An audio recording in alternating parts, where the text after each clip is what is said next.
media is the most powerful entity on earth was once quoted by Malcolm X.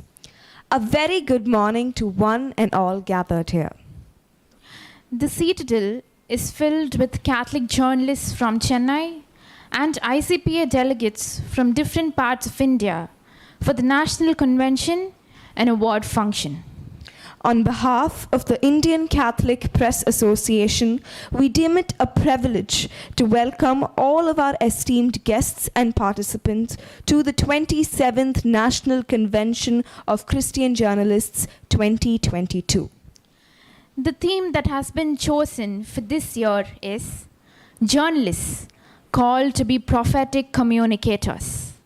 This day would not be possible without the labors of many who have given their all towards this association, be it their meticulous efforts, time, and dedication towards this cause.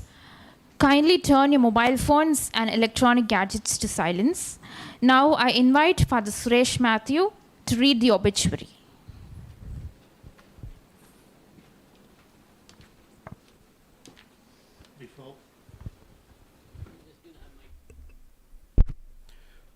Before I read the obituary, I ask the President to light the 3 candles in honor of our deceased members.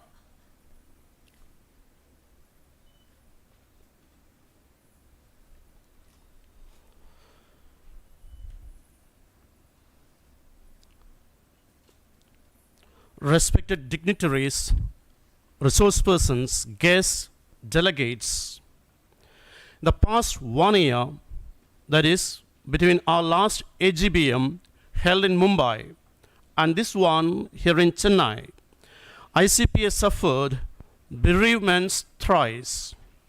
We lost 3 of our members, Father Aloysius Sebastian Kokart, Father Jose Erathale, and Mr. C.V. Jose. Father Aloysius Sebastian Kokart was 86 years old when he went to his heavenly abode. He was our treasurer from 1975 to 1980. Born on 24th June 1936 at Bharananganam, Kerala, Father Aloysius joined the Society of St. Paul in 1956. He made his first religious profession on 16th July 1959, after which he was sent to the Pauline International College in Rome for his theological studies. Returning to India after his priestly ordination in Rome on 30th June 1967, Father Aloysius began his Pauline ministry as the master of aspirants in Mumbai. He was appointed superior of the Mumbai community in 1974. When the Home Life magazine was launched in 1975, he became its first editor. In 1979, Father Aloysius was again sent to Rome to do his licentiate in spiritual theology. It was with magna cum laude that he did it in the Pontifical Gregorian University. From 1981 to 86, he was superior of the Bangalore community. For about 17 years, he worked in the Pauline publications as assistant editor and then the general editor. It was during this period that the Pauline publishing house attained functional stability. Health issues troubled him throughout his priestly life, but he gave his best to the congregation, the church, and the society. It was to ensure good medical care that the authorities posted him in Cochin, in his home state.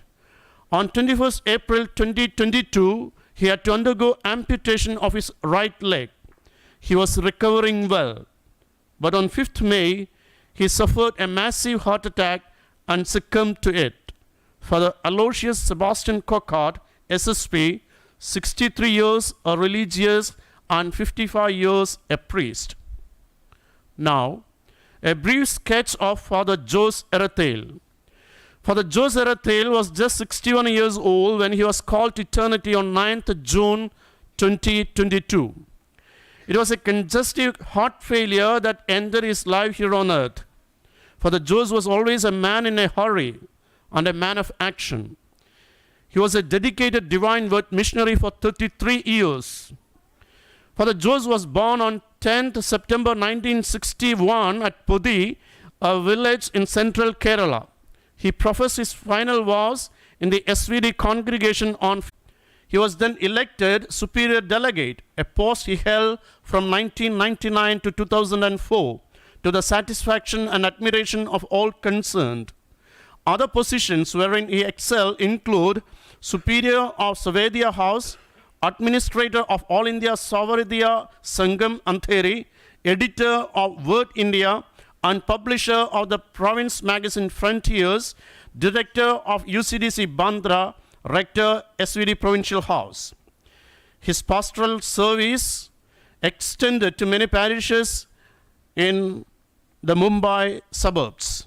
He was indeed a loving, giving, and caring soul. Lastly, a little about C.V. Jose. C.V. Jose was 69 years old when he passed away on 26th July 2022. The end came in Bangalore, where he had been living for the past several years. As per his desire, the body was brought to his home village in Kerala, where the funeral took place on the 30th of July. C.V. Jose was our treasurer from 1995 to 1998. Though initially he was engaged in the field of education in the Northeast, his first passion was journalism, to which he totally dedicated himself. He found Bangalore a better place for the same. For more than 3 decades, he chronicled developments in the Catholic Church in India and became a veteran in that field. He wrote extensively for the Sun News, South Asian Religious News, Daiji World, Matters India, Indian Catholic Matters, etc. For a few years before its closure, Jose was the executive editor of Sun News, the news agency owned by the ICPA. Along with his mentor, Father Verghese Paul S.J., it was his dream that Sun News would be resurrected one day. He was a God-fearing man, and that helped him to face the toughest of times in his life. He is survived by his wife Valsamma and 2 daughters, Marina and Anu, who are well settled in life. Now, in grateful remembrance of these 3 stalwarts of our organization, I request all of you in this venue, dedicated as Saint Devasahayam and Saint Titus Bransma Nagar, to rise and remain in silent prayer for a minute.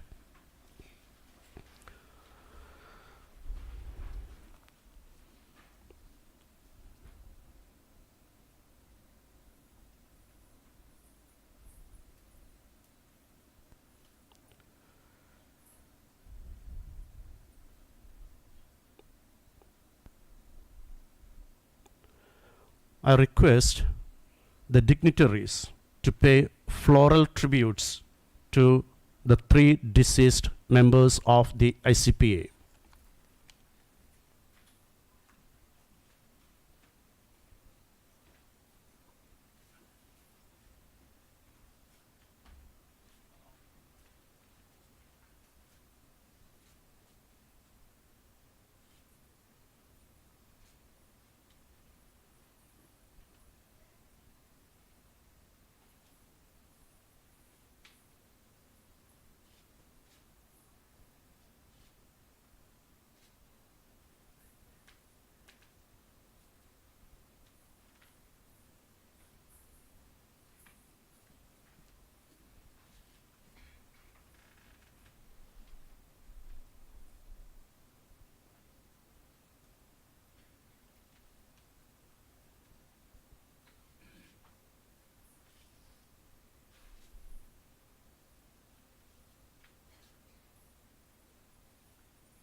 Thank you, dignitaries.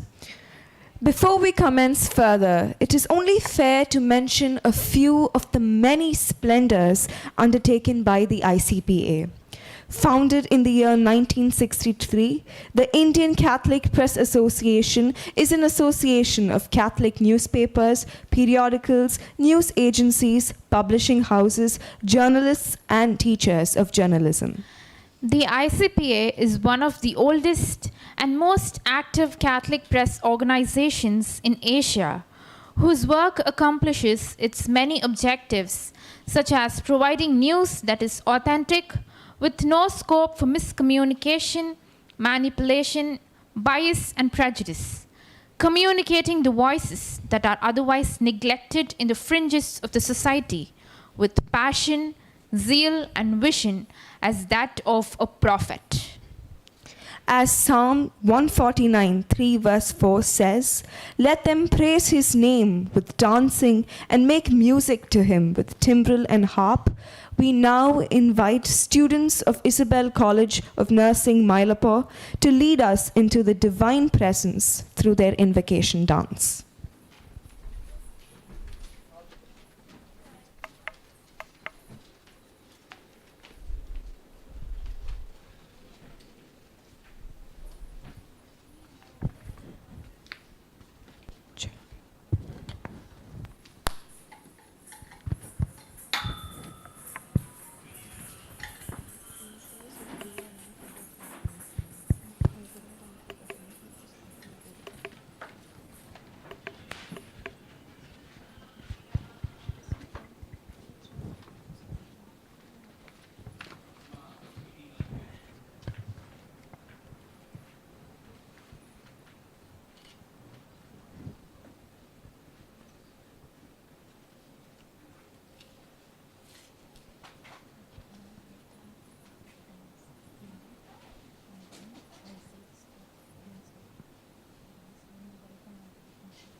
Thank you, team, for that soulful rendition.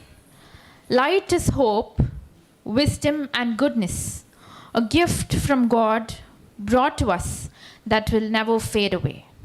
We now request the dignitaries to illuminate the start of our program with the lighting of the lamp.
I invite Father Anthony Pankras, editor of The New Leader, to welcome the gathering and honor our guests.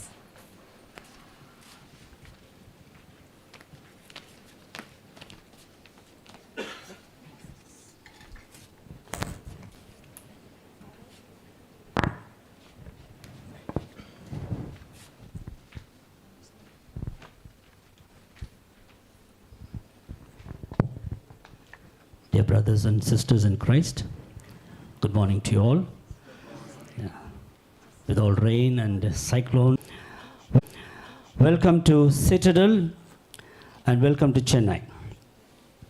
Writers, journalists, editors, reporters, leaders, we have come together under one roof to listen to each other and strengthen our bond of togetherness and deepen our mission of doing right journalism. The preamble of the Constitution of India states that we as the people of India have resolved to constitute this nation into a sovereign, socialist, secular, democratic republic, securing justice, liberty, equality, and fraternity to all. Modi India strives, on the other hand, to constitute a nation in which Hindutva will be our constitution and the pillars of justice, liberty, equality, and fraternity will be demolished. Journalists called to be prophetic communicators. This is the theme for this year's convention.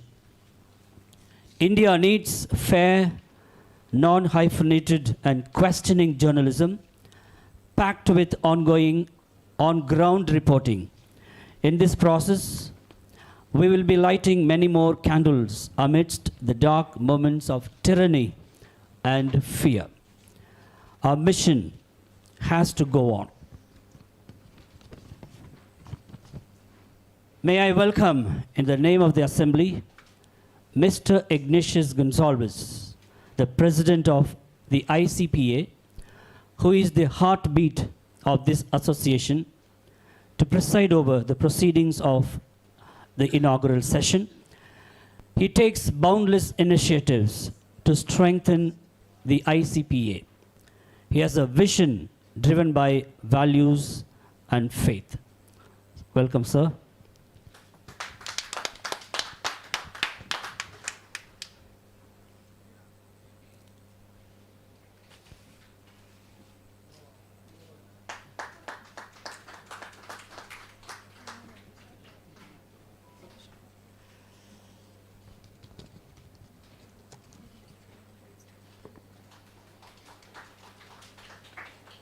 Very mild applause, huh? We are happy indeed to have His Grace, the Most Reverend Dr. George Anthony Swami, the Archbishop of Madras Mylapore, to be the chief guest of the inaugural session of ICPA.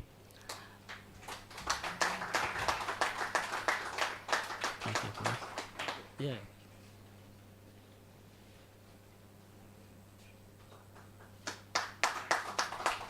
It's getting louder, huh? These days we didn't have enough thunder, I think, huh? Archbishop George Anthony Swami is the newly elected Vice President of CBCI and the re-elected Vice President of CCBI. He is also President of Tamil Nadu Bishops' Council. He was appointed as a member of the Congregation for the Evangelization of Peoples. He is also the chairman of St. John's National Academy of Health Sciences. He had been the apostolic nuncio to Gambia, Liberia, Guinea, and Sierra Leone. He is also the president of the New Leader Foundation. He is a pastor, visionary, and a guardian of faith. We are proud to have him in our midst. Welcome, Archbishop. We are immensely delighted by the presence of Honorable Congress Leader, Mr. Peter Alphonse. He is the chairman of Minority Commission, State Government of Tamil Nadu. He was elected to Tamil Nadu's Legislative Assembly twice from Tenkasi constituency in 1989 and 1991 election. And again as National Congress candidate from Kadayanallur constituency in 2006. He is a fighter who safeguards the rights and interests of religious and linguistic minorities. He studies the difficulties and struggles of Christian communities and recommends suitable remedies.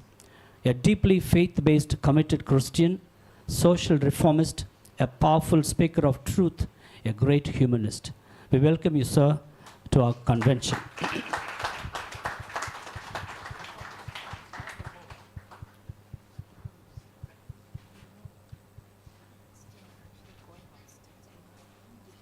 One more applause.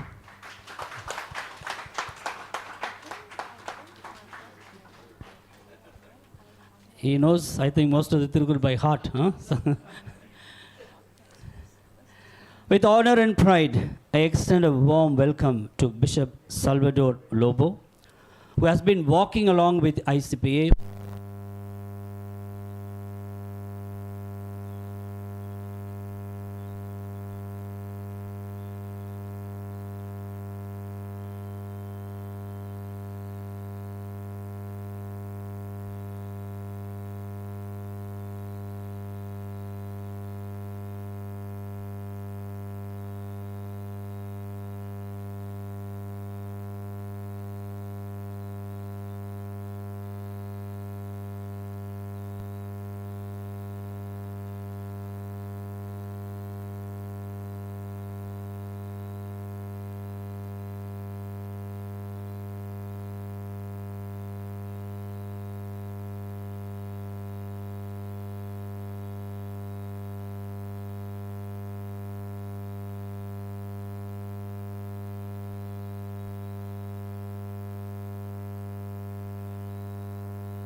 So we are back to light again. So it's a joy to extend a warm welcome to Bishop Salvador Lobo, who has been with this ICPA. Yesterday I met him. He was speaking to us with so much of warmth and involvement. And he continues to guide us. He had been our ecclesial advisor to this ICPA. Bishop, please, you're welcome in our midst.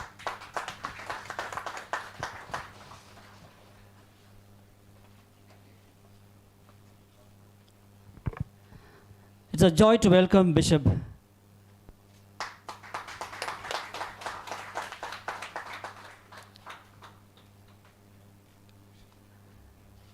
Henry D'Souza of Bellary, the present ecclesial advisor.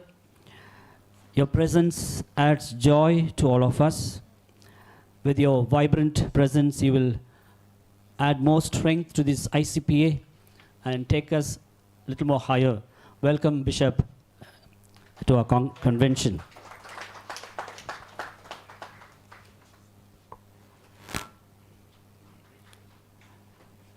This Citadel headquarters is the headquarters of the Salesian province.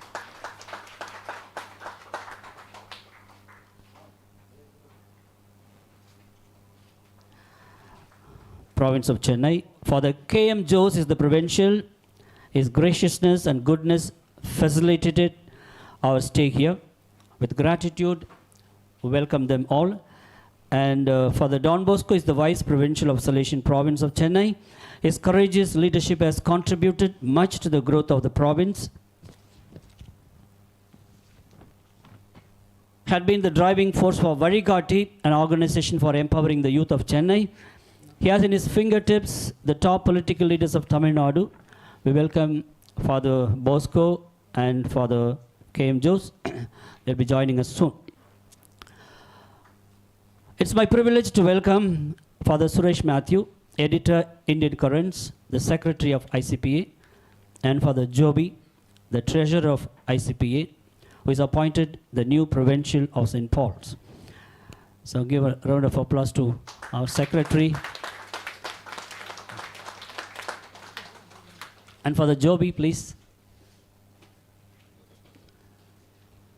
So most of you have seen and known Father Suresh Matthew, a powerful writer.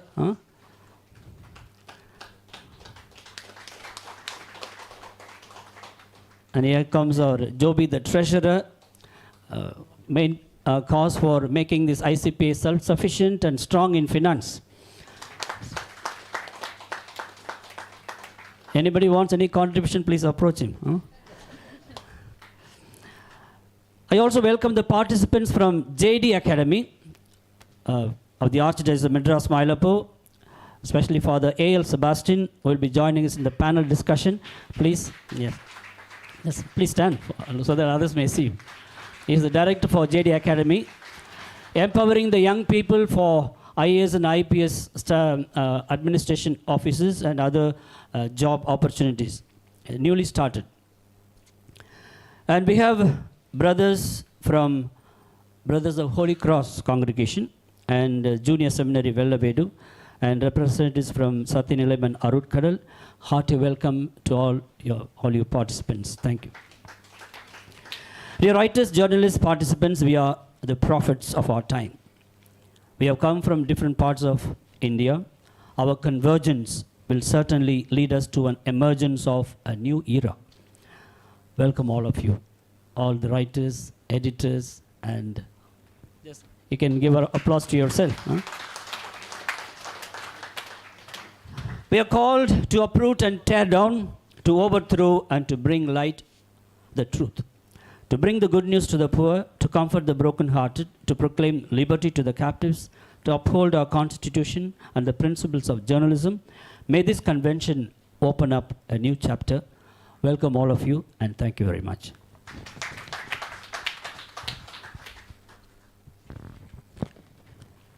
I request the President of the ICPA, Mr. Ignatius Gonzalez, to present the presidential address.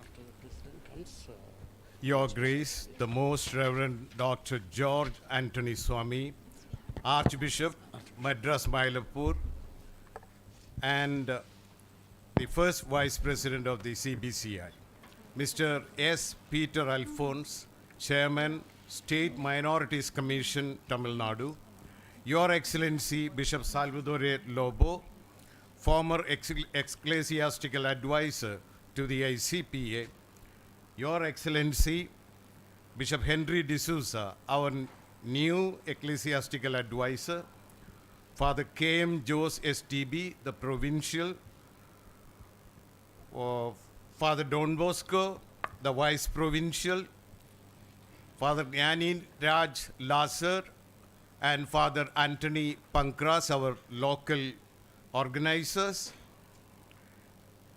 dignitaries on and off the dais, guests, members of the ICPA, and dear friends. As it was mentioned here, the ICPA is an association of Catholic newspapers and periodicals, news agencies, publishing houses, journalists, whether working in Catholic media or the secular media, and teachers of journalism. ICPA will be 60 years old next year, and the Universal Declaration of Human Rights will be 75 years next year. It was exactly 74 years ago, on the 10th of December in 1948, that the UN proclaimed the UDHR as per resolution number 217A of the General Assembly. A focus on trade and geopolitics has often pushed human rights to the backyard. You and I are experiencing that as journalists. The trend is gaining momentum, not only in India, elsewhere also. That's why India's Western allies have shown little appetite to challenge the Union government as it diverges from some of their professed democratic values. In this background, my dear friends, the ICPA holding its 58th annual general body meeting and the 27th National Convention of Christian Journalists today on the 10th of December, the anniversary day of UDHR, is not a coincidence. If you think a little bit about our theme this year, that is journalists called to be prophetic communicators, you will appreciate it better. For the ICPA, the choice of the city, formulation of the theme, the naming of the venue, etc., are calculatedly communicative acts. It has been so for the past several years. For example, this venue, as it was again as referred earlier, this venue, the Citadel, is named after Saints Devasahayam and Titus Bransma. Friends, we live in a time where the media is fast losing its biggest asset. The summum bonum of the media. What is it? Credibility. Of course, I don't hesitate to say, or rather confess, largely due to our own sins of commission and omission. 13th century Persian Sufi mystic Rumi says, "Raise your words and not your voice, for it is rain that grows flowers and not thunder." Our TV debates and presentations have become, quote, full of sound and fury, but signifying nothing, unquote, as Shakespeare would say. But let me ask you a question. Who is the most happy about the erosion of credibility happening in the media? As a practitioner of journalism and as a teacher of journalism for the past many decades, I would say it is the other three estates. It is the other three estates, I must say. Beware of this. You're all journalists and editors. Beware of this. This is suicidal. Suicidal for democracy and its core values. The media too should recognize this danger signal and put up a stout existential resistance. It was about 2 weeks ago, to give you one example. 2 weeks ago, a news item about the media was being flashed and almost being celebrated all over. And we ourselves celebrated it, saying that journalism is now the most regretted course in our colleges and universities. We celebrated that news item. How sad, how despicable. We celebrate our own doom. As John Milton sings, I don't want to prolong my speech like that. We have so many dignitaries over. As Milton sang, awake, arise, or forever be fallen.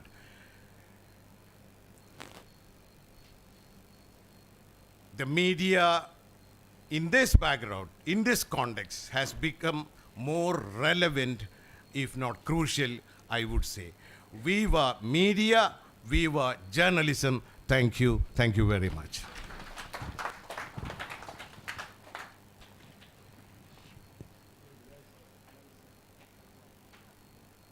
Thank you, sir. We are honored by the presence of our Archbishop, Most Reverend Dr. George Anthony Sami. We invite him to share a few words.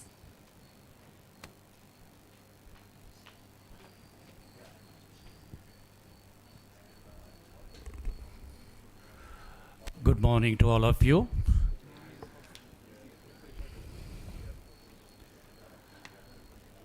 Honorable Mr. Peter Alphonse, Chairman, State Minority Commission, Tamil Nadu, and ex-MP. Most Reverend Dr. Salvatore Lobo, former ecclesiastical advisor to the ICPA. Most Reverend Dr. Henry D'Souza, the present ecclesiastical advisor. Respected Mr. Ignatius Gonzalez, President, ICPA, and Suresh Matthew, whom I know very well by photos only, Editor, Indian Currents, and also Secretary, ICPA, Reverend Father Joby Matthew, recently elected as the Provincial of the Society of St. Paul, and the treasurer is a rich man also. We can go to him for anything, including the financial advice and the help also. Other esteemed dignitaries, journalists, and editors who are present for this august function. And it is a great privilege for me to be here to participate on this 27th National Convention of Catholic Journalists. In my lifetime, this is the first time I'm advising or sharing my thought with journalists, with editors, and most of you are priests, nuns, and few are Christian laity. My thought goes in a simple way before beginning to give some message. How do we consider being a journalist, be an editor. To me, a Christian journalist is called to be a journalist or an editor not by profession but by vocation. Because of that, the topic for our consideration is this: prophetic call to be a journalist. A prophet is no one except chosen by God, sent by Him in a particular period of time for a particular period of people, particular group of people, to announce and declare and present the truth the way God wants us. So what I want to say you, the very first point, you are called to be a journalist, editor, kindly consider it as a vocation, not profession. We have in the world enough and more professionalists in journalism. And what the church is need of today is not a professional Christian journalist, rather a vocational prophetic journalist is very much necessary. After having said this introduction, I would like to share only 3 important elements for our consideration of today. Always keeping the encouraging word of the present Pope Francis. The Holy Father, while he was meeting about 300 members of the Italian Periodical Press Union and the Italian Federation of Catholic Weeklies, he said like this, I quote, "Serenity, precision, and completeness. These are all 3 elements should accompany in your mission. I will not call it as your work or a profession. It's a prophetic mission." That means when you want to give a message, a news, it should be serene, it should be precise, it should be complete. All these 3 elements are possible, dear fathers, brothers, and sisters, and reverend sisters, unless what we are going to give should be a fruitful reflection and thoughtful, clear words that give the message to the listeners, to the readers, to ponder upon what you are proposing. What could we do as journalists? The first point, I suggest you always take the high road. By this I mean, always be polite, never respond in kind, do not making any more enemies. We have enough enemies in India. Being Christian already we have enough enemies. And don't add more enemies. What should we do? Always remember the words of our Lord Jesus Christ. When someone strikes you, give them other cheek.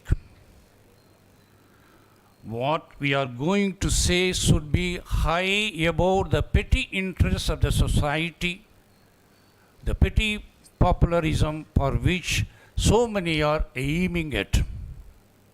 Just imagine the secular press, journalists, editors are looking for news just to give a clamor, just give a sensational feeling what you are writing. And we are not meant for that. A prophet is called by God in a particular time for a particular people to give the message nothing but the truth in an emphatic way. The second point I would like to propose to your reflection today, stay always on topic. Stay on topic, stay on topic. Sometimes I read an article, the article title in one way, in the contents are entirely different. The conclusion will be put into a confusion rather taking the concerned reader to a particular truth. So stay on topic, stay on topic, stay on topic. This particularly applies answering media questions and also applies in the greater scheme of our own life as a Christian journalist, Christian editor. And what might the topic be for us apply to our lives when you begin to write? It should be relevant to you when you write something, not for only the readers or listeners. We should be a Christian Catholic communicators. That is all possible, always considering the life, death, and the resurrection of Jesus Christ. What is relevant, the redemption of Jesus Christ in the given context, the given events that are happening place. And the third point I would like to propose to you, when you are in the midst of any task, what you are going to achieve, what you are going to write, I do not know, some of you writing every week. I wonder, to prepare a sermon is not easy for me. And how? No, I don't know. I'll always look at Suresh now, I'll ask him. He always gives not simple, no, insights of particular topic. One page, I do not know how he writes. Maybe a talented man. I really appreciate you, Suresh. When you are in the midst of any task, ask yourself, is what I am doing building up or tearing down the society or my listener? In asking this question, I think St. Paul's admonition in Ephesians, I quote that word, the beautiful word of St. Paul to the Ephesians. Admonishing, he says like this, say only the good things men need to hear. Things that will really help them. These two elements we have to keep. Good things men need to hear, things that will really help them. Now, I am coming to the other side of, so you may ask, what about evil things that are happening in the society?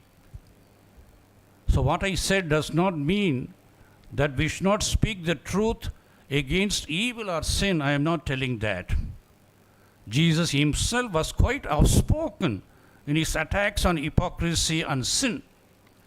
In that sense, we are building up a society by tearing down, when we tear down evil and replace it with the good things. So building up takes place simultaneously, annihilating sinful nature present in our society, and above all the people who are they to enhance such evil things we are tearing down. So my concern is more to avoid at all times the attack ad mentality that sadly permeates much of our public discourse today. In one of the Tamil magazine, I received 2 days before, I am in charge for that. The reader writes me, are you the person in charge of that particular magazine? The contents are away from the Christian way of presenting things. What you are doing? This is the question I would like to pose when I am posing the third point. When you are in the midst of any task, ask yourself, is what I am doing building up the society, or building up my reader, my listener, or tearing down the society and making my listener get into confused? The last point with which I conclude my message. I offer you a special saint in the teaching and person of one of the great doctors of the church. He spoke about today, Devasahayam, another saint also. I am giving another saint, St. Teresa of Lisieux. And a little way for us communicators who serve the prophetic mission of the church today emphatically. I would like to see her become the patron saint of the new social communication, because she offers in her little way a way for us to keep our focus in our work. In a little way, she tells us to first live out our days with confidence in God's love, and then to recognize that each day is a gift given to me as a journalist in which one's life can make a difference by the way you choose to live it and the way you choose to communicate it to other people. Out of this comes my concern to see every little task or movement in your life, in your vocation as a journalist, a editor, as an opportunity to make concrete the love of God. Think about that in terms of what we do. Every news story, every video, every blog post, every tweet or email or response to comment boxes on become an opportunity to make God's love meaningful and to manifest it in a truthful way if we commit ourselves to our way of living. I will love God and others in the little matters, in the moment of my work as a journalist. I will spread the good news through the one kind act, one loving response, one at a time in the name of Christ. Be journalists. Don't write every day different topics. There are other people also can write also. One of the African journalists told me, sometimes I don't write, I write to the people. The journalist I am is a day of rest for me, a day of active silence. You can also think about in silence what is happening around the world. Take a single topic, take it in a simple way, in the concrete context, in the day-to-day life, and give it objectively to the people so that they could begin to think, ponder upon the objectivity of your news and to see what is relevant to them according to the gospel message. So these are all few things I would like to share today. With this introduction, I wish you all the best. All the important speakers, they will be sharing their own concern, ideas, and proposals and deliberations. Let it be for the greater glory of God. After all, a prophet is a prophet for God. He speaks in the name of God. A day will come, he will relinquish. Thank you very much.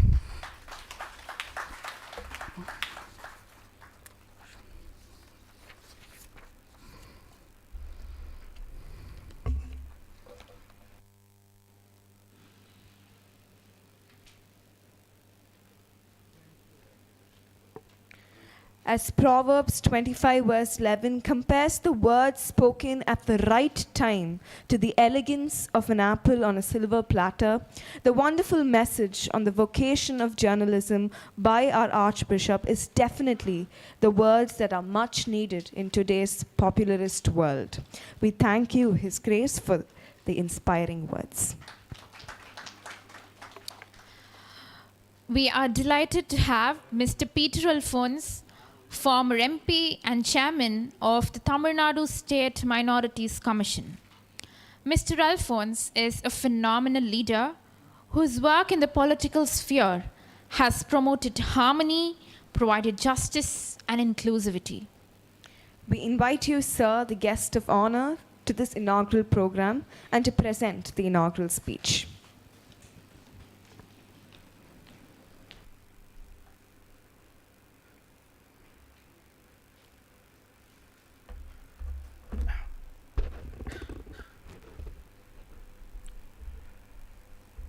Most Reverend Archbishop,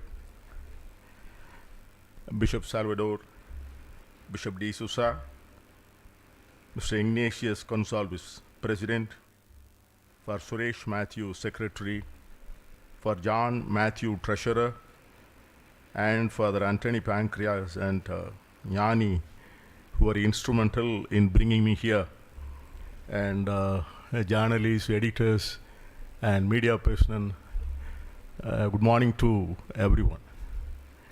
And I was a little bit wondering when I was invited to address this convention, when I saw the topic,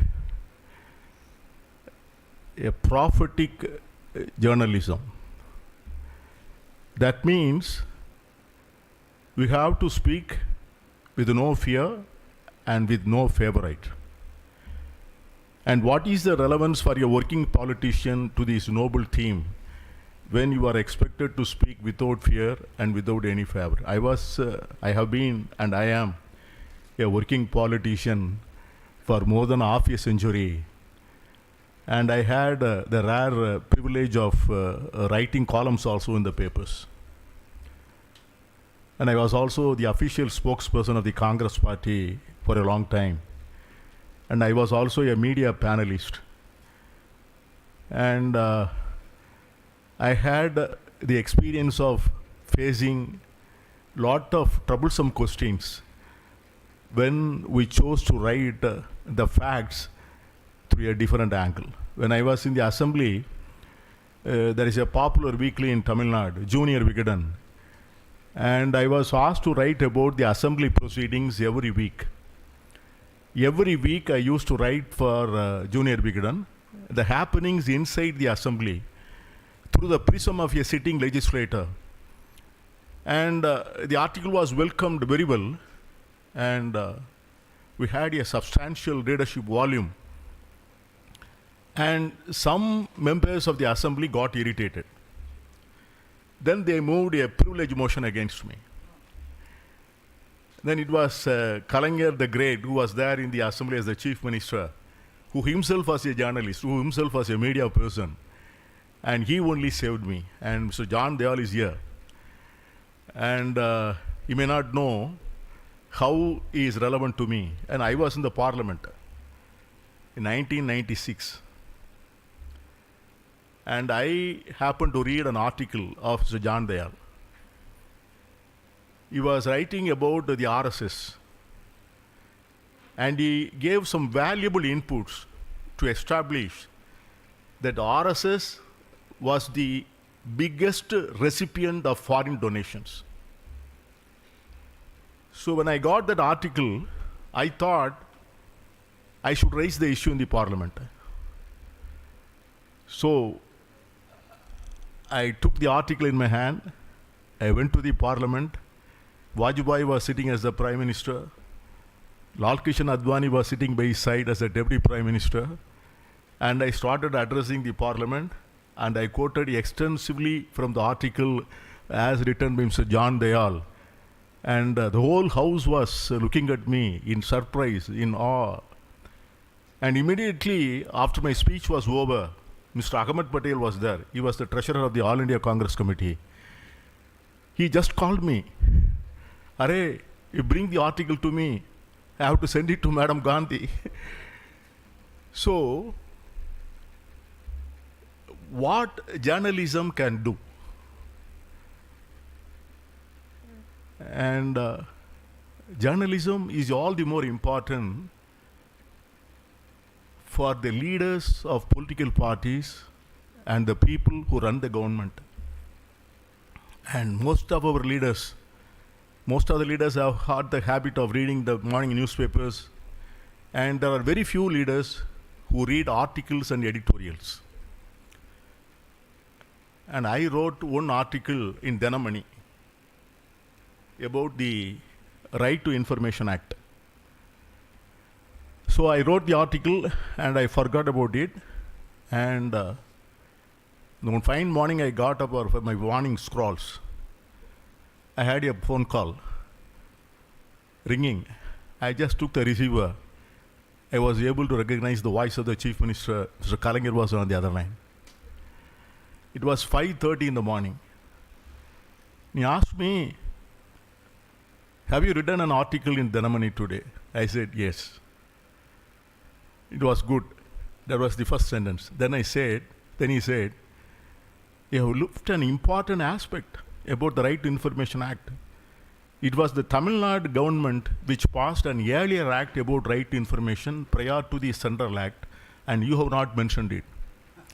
I was simply shocked to hear that, and I told him, Anna, that is how I address him. I had written it because I didn't know, I could not say anything. Otherwise, he would have found fault with me. I said, I had written it, somehow it got missed. Well, immediately he replied, I know the ceremony fellow would have omitted that word.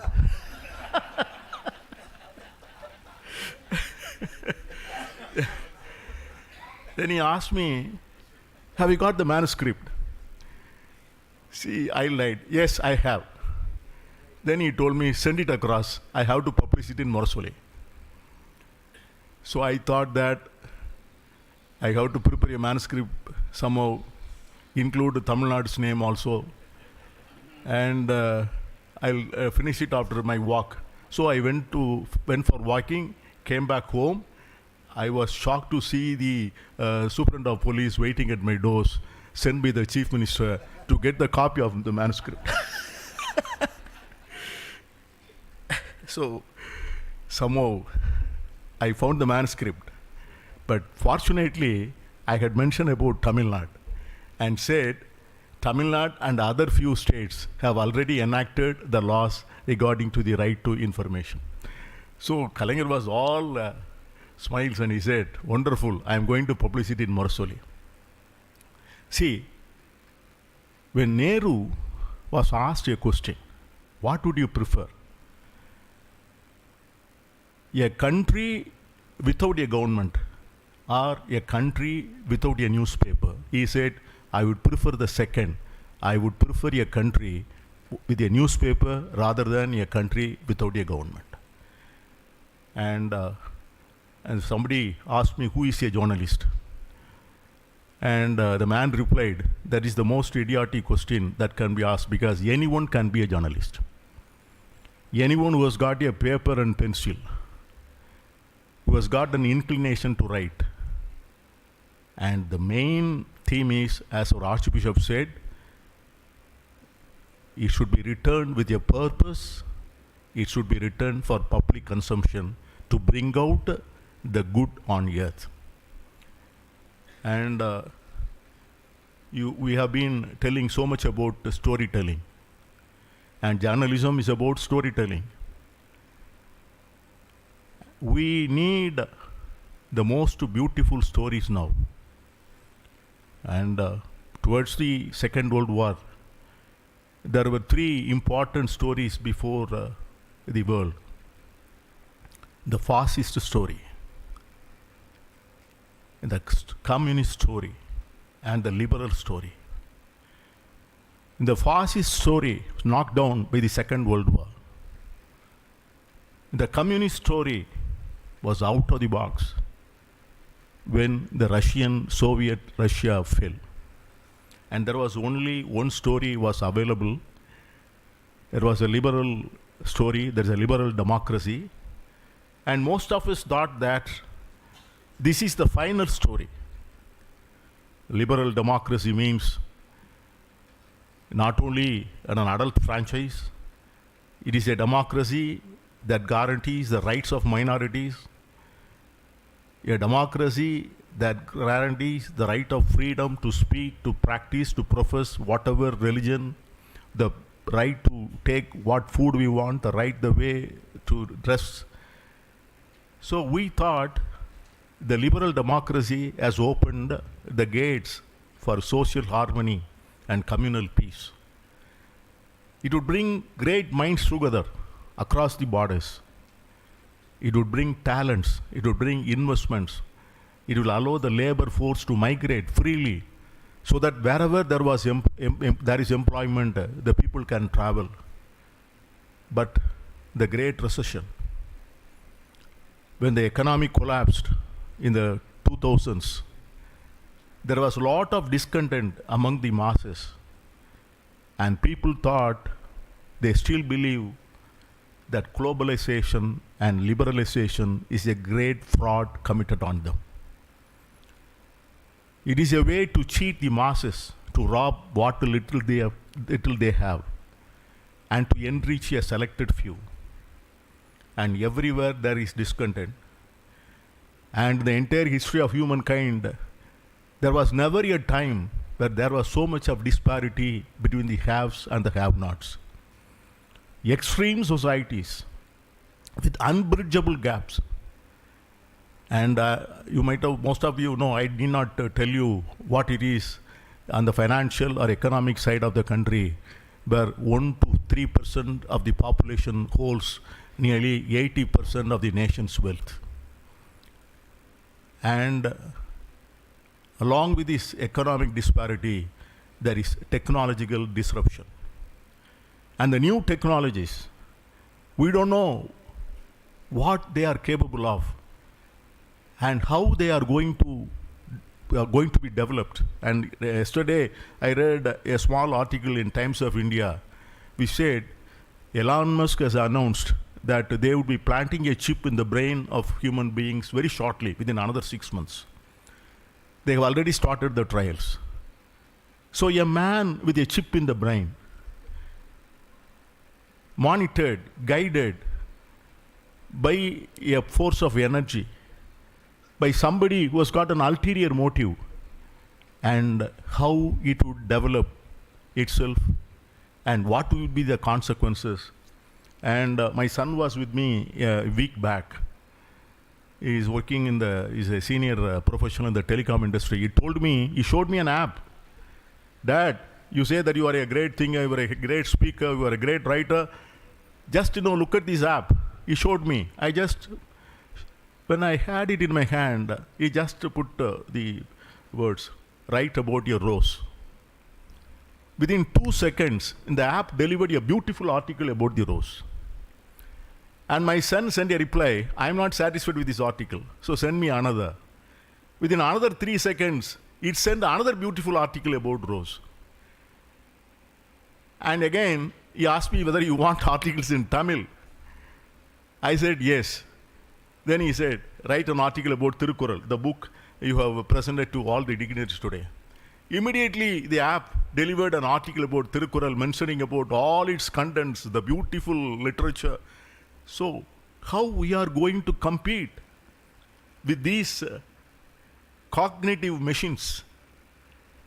And how human beings, most of them are not educated, most of them have not gone even for higher education, how they will be able to compete with these machines? And soon, only people with the richest knowledge of technology, the most sophisticated understanding of the skills, they only can live, they only can understand, they only can deliver. Then what about the 90% of the masses who don't have any grasp of this technology, and they will become irrelevant? That is the greatest disaster that can happen to human society. See, you think about a stage where 90% of the population will be irrelevant. You don't need watchmen. You need clerks. You don't need drivers. And what would happen to those people? And even you don't need soldiers for the army. That would be a situation where the greatest technological disruption would cause havoc. So now we need stories, so that the stories can take the message to the people what, how, and when the technology should be tamed and should be used. And the proper good journalism is to understand what it is and to estimate what it could be and tell people what it should be. So this is the basic on which the Christian journalists work. And I don't need to tell you about what is Christian journalism. There was only the greatest storyteller in the whole history of mankind is Jesus Christ. His stories changed the way of thinking of that time. That is the reason for which the world history is divided before Christ and after Christ. There were philosophers, Aristotle, Socrates, Plato, Horace. And those philosophies were different. They said blood for blood, eye for eye, murder for murder. And even some of the philosophers, they had the philosophy that people with the deformities, they have no right to live. They were selected and slaughtered. But Jesus Christ came. He changed the entire philosophy. He said, they have got the first right to live on the society. He was the one who said very boldly that the natural thing is to forgive, not to punish. So that is the different story which was placed by Jesus Christ to humankind, and that story inspired thousands and thousands of people. And throughout the club, we have got so much of social service organizations, people working for the destitutes, people working for the orphanages, fighting for rights in third world countries. They are all motivated by the greatest stories of the greatest storyteller the world has ever seen. So prophetic journalism means tell it boldly. Tell it without fear. You don't need to favor anyone. And as a practicing politician, I had a lot of media friends. And we used to, and some of my friends used to tell me there are some journalists who have no connection to journalism, but they will have a vehicle and their car, they will have a sticker press. And what connection he has got to the press, nobody knows. He just wants the tag to intimidate the police people, to intimidate every politician, to intimidate every government official. That has become the standard of journalism today. And as Christian journalists or Catholic journalists, you are to be the salt of this profession and the light of the trade.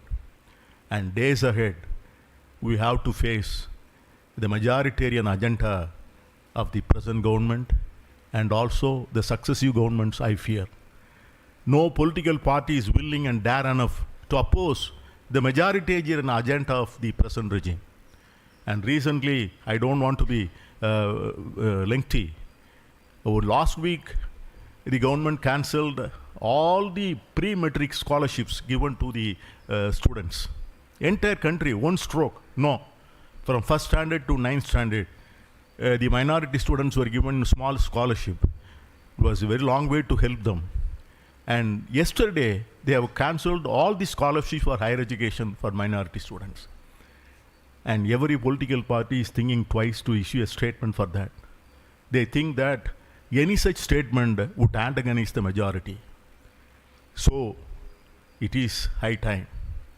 We think, we plan, we act, not with ulterior motives, but with the genuineness of heart, the right thinking attitude, and the boldness to say anything, everything in the interest of the public, justice, equality, and that is the call you are to answer. Thank you. God bless you.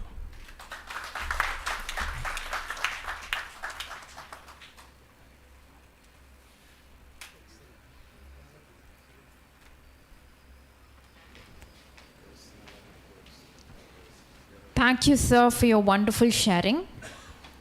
Gratitude is a fairest blossom which springs from the soul. Henry Ward Beecher. We invite Father Amir, a Salesian priest.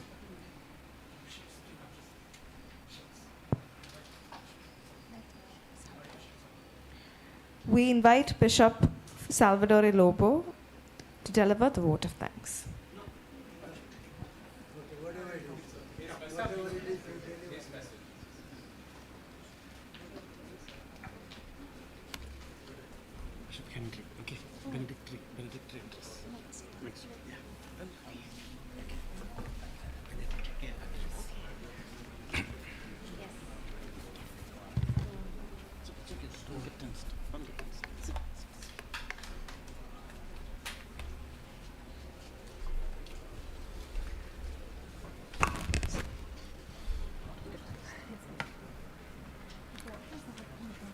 Your Grace, George Anthony Swami,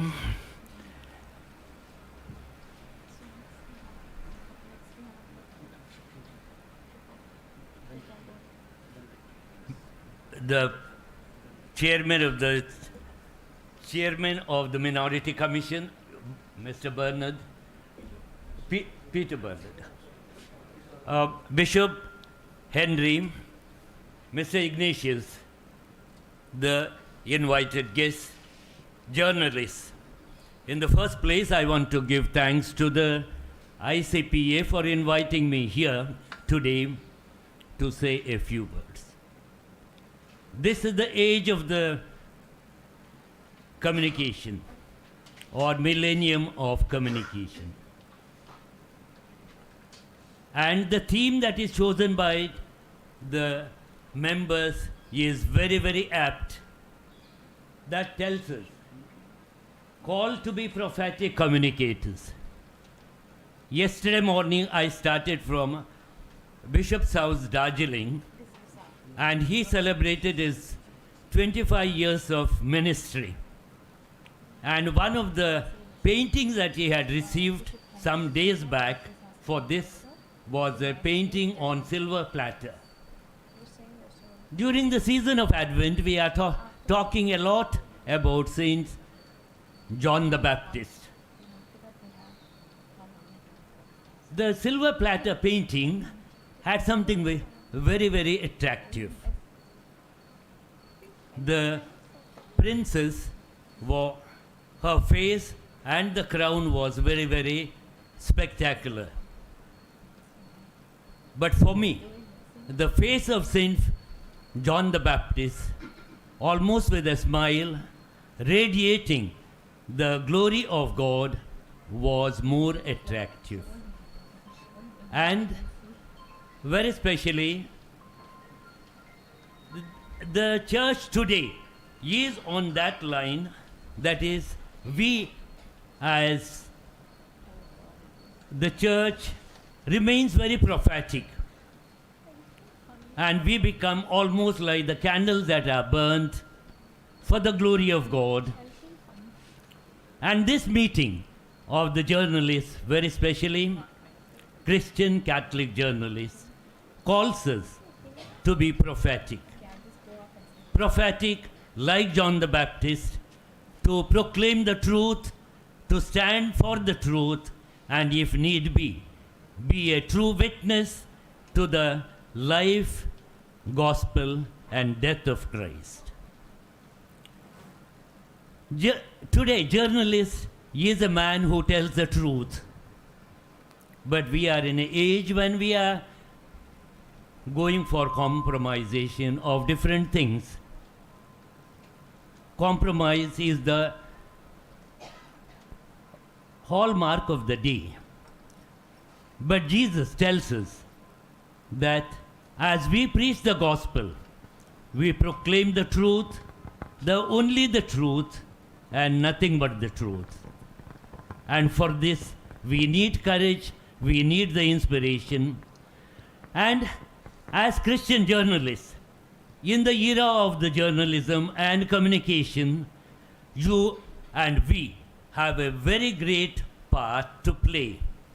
Never to be afraid like John the Baptist, but proclaim the truth and tell the truth and complete the work that is given to us by Jesus Christ himself.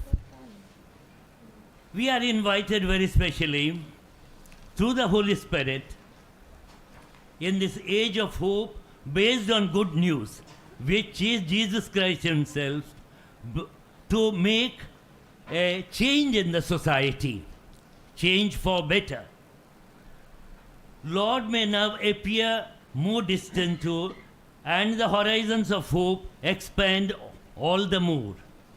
In Christ who brings our human nature to heaven, every man and woman can now freely enter sanctuary of the blood of Christ by the new and living way he opened for us through the curtain, that is, through the flesh.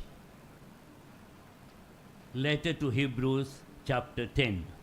By the power of the Holy Spirit, we can be witnesses and communicators of the new and redeemed humanity, even to the ends of the earth.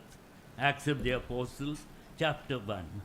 I wish ICPA a very great end to this annual session, and may the Holy Spirit accompany every journalist to tell the truth and communicate the truth to the world around we live in.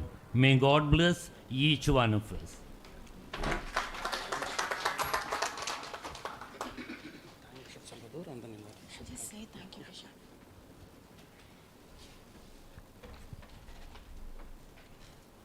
Thank you, Bishop. Now we invite Bishop Henry D'Souza, the ecclesiastical advisor to the ICPA, to deliver the benedictory address.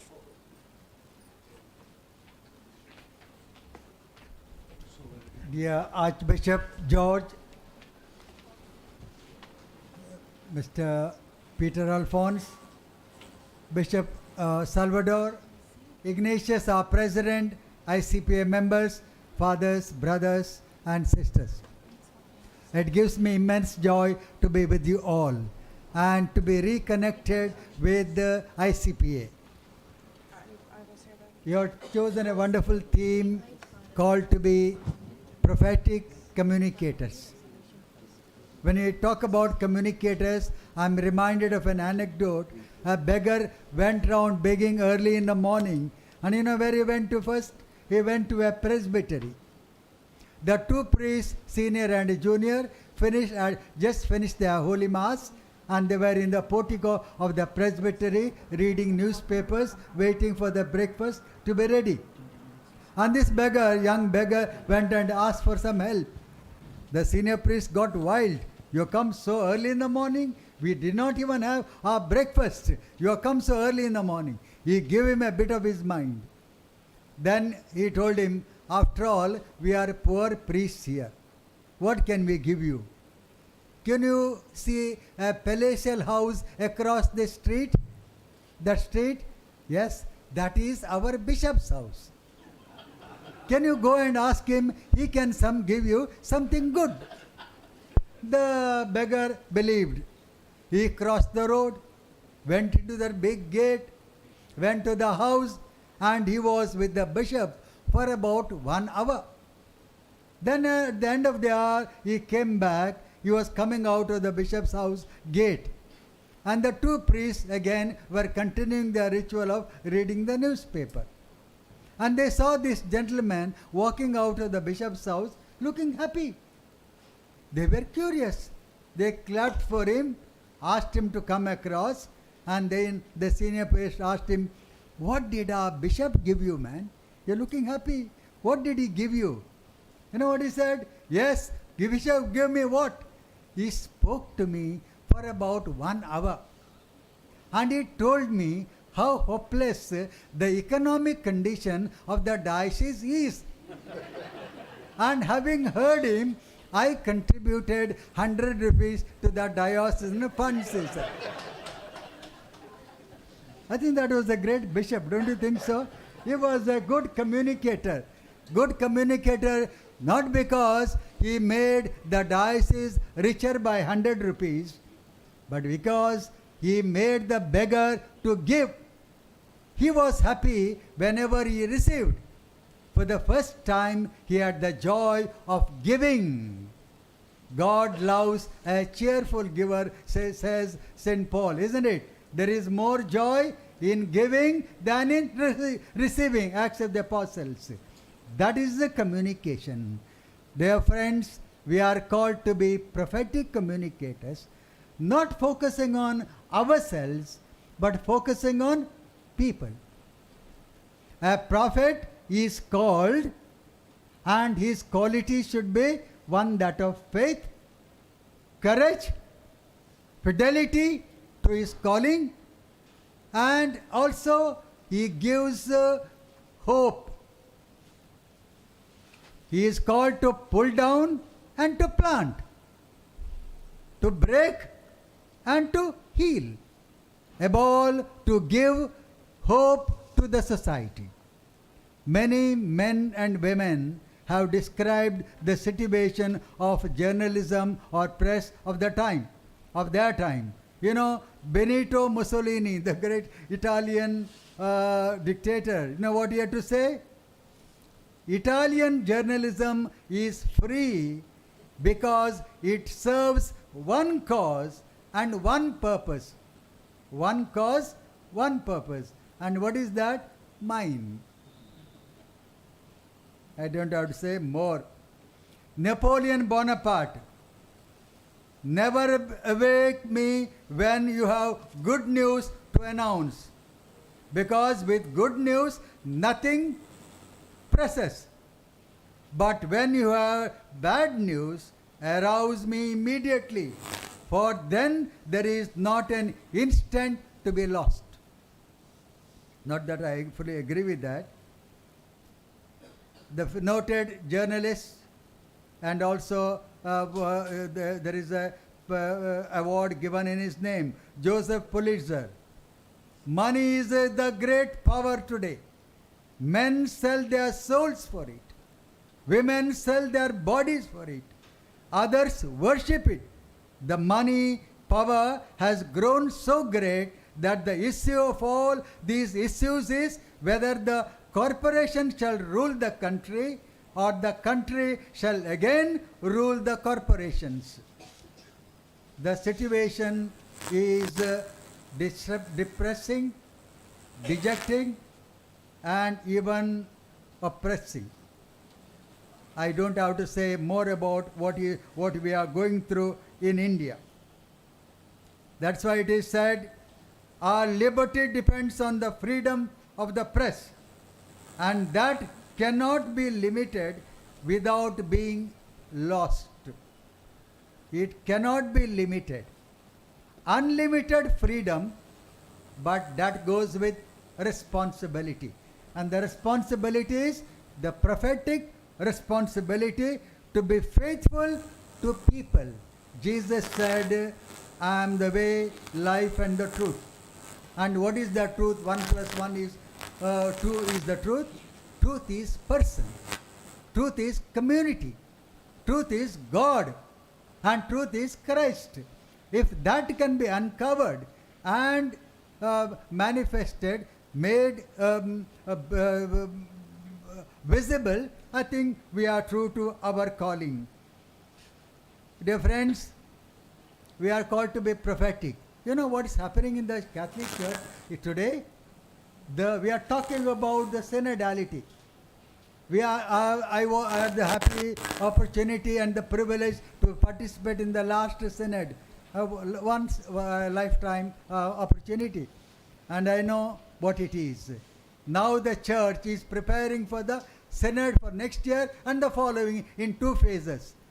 There has not been an effort like this particular process all over the world. Even the Lutheran and other churches are coming to the Catholic Church to learn about how are we mobilizing this. Consultations are taking place even at the grassroots level, family level, parish level, regional level, continental. Tremendous these consultations are going on. Are we a part of it, or is it happening in spite of it, in spite of us? Synodality of listening, moving together for a mission is the prophetic call of today at all levels. And that's exactly what we are called upon to promote. That is the prophetism that we need to exercise. Secondly, we are called to announce the good news and give hope. Many times we know we are good at criticism. Is that enough?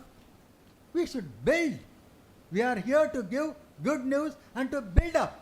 And that's exactly is a prophetic calling for us today. And with that alone is not enough. Animals breed their own. Families breed their own. Journalists also should prepare their own for the future. Every Catholic journalist here should edify and mentor a few more younger persons to follow our trade. We have to work together so that we produce better journalists, prophetic journalists for the future. We have many challenges and problems. But one thing I always remember, the quote from Victor Hugo, which helped me, it has helped me many ways. He says, when small problems come, be patient. Handle them patiently. When big problems come, act with faith and courage. At the end of the day, having worked hard for the Lord, go to bed peacefully. The Lord is awake. We as Catholic journalists, Christian journalists, we are men and women of faith. We are courageous people. We are committed people.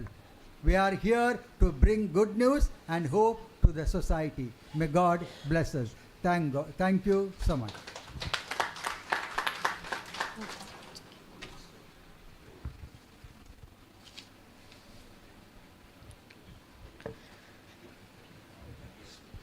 Thank you, Bishop, for your visions for a prophetic journalist. We now welcome Father Amir to deliver the vote of thanks.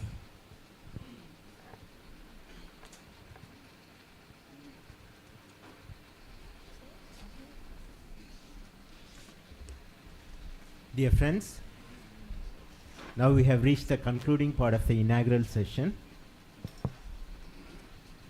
At this moment, we would like to honor our dignitaries with a memento and thanking our Archbishop George Anthony Swamy for his inspiring words and insights. We would like to honor him with this memento.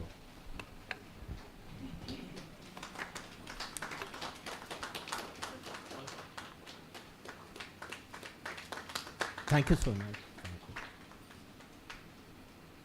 If our three bishops represent the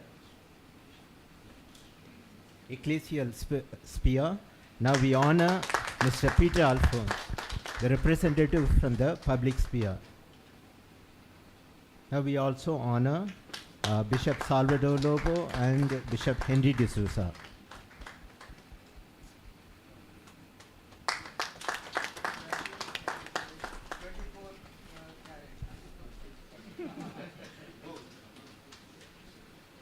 Dear friends, I would like to touch upon something, a dimension that remains implied in this inaugural session, which is synodality. To bring together people from 4 different spheres and making this Catholic committed prophetic journalistic convention really come alive. That's what is most important aspect that can go implied, not so explicit. So my duty is to highlight that. In the mid-90s, once I got a call from the editor of India Today, Tamil version, Mrs. Vasanthi. She said, look, we have a burning problem. The Chief Minister of Tamil Nadu, then it was Jayalalitha, had allowed herself to be portrayed as Mother Mary, and people are offended by that. People of all religions are offended by that. And I'm writing a cover story on that. I would like to talk to your Archbishop. It was then Archbishop Aruldas James. I had known Vasanthi as a friend. As journalists, we were part of many panels and many commissions. She said, would you get an appointment? And he introduced me to him. I would like to have a chat with him. I said, fine. I got the appointment immediately. Then Vasanthi came along with me. We met the Archbishop. Then Archbishop was very level-headed, very sensible, and he was calm. And he said, things happen, but we need to live together. There are exaggerations all the time on the part of anyone around in the public sphere. We need to understand. Then Vasanthi was much impressed by that. But Archbishop was really surprised to ask me first, in the first place, how do you know her? You are a Catholic, you are a Salesian priest, I know you are an editor, but how do you know an editor from a secular magazine? I said, look, we are friends, we are part of the same commissions, sometimes commissions by National Book Trust and other organizations. Then he said, because you brought her, I have a lot of trust in her, I could relax and share with her. Then Bosnali also said the same. Because we share a common friend, I'm here sitting like a daughter, listening to a very loving, mature father. And that meeting went well, very fruitful, and she could write a very meaningful cover story, doing justice to the damage done, at the same time in a very mature way. We need a lot of interactions, and this panel in fact initiates one such interaction. We have 3 bishops. Normally we meet them during liturgy, moments of liturgy. Now we meet them in this podium, where we discuss about committed journalism, prophetic journalism. They come from the ecclesiastical sphere, and meeting them here as a friend is someone from the public sphere, Mr. Peter Alphonse. And he shared his insights with us, and he also talked about the need to move away from liberal democracy towards a sort of a participatory democracy. Participatory democracy is another term for kingdom of God. There is our Christian way of understanding that. It's nice that authorities from ecclesial sphere would meet with authorities from the public sphere, and they, along with them, is a representative from the sphere of laity, Mr. Ignatius, and Father Suresh, Father Pankras, and Father Jnani have really thoughtfully brought all of them together. We as journalists are witnessing to this moment of synodality. And when we come together often, in India actually, inspired by FABC documents, bishops and theologians come together often, and then they learn slowly to move away from needless preoccupation with the orthodoxy towards prophetic orthopraxis in Indian context, in Asian context. So too in this forum of journalists, committed journalists, prophetic journalists, Catholic journalists, we learn to move away from needless preoccupation with age-long orthodoxy towards meaningful orthopraxis that can contribute to the emergence of a better society, a society where there is justice, equality, freedom, fellowship. There is the meaning of kingdom of God, the emergence of the kingdom of God. Catholic journalism has this broader story. Its story is always the reign of God. Its story is always kingdom-centric. That's why we won't end up creating enemies, rather we would turn everyone into collaborators. Catholic journalism aims at that. Interreligious collaboration, intercultural collaboration, and a meaningful contribution, sacred contribution to the secular society, in the secular public sphere of journalism. And we have started very well with this inauguration that is so meaningful. And I'm thankful for each one of you for being participants here early in this morning, just at the end of a cyclone that we have seen, witnessed in the last 2 days. And may this collaboration and meeting together continue expanding. That is my wish for this morning. Thank you very much.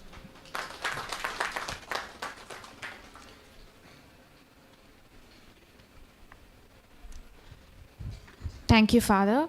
We shall now disperse for a short break, and let's all be back in 20 minutes. Thank you.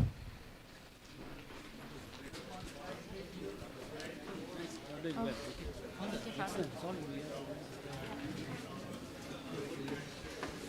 keep the mics here. Sorry. Keep the mics here. Where?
We have 20 minutes tea break.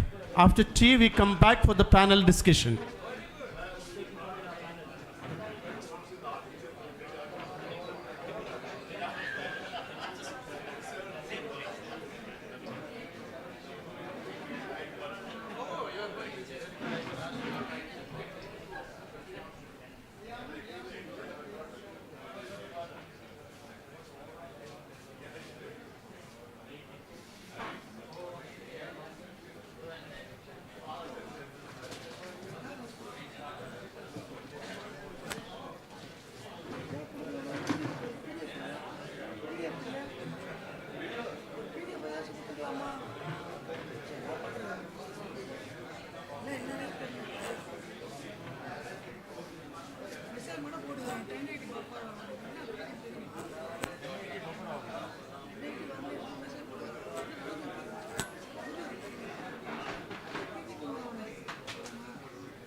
Stand that side, come here.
வேற battery எடுத்து போட்டுரும்.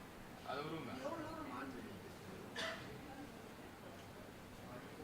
இல்ல அந்த buck ஏதாவது டீவலப் பண்ணுங்க.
President.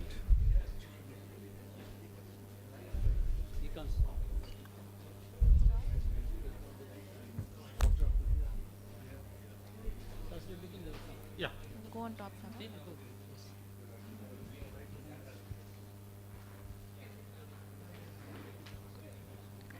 Welcome back.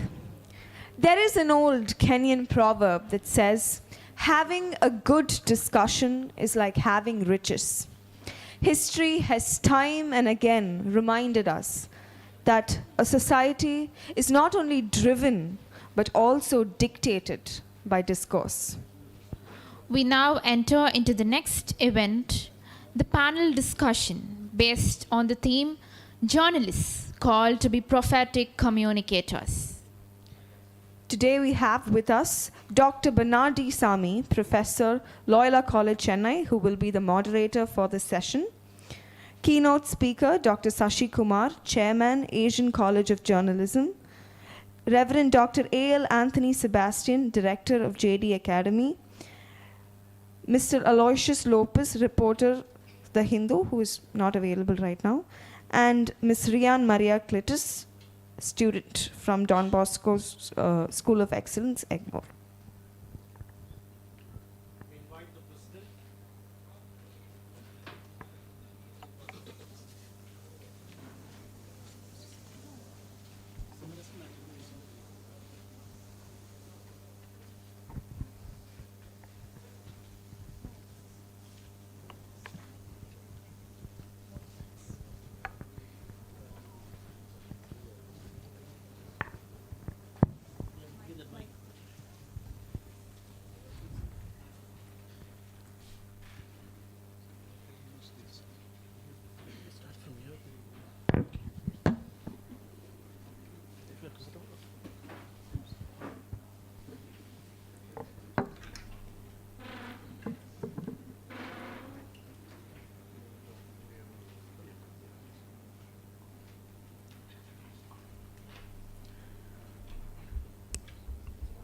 Hi friends, without any formality, let me begin.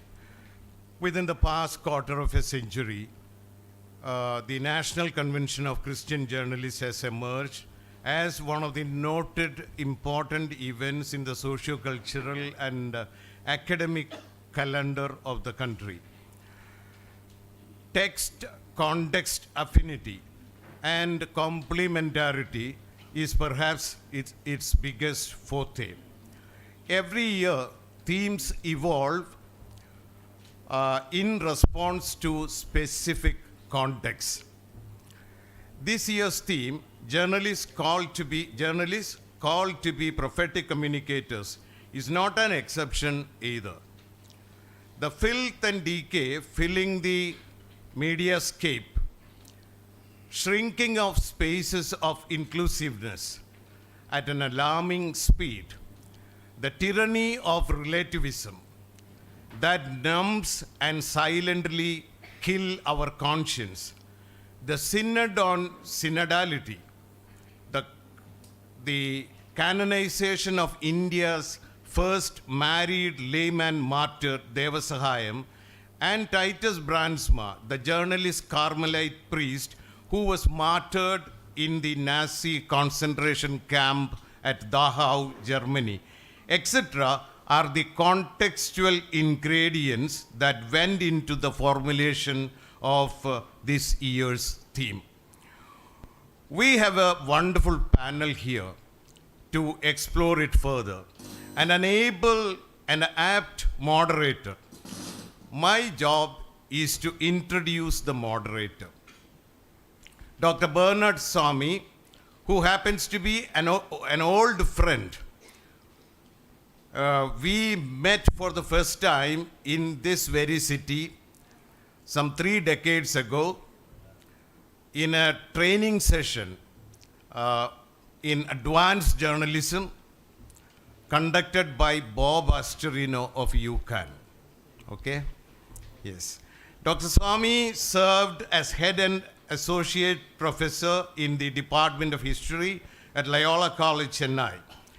He is a commentator on socio-political issues and writes in academic journals and magazines. He was a guest faculty at IIT Madras for quite some time. He has guided, that is more impressive as far as I am concerned. I myself am a teacher, that's why. He has guided about 16 students to their PhD degree. Dr. Swami has also won several international fellowships. So it is my pleasant privilege to introduce him to this august audience. He in turn will introduce the subject as well as the panelists to you. Dr. Swami, please come on.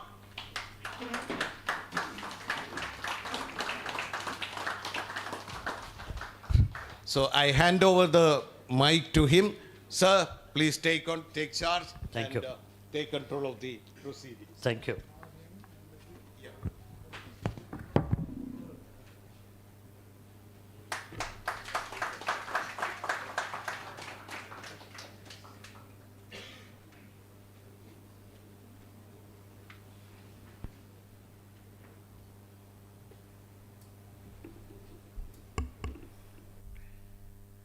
Good morning, and I'll also add my voice in welcoming all of you to the 27th National Convention of the Christian Journalists. And theme has been called to be Prophetic Communicators. I'm sure that most of us were here when the inaugural was taking place.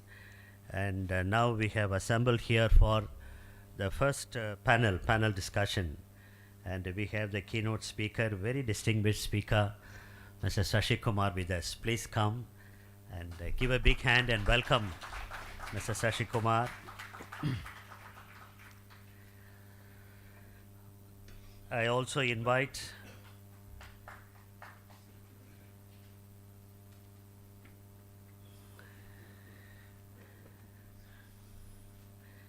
Reverend Dr. A.L. Anthony Sebastian to be one of the panelists. Please come, Father A.L. Sebastian.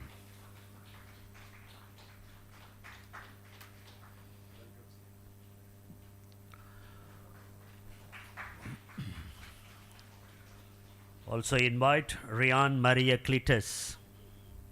She is a student in the Don Bosco School of Excellence, Egmont.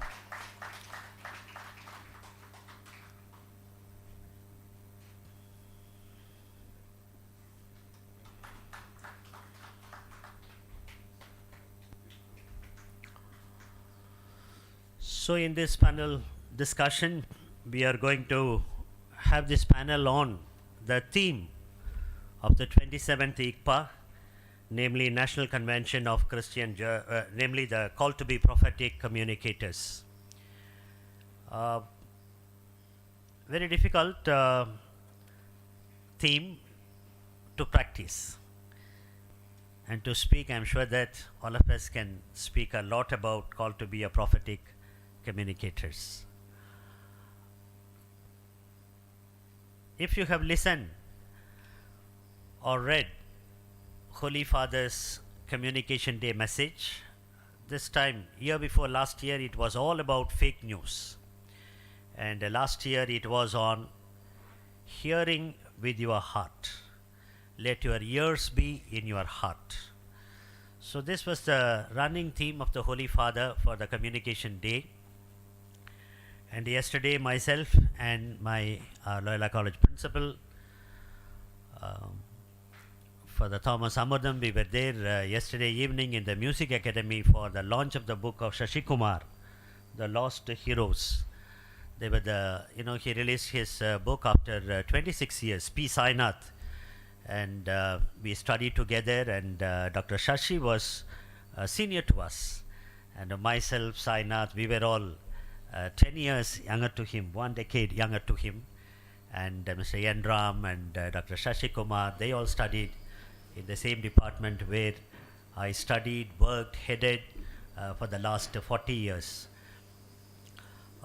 He was also, yesterday during the book release of P. Sainath, that book comes after 26 years after his first book, which is a bestseller.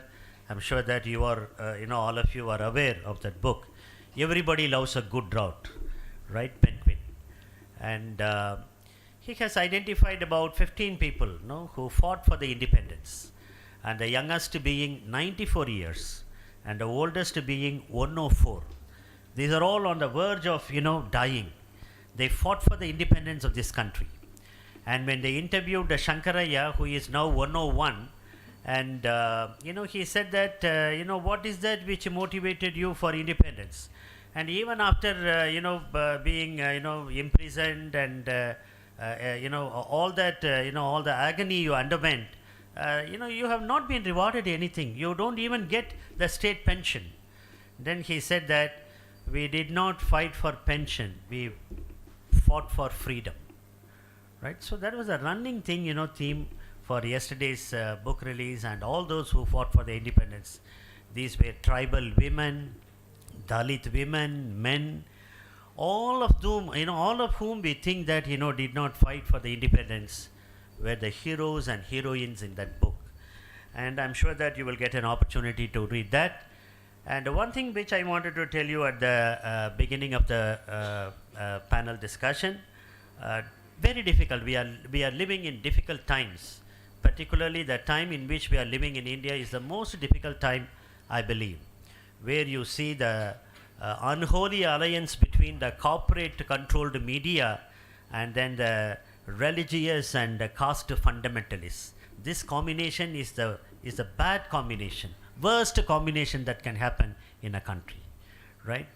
The economy is controlled by the fundamentalists, and the politics is controlled by the fundamentalists. And in this juncture only, we are talking about the role of the communicators to be prophetic.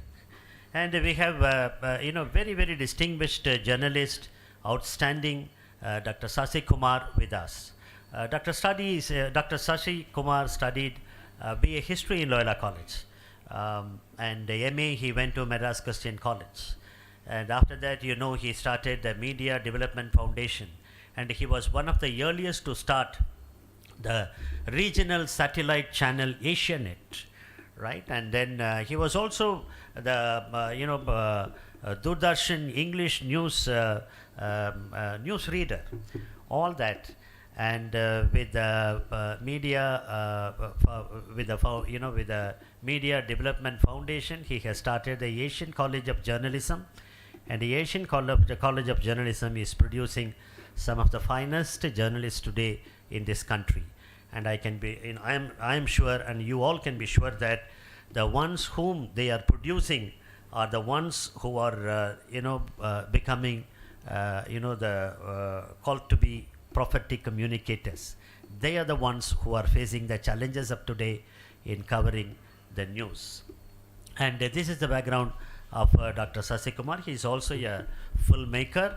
And one thing I wanted to underline and then point out at this point of time, Dr. Sasi Kumar is a person who is, whose ideology is one of inclusivity and equality. Asian College of Journalism, he was very conscious of who are being admitted into the institution. And I'm sure he will remember, and I too want to share it with all of you, that he called me once, I think must be 10-15 years ago. Bernard, in the Asian College of Journalism, we have created 2 seats exclusively for the rural poor Dalit students. If you come across, please identify, spread the news and get them. For tribals, for Dalits, and for those who are coming from rural areas, the Asian College of Journalism gives a seat and trains them as journalists. This is what we call it as inclusion. And give a big hand and welcome Dr. Sasi Kumar. And may I now invite him to give the keynote address. And I think we have about an hour and 20 minutes. So we will have Dr. Sasi Kumar can take 30 minutes being a keynote speaker. Others can take between 15 and 20 minutes. After that, we will have discussion, and then we will conclude at 1 o'clock. Is that okay? And would also like to thank at this point of time the president of the ICPA, Ignatius Gonsalves. I must congratulate him for his excellent memory. 30 years ago, what happened here in the UCAN Advanced Journal Workshop, Journalist Workshop, we were together. Since then, off and on, we meet in the conferences and meetings. And thank you, Ignatius Gonsalves, for having given me this opportunity to be the moderator for this session. And we have, I'm sure that some of you would have studied in Asian College of Journalism. Otherwise, I want to today single out and highlight Father, the editor of the New Leader, Father Anthony Pankras is here. He is one of the products of Asian College of Journalism. May I now invite Dr. Sasi Kumar to give his keynote address. Dr. Sasi.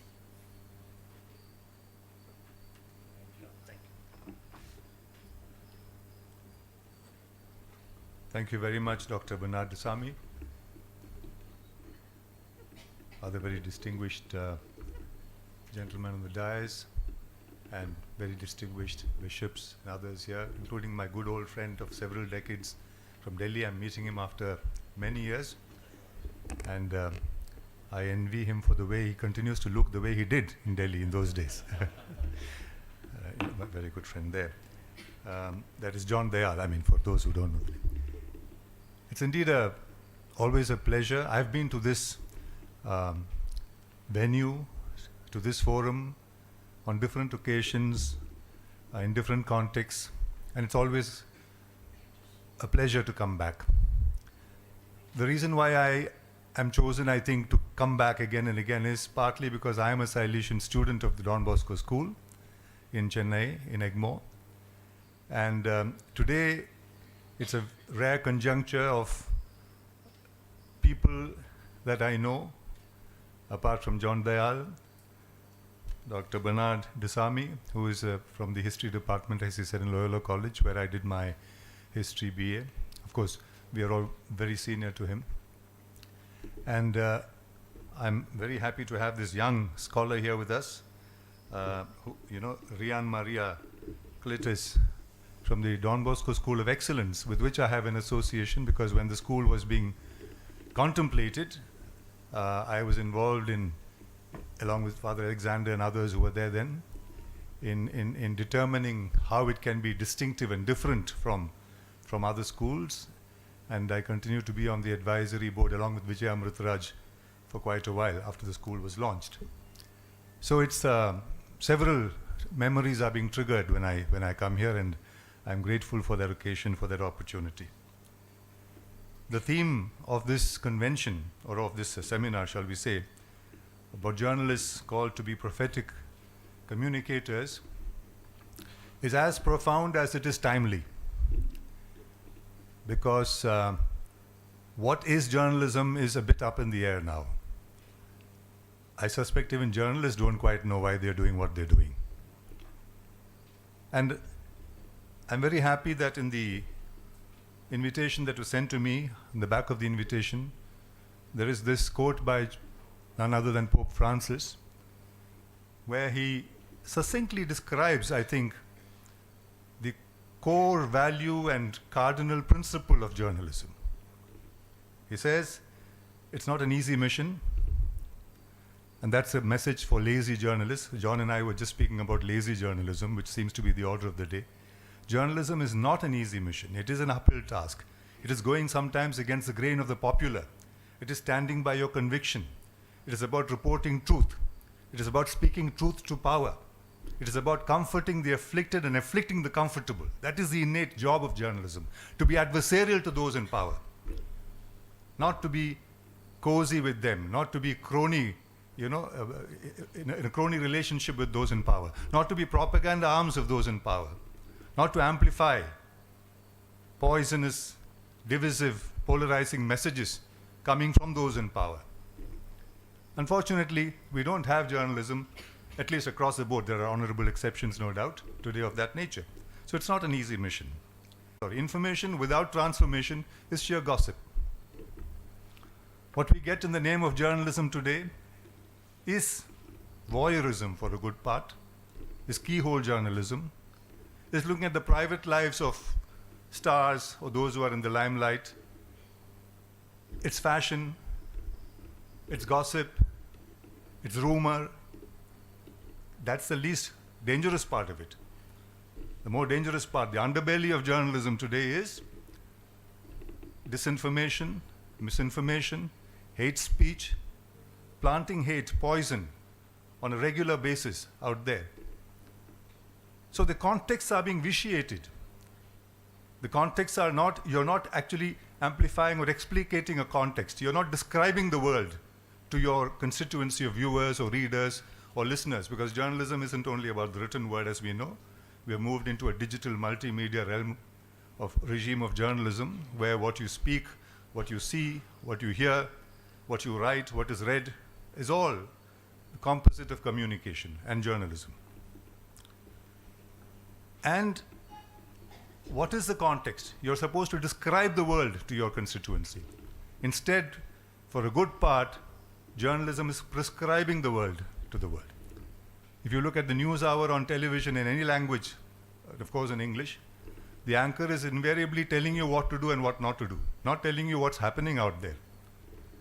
Short of telling you to sit, stand, get out, he's telling you everything else. That is prescriptive.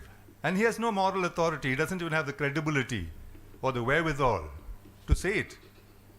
It's done in order to just grab eyeballs. You create tension out there. It's like a gladiatorial spectacle. In the old days, they used to go to this big arena in Rome and so on, where they'll see gladiators out to fight, and it titillates the audience. It's a bloody sport, but it titillates the audience. This is a kind of equivalent of that. You pit one against the other, you see them quarreling. It's a verbal duel, it's a verbal fisticuffs, if you like. And people are titillated, they are happy, you get eyeballs, and therefore you get advertising. And everyone imitates this because that seems to be the revenue model. You laugh your way to the bank. But is that the core mission of journalism? Is that the core purpose? Is that the raison d'etre? Is that the reason for the existence of journalism? No, and here the Pope himself puts it in the correct context. He says, the precedence of a piece of news. What is your source? Is the source genuine? Or is the news being planted there and you are unwittingly amplifying it, taking it forward? Have you verified the source? Do you have filters in your organization to check whether what you are communicating onward is true? This is in fact as true even in the WhatsApp messages that we circulate.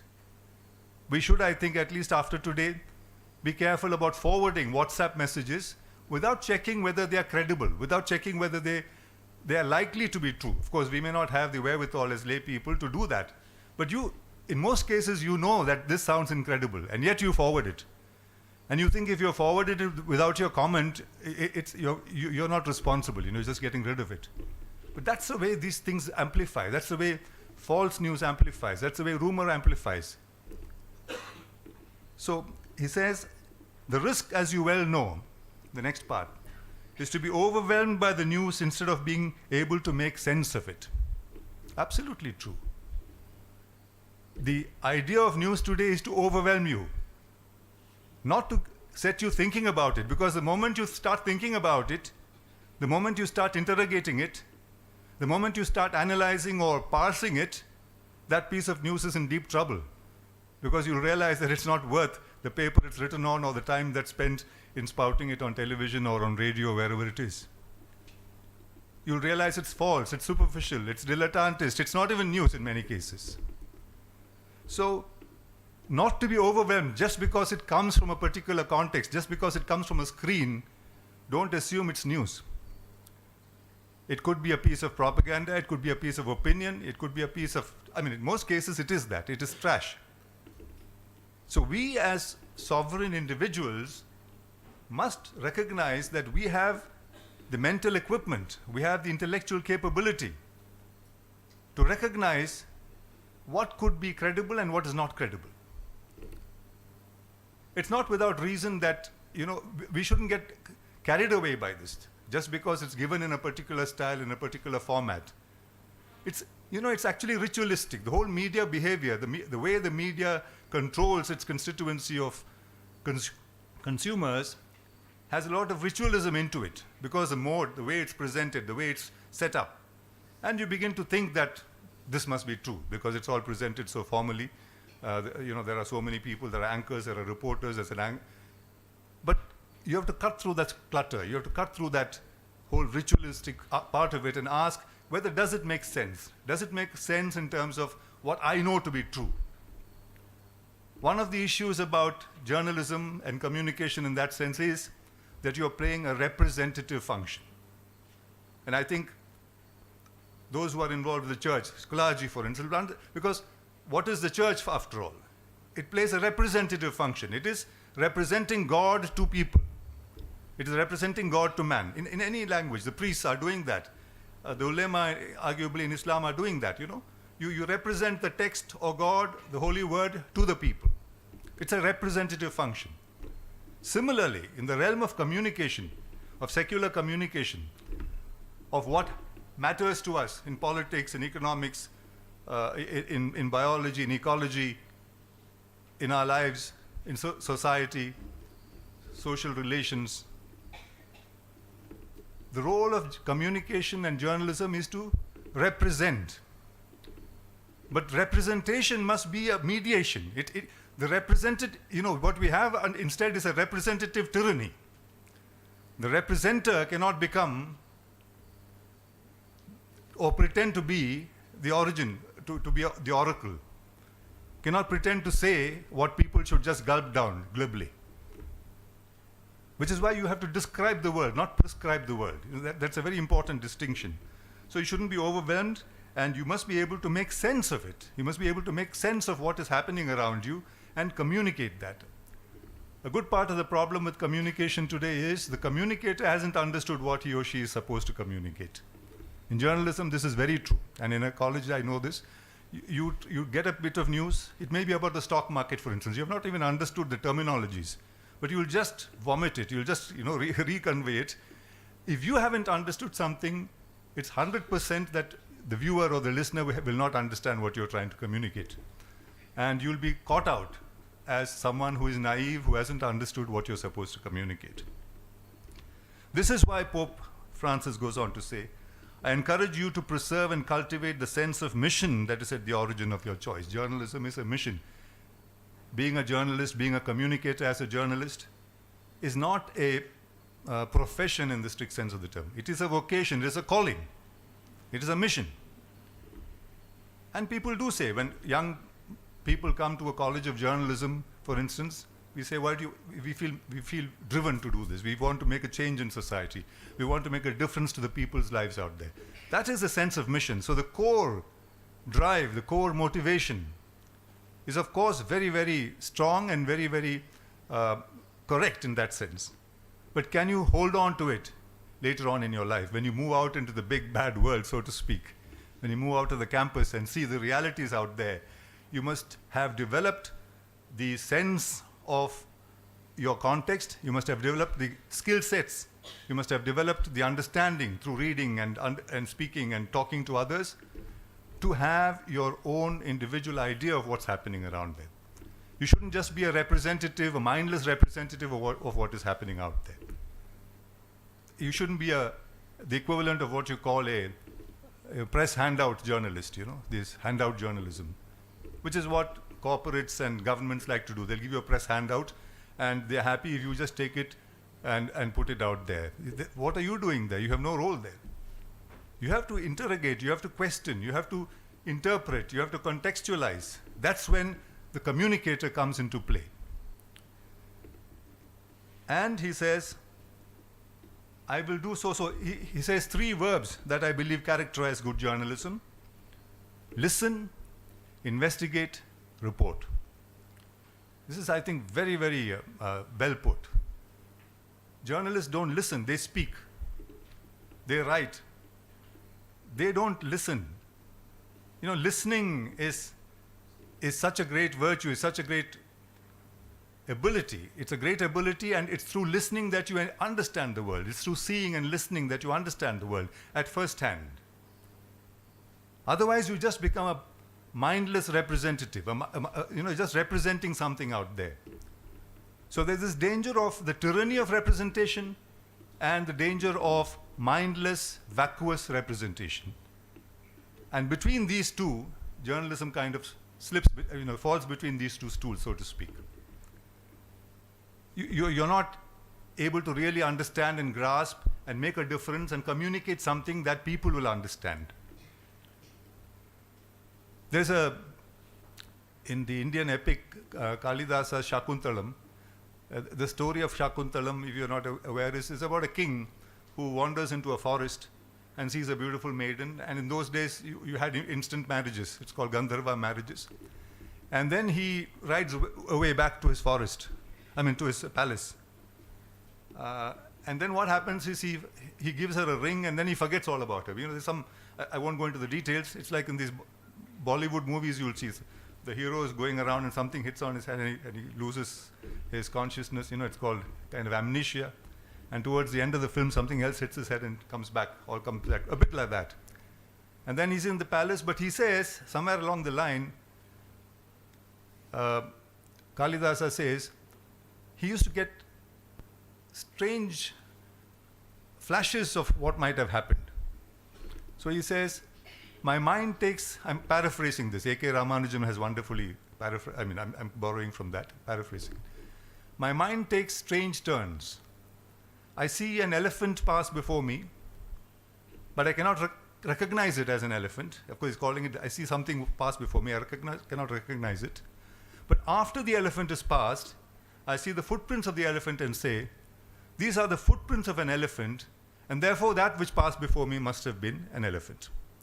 In other words, you need the representation to arrive at the truth.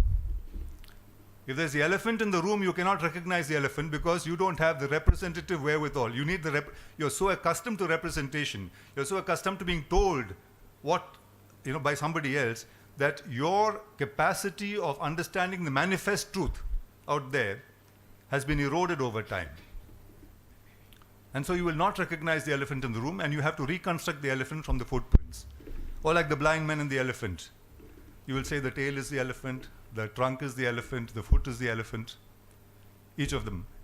But it's the aggregate of that's the elephant. And if you bother to look, if you are not blind, even the blind men are able to reconstruct it, you will not recognize the elephant. So this is how we are conditioned as being victims of representation.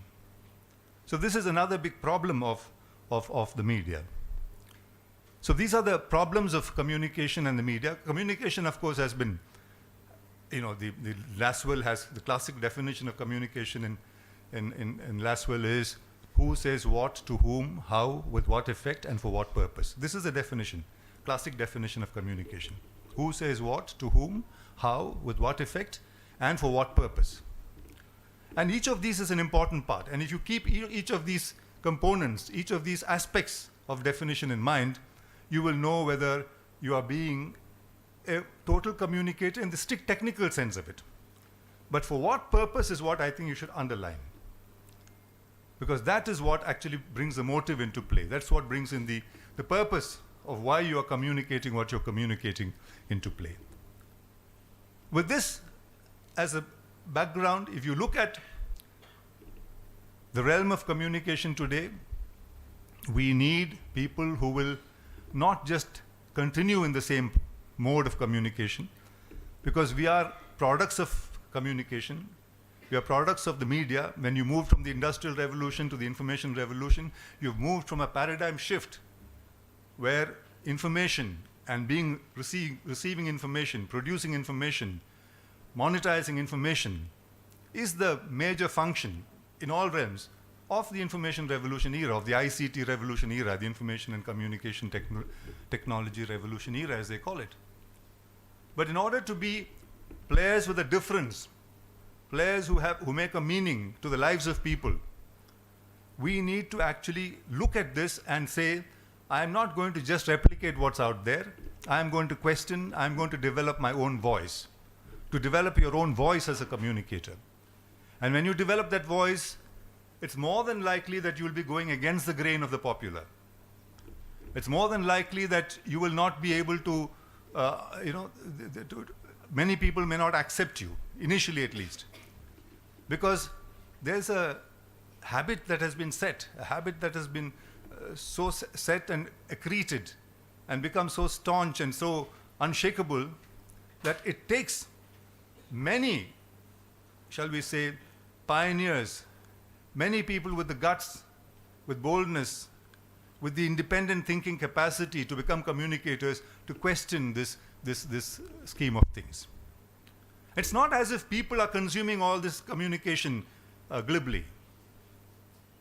There's a big credibility crisis in communication today, particularly formal journalistic communication. In fact, many years back, the Pew Research Center in United States, which does research in the media, conducted a survey of various segments of society in the United States to look at how do people rate various professions, lawyers, engineers, politicians, doctors, you know. And do you know where journalism and the media rated in that survey? Way down in the list, just slightly a notch above second-hand car salesman.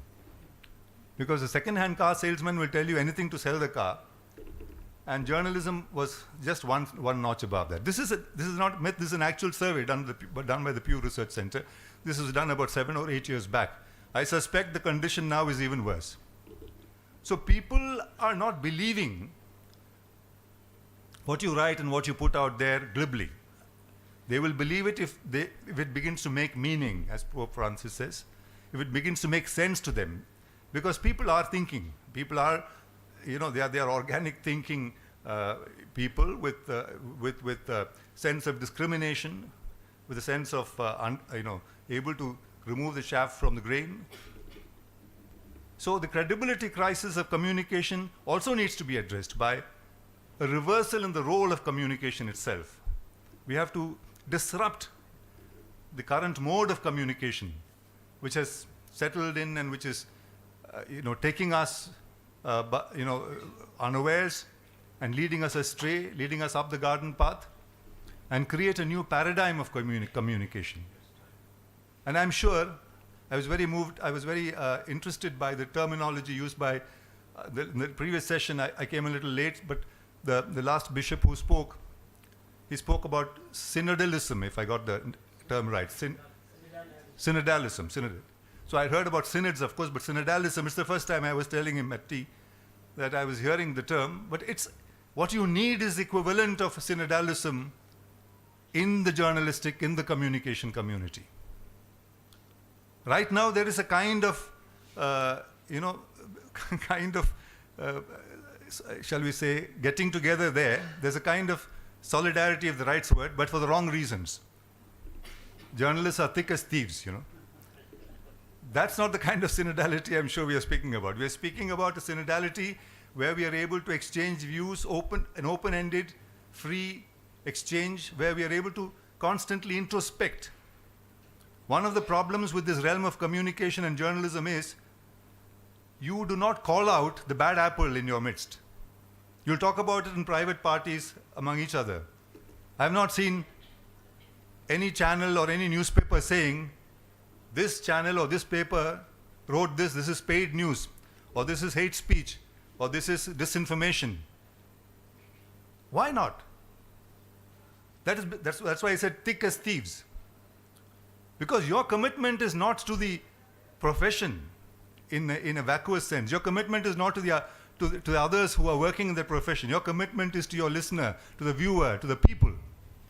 And your role is to play a role, is to inform citizens. Why? Because an informed citizenry makes for a better democracy. I am convinced that, I'm sure many of you who are in the realm will of course agree with me, that if you can say democracy in one breath, you must be able to say a free and independent media in the next breath. Otherwise, that democracy is a farce. We know many elections don't make a democracy. Hitler was elected to power. Mussolini was elected to power. The sine qua non, the litmus test, the qualification, the crucial qualification for democracy is a free and independent media. That is the communication network, the communication apparatus. Today, of course, we are facing huge challenges where this is being questioned by the state, by the government in power, by the ruling party in power. We had a brief aberration of this kind in the 1970s, which was called the emergency.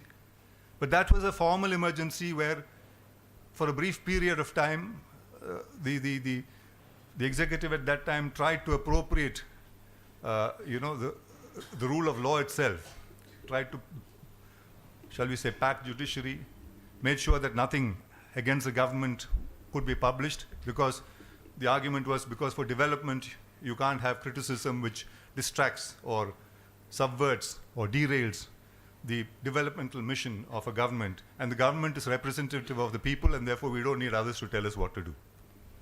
Now that is the road to absolutism. Today India is called an electoral autocracy by Freedom House, which audits the role of democracies in different parts of the world. Today in the World Press Freedom Index, we are 150th out of 180 countries in the world.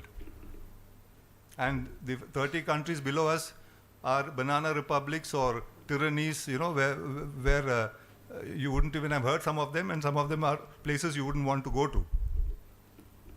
So this is the pathetic record of our status in the international realm. And yet, the government of the day will claim, or the leaders, political leaders of the ruling party particularly, will claim that we have become more democratic. Is a lynch mentality, is a mob lynch mentality more democracy? Is othering people on the basis of religion, caste, gender, the basis of democracy? Is creating fear, a fear psychosis, a prevalent fear psychosis in society, a sign of democracy? You look at formal communication, shall we say, apparatus, or the level of communication, or the process of journalism is being bypassed by those in power. There's kind of leapfrogging that.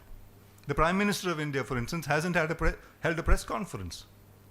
Why? Because from his point of view, he doesn't need it. Why? Because he's able to address his constituents through social media. He'll tweet what he wants to. He doesn't need journalism or communicators to communicate that to him. It's a direct communication. He'll write on Facebook perhaps, or speak on Man Ki Baat. So the process of representation, the formal process of representation, is being bypassed by those in power. And what do troll armies which belong to that persuasion do? They are planting disinformation and misinformation on a daily basis in an orchestrated manner. There are huge troll armies at work, factories at work, putting out hate out there, putting out poison out there, putting out misrepresentation out there. So that people will begin to believe that 80% of the population is threatened by 20% of those who are not sharing that religion. I mean, even statistically, it sounds ridiculous. But they will, you see, Nietzsche famously said, and this is true, this came true in the context of Germany of the 1930s, that the history of truth is the history of the longest lasting falsehood. You repeat a lie, people will not believe it. You repeat it again and again and again, and people begin to think, if this is being repeated again, is something wrong with me? Maybe that's the truth. This is how you arrive at the whole ridiculous, nonsensical idea of post-truth. President Trump also practiced it. And, he would say that for his inauguration, 2 million people turned up. There were about 200 cameras out there which captured the number of people who came up, and you can just about reach 20,000 if you add it all up. But he'll stick to it. He'll say, it's 2 million. They'll say, but CNN is saying this, BBC is saying this, saying that's all fake news. And an entire constituency of, shall we say, redneck Republicans will believe him. So this is the idea of post-truth. It's the extreme subjective idea of what you want to be the truth. It has nothing to do with any clinical objective standard of truth that we can all consensually agree about.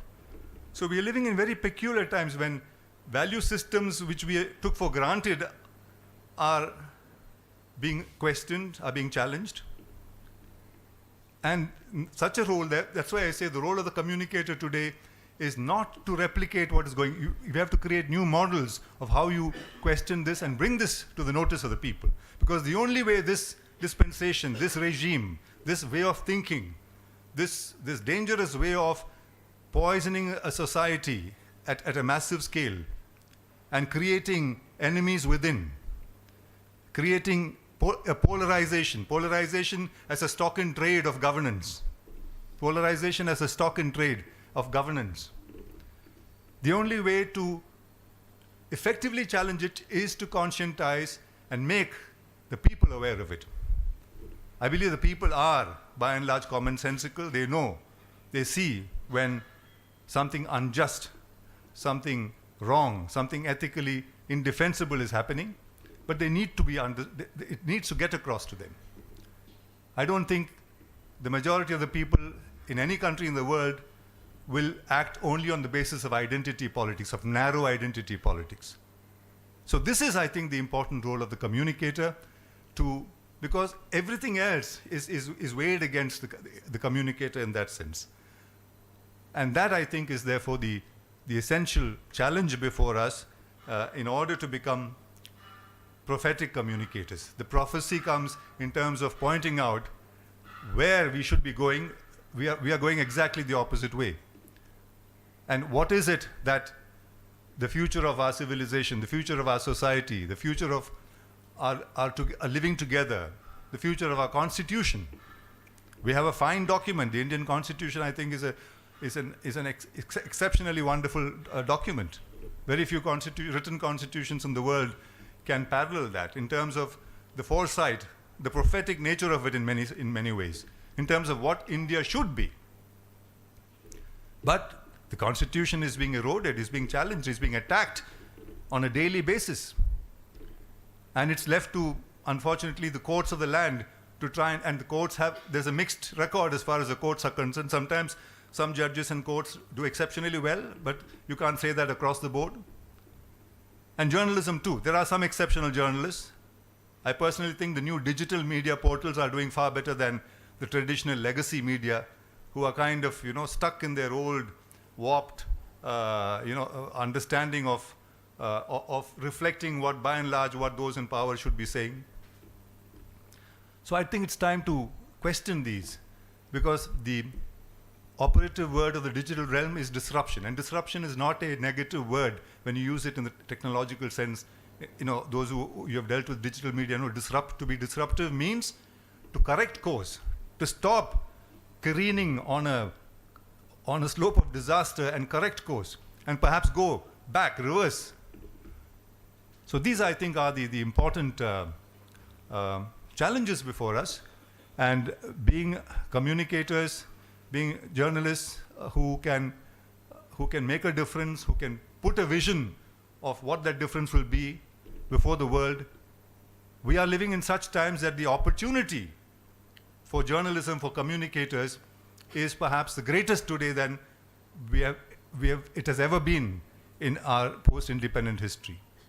And the challenges, therefore, of course, are equally huge. So how we convert these challenges into opportunities, not for personal gain, not for promotions or money, but in order to serve, in order to fulfill the job that you committed yourself to, or that brought you into this space in the first place, to transform, to have a transformative effect, to make a difference to the lives of the people, to inform the people, and enrich our democracy, enrich our sense of inclusiveness, enrich the secular fabric of our society, which today is being rent, is being destroyed in ever so many ways. That, I think, is the immediate challenge before us, and the mid and the long-term challenge before us. And once we get onto that path, I think, once the people begin to become aware of how they have been misled, how they have been poisoned, literally, how their organic intellectual capabilities have been poisoned, they will, I think, then create the critical mass that will make a difference to all of our lives in a democracy. Thank you very much.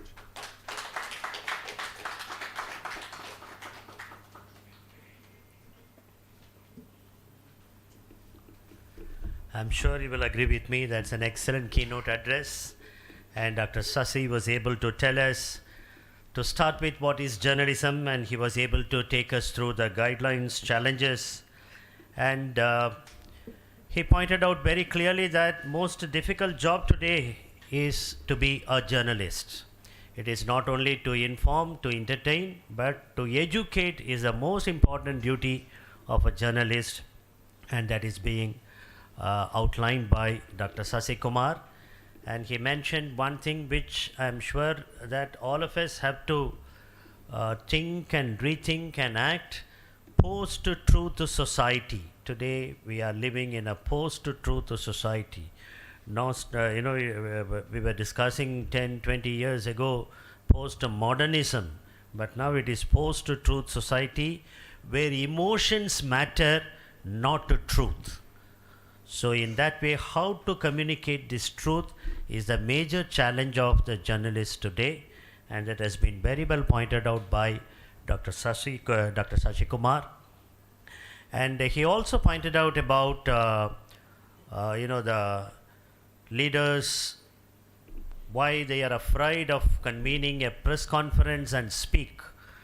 If you read the autobiography of the former Prime Minister of Britain, Tony Blair, in that he writes, what is that which made him very afraid?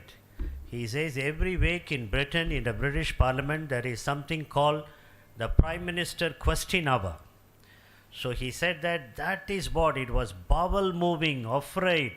Every Wednesday I used to, get very jittery about that, because anyone can pose any question to the Prime Minister, covered by the press, and all the MPs, particularly the treasury benches and backbenches, can throw any question to the Prime Minister. That is how a democracy functions, and otherwise, we cannot call it as, a democracy. As you all know that democracy is not a high-intensity democracy, it is a low-intensity democracy. Once again, give a big hand and thank Dr. Sasi Kumar for that wonderful keynote address. And now we have Father Anthony Sebastian, Reverend Dr. Anthony Sebastian. Dr. Anthony Sebastian, right now he is heading an academy called JDX, JD Academy for Excellence. This is academy started very recently. From the time the responsibility was given to him, he was able to, garner support from everyone, and then started. The office is located next to Archbishop's house, and you have a big building. It is not building that matters, but the way in which he was able to take the civil service courses to the youngsters, the way in which he created interest in them.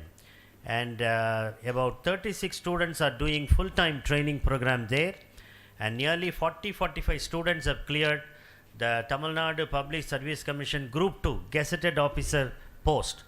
Prelim they were able to cover, now they are all preparing. Yeah, give him a big hand. This is a great achievement. Yeah, now they are all preparing for their finals. And, a very intensive type of civil service coaching and TNPSC training and other courses also he wants to train students. He is doing a yeoman service. He was in the Department of Christian Studies and took his PhD, and later he became the principal of the college, Christ College, Madras Diocese first college, Christ College in Kelacheri. He was its principal for closer to a decade, and from last year onwards he has taken up this responsibility. Good speaker, good thinker, good researcher. May I now invite Reverend Dr. Anthony Sebastian to speak to us on the theme. Father Sebastian.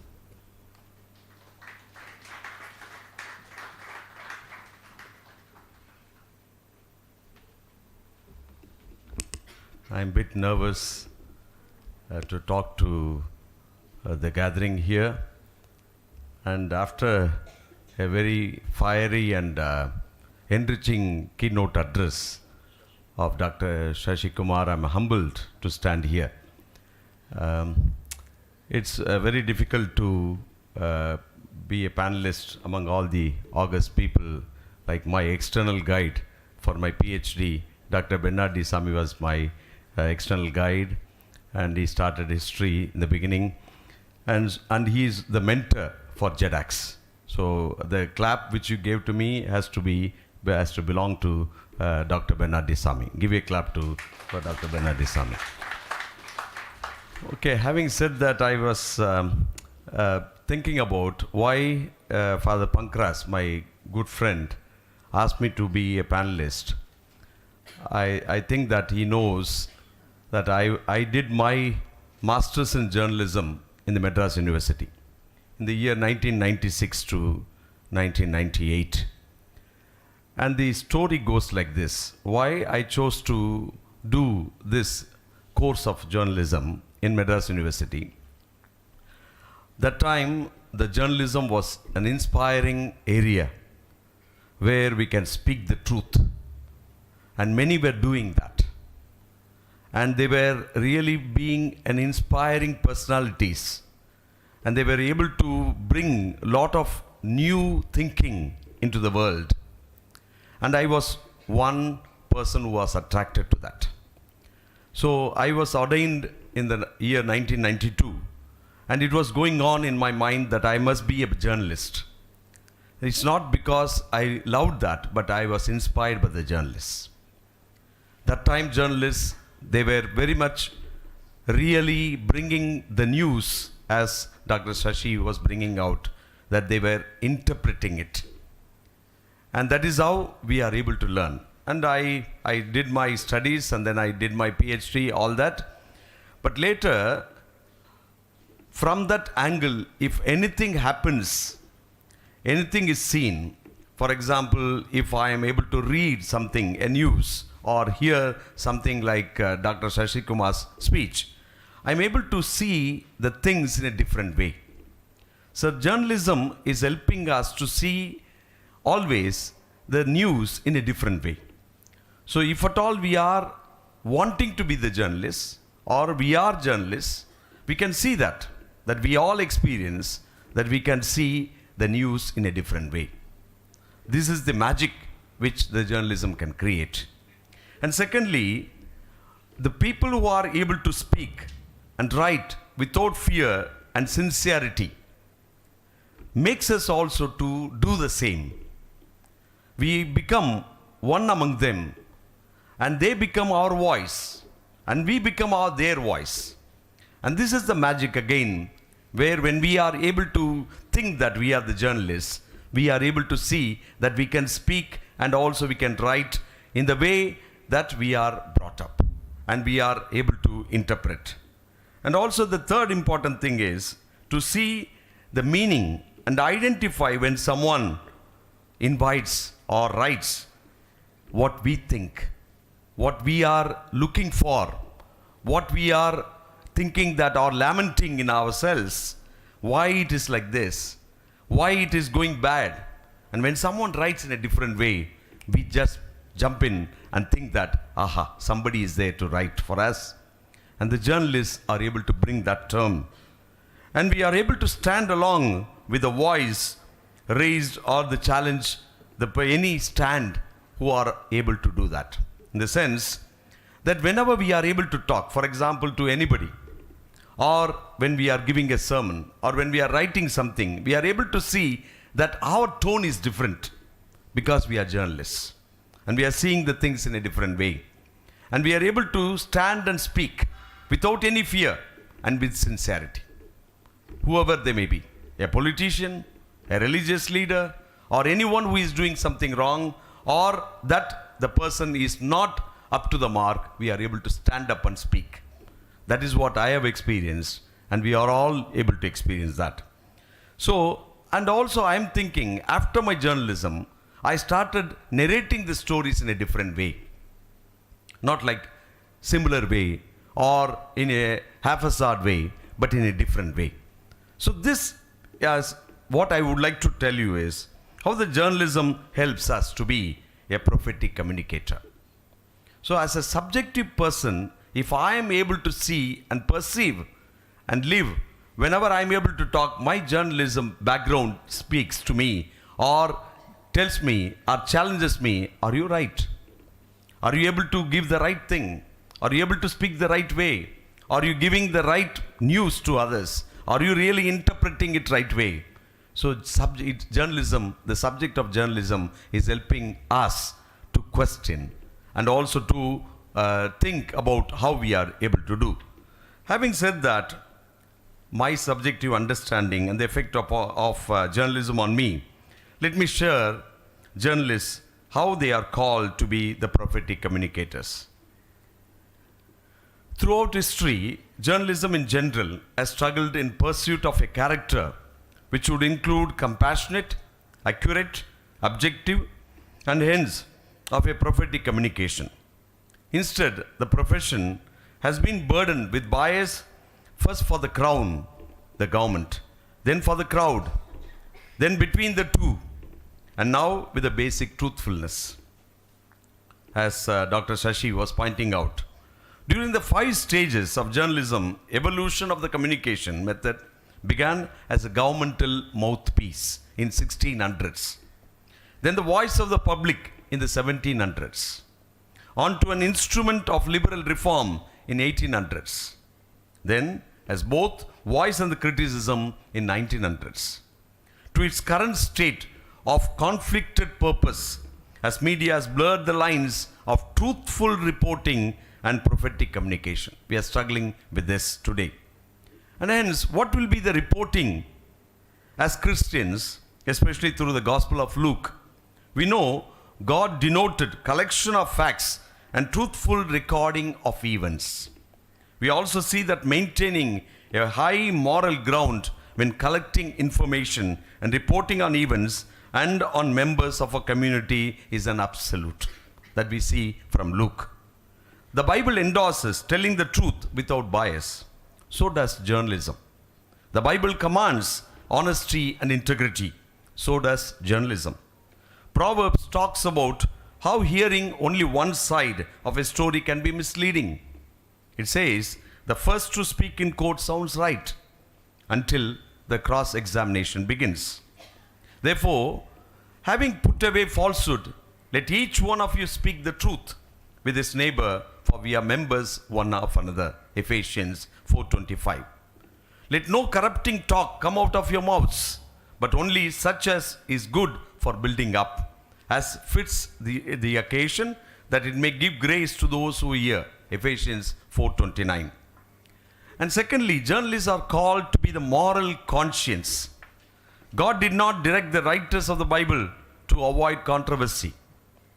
Luke describes his mission in the first few verses of his gospel.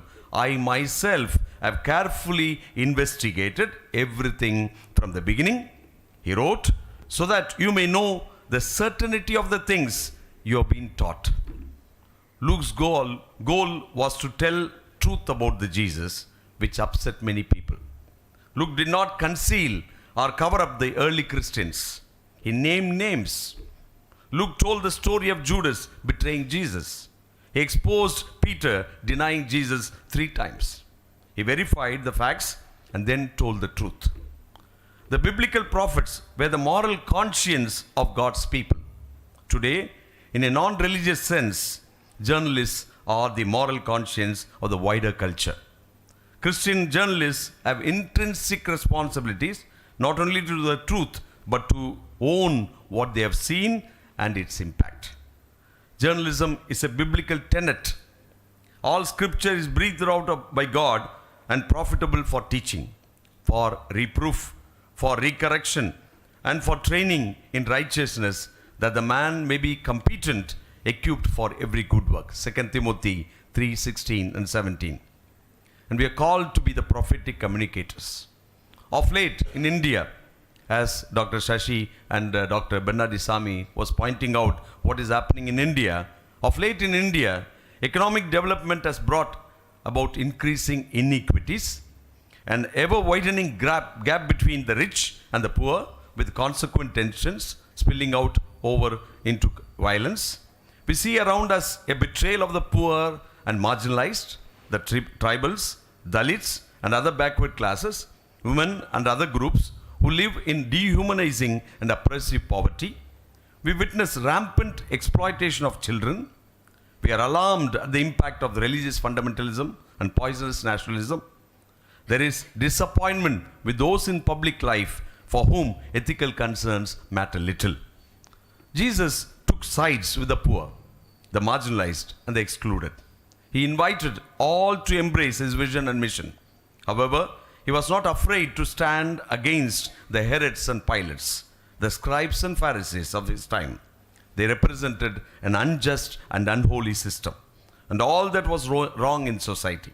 Jesus ultimately had to pay the supreme sacrifice. The prophets before him did the same, and so did countless others after him.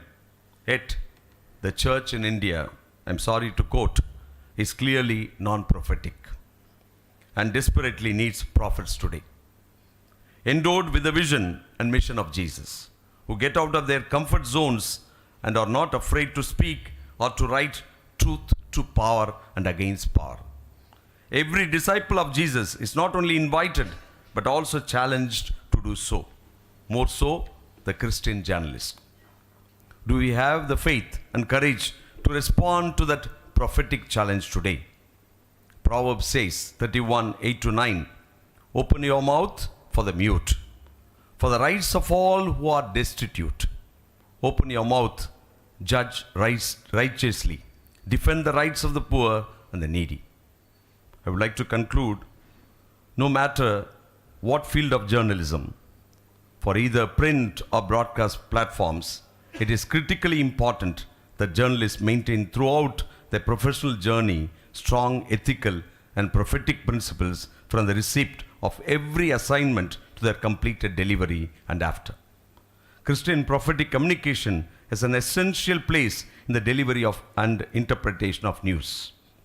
Ingraining biblical teachings to the mission of each story or incident ensures truthful reporting, advocates moral conscience while demonstrating respect to the community and its values and mores, and ultimately standing for prophetic communication. Thank you.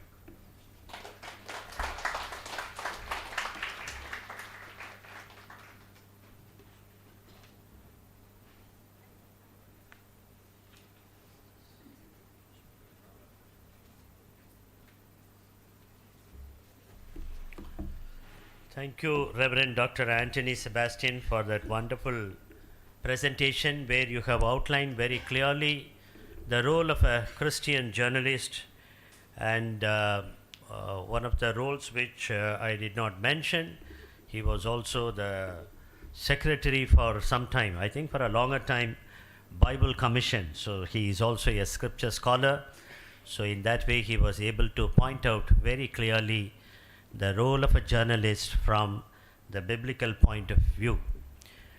When we were doing, today is also International Human Rights Day, 25-30 years ago, there was a clash in the Pondicherry diocese, and priests were sent out and a lot of things, and then there was a fact-finding team, and some of us like Henry Tiffane, me, we were all in the fact-finding team. We went and met people, priests, bishops, all of them wrote our report. And finally, while releasing, we wanted to release that report, and then we have to title it. And when we were looking for that title, then we found one thing. The writings of the famous theologian Leonardo Boff. And Leonardo Boff's quote only we gave as a title for our report, where Leonardo Boff says that there is only one sin for which there is no forgiveness. That is betraying the hope of the poor. For betraying the hope of the poor, there is no forgiveness. This is the title we gave, and then we released the report. Anyway, rest is you can have access to that report, by Google it, by Google it. And that is what Father Sebastian has pointed out, that being the role of a Christian journalist today is difficult, but to be a prophet means challenges and responding to the challenges is what a journalist, and particularly a Christian journalist, is expected to. Now we have the third speaker, Rian Maria Cletus. I don't know whether I am mentioning Christus. And very young student from Don Bosco School of Excellence, Egmore. And she spoke in Parliament, and she is with us. May I now invite Rian Maria to speak to us. Rian.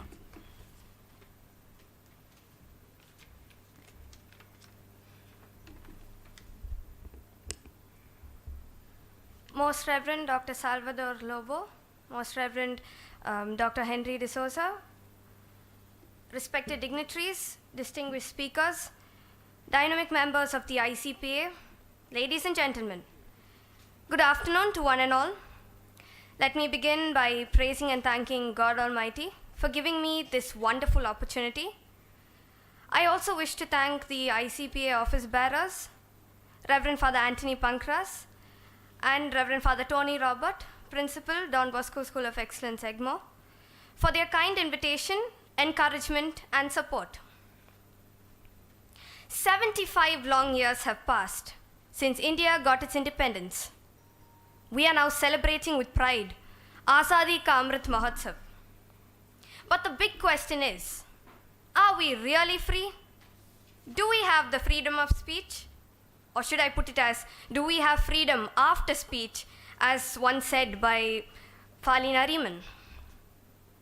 As we deliberate on today's theme, to me, journalists are the kettle drums of the world, awakening the inner voice that everyone has. If we listen to this inner voice and strive to do justice to ourselves and others, we become prophetic communicators. Now I would like to invite you to ponder with me on these three questions. What is the call of a journalist as a prophet? Why is that calling important? And how do we answer it? I believe Christian journalists have a dual responsibility, being both Christians and citizens. But these are not worlds apart. In fact, they aid each other, and the product is for the welfare of society. Being a Christian, you are called to be the voice of God, a mediator between God and the people. And that's being prophetic, isn't it? I envisage journalists to be speakers of truth. The people must know facts with clarity through them. When there is a problem in society, they are called to analyze and report the truth with integrity. They must take a call to solve the problem, and this indeed is no easy mission. It demands vision and wisdom, service and sacrifice, courage and decisiveness, and most importantly, emotional and spiritual intelligence to inspire hope and render selfless service for a higher cause. Hence, the answer to the first question is, for journalists to be prophetic, they must make sacrifices to serve and testify to the truth. Now coming to the second question. Why is it important that Christian journalists must be prophetic communicators? Let me quote one of my favorite authors, J.R.R. Tolkien. There is some good in this world, and it is worth fighting for. The best example is Jesus. He did not bring some method out of the blue. He only tapped into the inherent goodness buried within us to bring out empathy and compassion. His message of love and truth was not imposed. It was implied because he is the way. As Christians, society sees us as a quiet people. But being Christian journalists, sometimes you have to upset the money changers' tables. Now let's move on to the final question. How do we answer that calling? For a journalist to turn a prophet, he must address these issues on a priority basis. Working for the common good, sacrificing, and breaking barriers.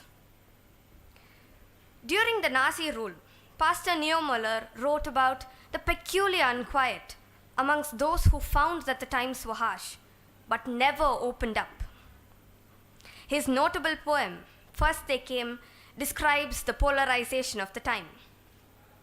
He emphasized the fact that those who don't voice out are guilty as well. Those who don't voice out are guilty as well. Therefore, we must know what to speak, when to speak, and how to speak. But the important thing is to speak.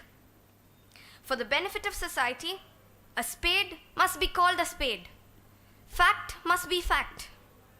We must voice out when there is wrong, but not condemn. Instead, we should strive for reformation and seek solutions. Now, we might face failures and problems.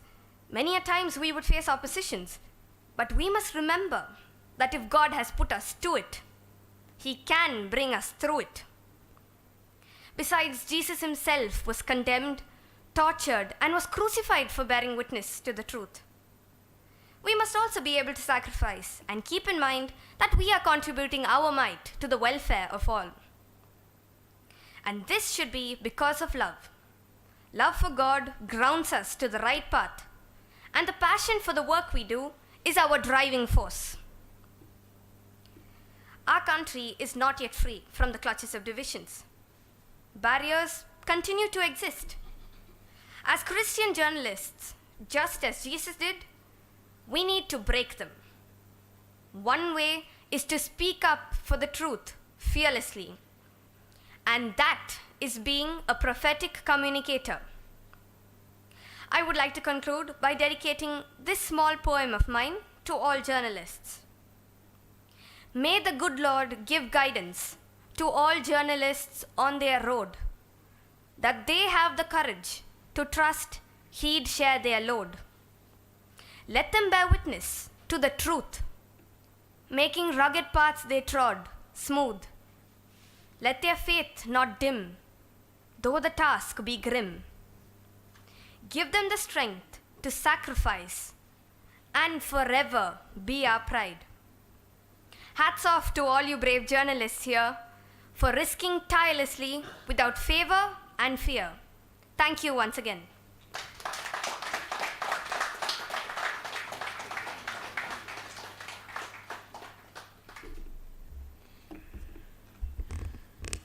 That's excellent, Rian Maria, and I would take it as your dream. Young people are expected, invited to dream dreams, and Rian's dream for a journalist, that is what she shared with us today. And excellent way in which you have articulated to speak about the truth, to stand for the truth, and how one has to sacrifice. Journalism means sacrifice, and that is what she has highlighted. I think we have another 15 minutes, at least for 10 minutes we can go for a discussion. So we have all the three panelists here, and you're free to speak now, raise questions or make comments or your observations. And if it is a question, you can also point out to whom you are addressing your question so that they will be able to respond to your question. Now over to you.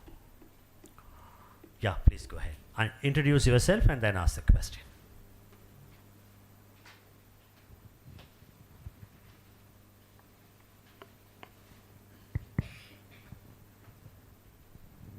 My name is Verghese Joseph, and I run Indian Catholic Matters. Dr. Sasi, you highlighted the role of technology being a disruptor, and digital platforms like this, like ours, have proven the fact as compared to traditional media. Today's age is of unfiltered content, and we really don't know where we are heading to.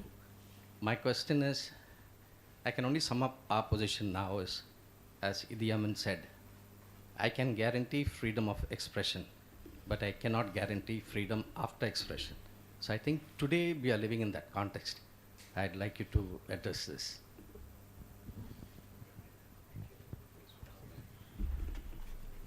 Thank you. Yes. I mean, I think Fali Nariman said that, you have freedom of speech, you don't have freedom after speech, which she cited, which is true. The problem is we are also hedged in by a freewheeling, anarchic social media. and who are the players in the social media, what is the information they're putting out there. And social media is being leveraged, in my view, by the ruling party and its affiliates. It's what I call the factory of the troll factories. Why? Because you look at the nature of the content. It's a fundamentalist Hindutva content that is dominating the social media. And it's a different matter if it's pure identity politics. You know, if there's a healthy debate between Hinduism and Christianity and Islam, and that is perfectly legit in a democracy.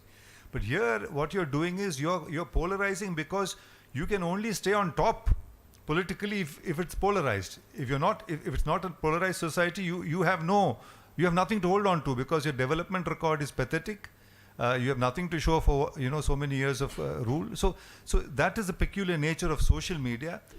And while we say social media is anarchic, we have to ask, who is making it anarchic? Why does the government of the day go after a fact-checking site called Alt News? They are the ones who are checking, right? They're saying their verification. The role of Alt News, they went after the Zubair. Isn't it strange? Have we asked this question? Why is it? Because it is inconvenient for them when anyone questions disinformation in the social media, because their job is to put disinformation in the social media. And anybody who points that out or becomes a stumbling block, becomes inconvenient. So this is the peculiar nature of how digital media is being leveraged for dangerous political purpose, for polarizing political purpose. I think and as it is, if you look at the way WhatsApps have developed, it is already like filter bubbles, as we call it echo chambers or filter bubbles. We will belong to a WhatsApp group which only reiterates what our biases and our prejudices and our beliefs, our narrow beliefs. Anybody who's outside that will slowly feel estranged or marginalized and eventually drop out. So what you're doing is you're creating so many wells with frogs. We are all frogs in the well who think we are swimming in the ocean. But basically you're reinforcing these narrow cast, and if the purpose of new technology is to widen your mental horizons, not to straitjacket it and become, biased and prejudiced and incestuously, thinking the same thing kind of individuals, digital media is not helping that. So, and algorithms, of course, play another role as well. Algorithms determine not just what you will read, but what your appetite is, what you want to ask for, because that's the way artificial intelligence and machine learning work in algorithms. So which is why, as I was saying, the human agency has to go against the grain of the popular. You have to question this. After all, 100 years before, the biggest achievements by mankind were by those who spoke against the grain of the popular. When everyone was saying the earth is flat, somebody came along and said it's not flat, it's round. And it was seen as blasphemy if you said that then. The first few, not several, I think hundreds of people who said that were burnt at the stake. When we said that the earth is the center of the world, somebody came along and talked about the heliocentric theory of the universe, that we are all going around, not vice versa, going around the sun. And the Copernican theory. Those who first said it were burnt at the stake. So, I'm not suggesting we should all be burnt at the stake. I'm just saying that going against the popular is necessary for creating that disruption you're talking about. And you're not doing it to create, this is not what these people call urban Naxal disruption or Maoist, that's a different thing. Here we are saying we need to block this damning dominant narrative that is being foisted on the people, or foisted on society. Because otherwise they'll know no better. The people who are receiving, unless they see, oh, this is another, a ray of hope, a ray of rationality, a ray of a different kind of reasoning that they can hold on to. Otherwise, it's very difficult. And one other point, in the digital realm, what's happened, unlike in the analog realm, is in the Industrial Revolution and what the culture it set, you prioritize rationalization. I think, therefore I am. The Descartesian concept of I think, logic and sequence. There was you go linearly, logically. In the digital realm, there's no logic. There's no, it's non-linear, as you know. It's simultaneity. It's impressions. You talk about sound bites. You talk about surfing the net. You talk about spanning. You look at the terminology of the digital. It's all about spanning. It's all about flatism. You don't dive into depths of knowledge in the net. You don't ascend heights of knowledge. You're surfing, scanning, spanning. Even the jargon is one of flatism, of superficiality. So these are all things we need to question and come up with a model which can counter this with some kind of credibility.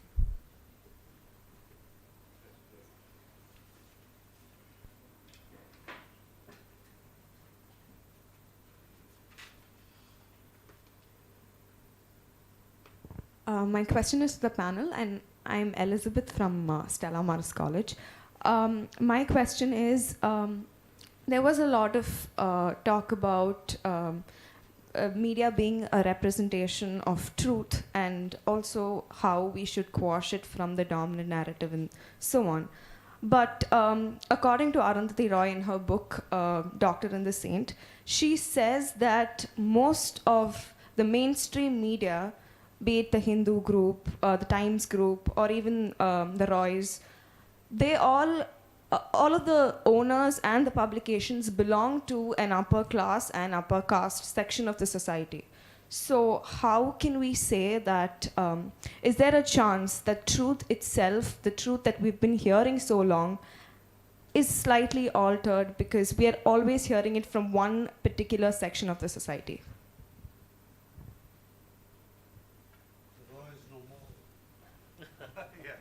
The raw is no more, meaning no more an entity. That's what John. Yes, I mean, see, truth is a very, very, there's a wonderful saying by Lessing who says, if God offered me all truth in one hand and the search for truth in the other hand, I'll tell God, I'll opt for this because pure truth is only for you. So truth is a relative concept. In journalism, I don't think, we do say speaking truth to power. We're taking liberty with the term. We can at best stretch ourselves to facts, to realities, to, facts with evidence. Because truth is a philosophical term. I mean, Plato famously said, poetry comes closer to vital truth than history. I mean, since we have history professors, you can write reams and reams of history, and yet the truth will elude you because history is the narrative of the victor. History is the narrative of the person who is in charge, right, at any point of time. Whereas poetry is where, in a small haiku poem, there's epiphany. You get something, and you glimpse a truth. A sculptor may glimpse a truth. A painter may glimpse a truth. So truth is a very, very difficult concept. But from what you went on to say with quoting Arundhati Roy, that yes, most of the media that you cited, for instance, are all upper caste, upper class, if you like. So what kind of truth will they be projecting? But actually the media itself is a problem. No? We talk about media. Media is a middle class obsession in that sense. Where is ruralness in Indian media? Except when there's a rape or when there's a khat panchayat or somebody is killed or farmers commit suicide. 70% of India gets what? How much space in the Indian media? That's what Sainath and others are talking about, right? So the media is by and large unrepresentative in that sense. Because it is a middle class, which is why in Marxist terms they call it bourgeois media. It's a bourgeois press, right? Because it belongs to the middle class sensibilities, preoccupations, tastes, appetites, concerns are what the media reflect. So naturally the media has that skewed kind of problem. But changes happen also from the middle class. The vanguard of the revolution, as Lenin would say, would be the middle class, would be the working class, not the poor peasant or the laborer. Not necessarily that. So that is Gandhi would have his prejudices, for instance, but he brought about this big shift because he's an upper caste person, really. He's a Banya, if you like. He had a view of, he was also religious. He had a view of Ramarajya. We had a wonderful debate at the Asian College of Journalism once when Gopal Guru, who's a Dalit scholar, came, and we were debating Gandhi's view of the world. Arundhati Roy may also be, Gandhi, with all good intentions, could not overcome his own caste rooting, So, for instance, he'd say about the Dalits, at that time they were called Harijans, now it's no longer a term.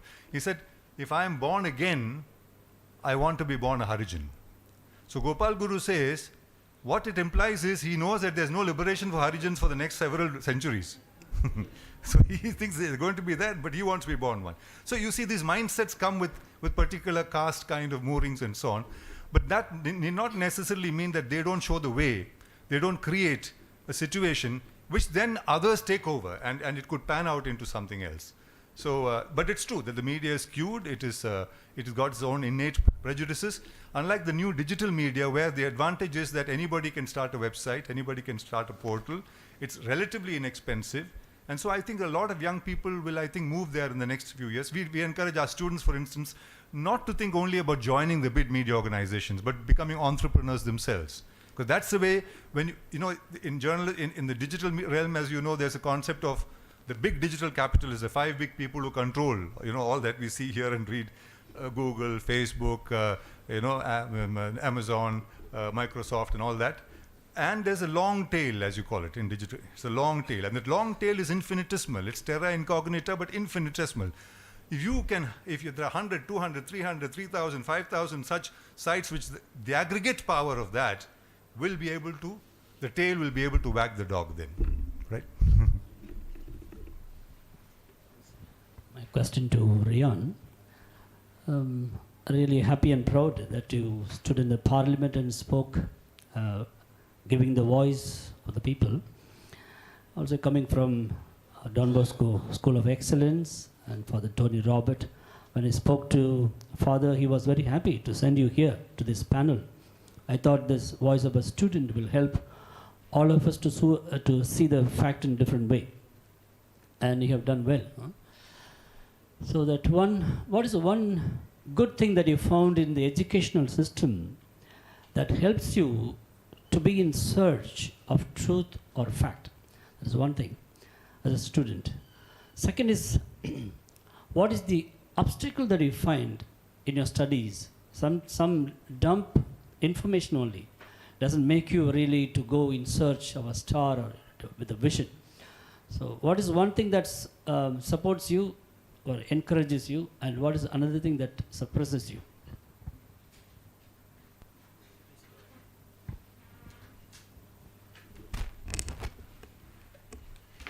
So actually, when we study about history in classes, history plays a very important role for us in the future, in the present and in the future, because the mistakes that they made in the past, they help us succeed in the future. They help us to think about the future during the present. So in the search of truth, when there was confusion in the past, when there was a lot of dilemma in the past, you know what was the result of it, and in the present you think of solutions to it.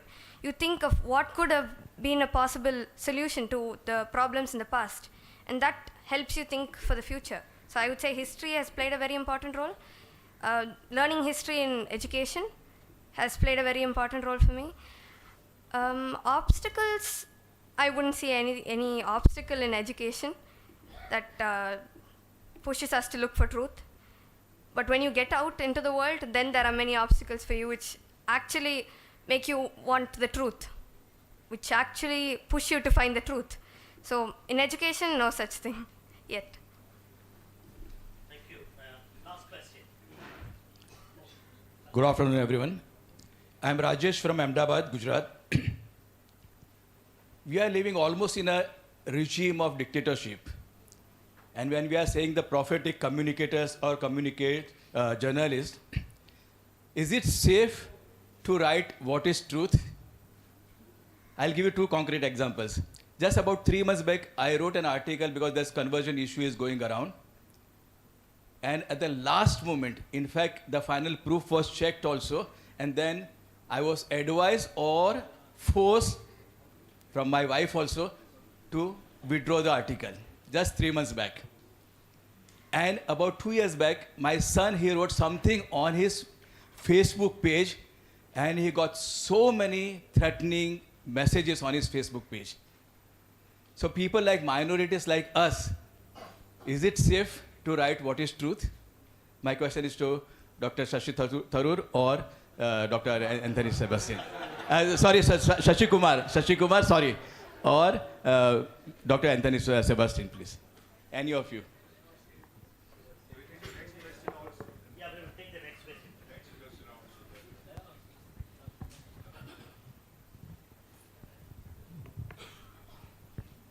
It is not so much a question, but is a sentiment which troubles me.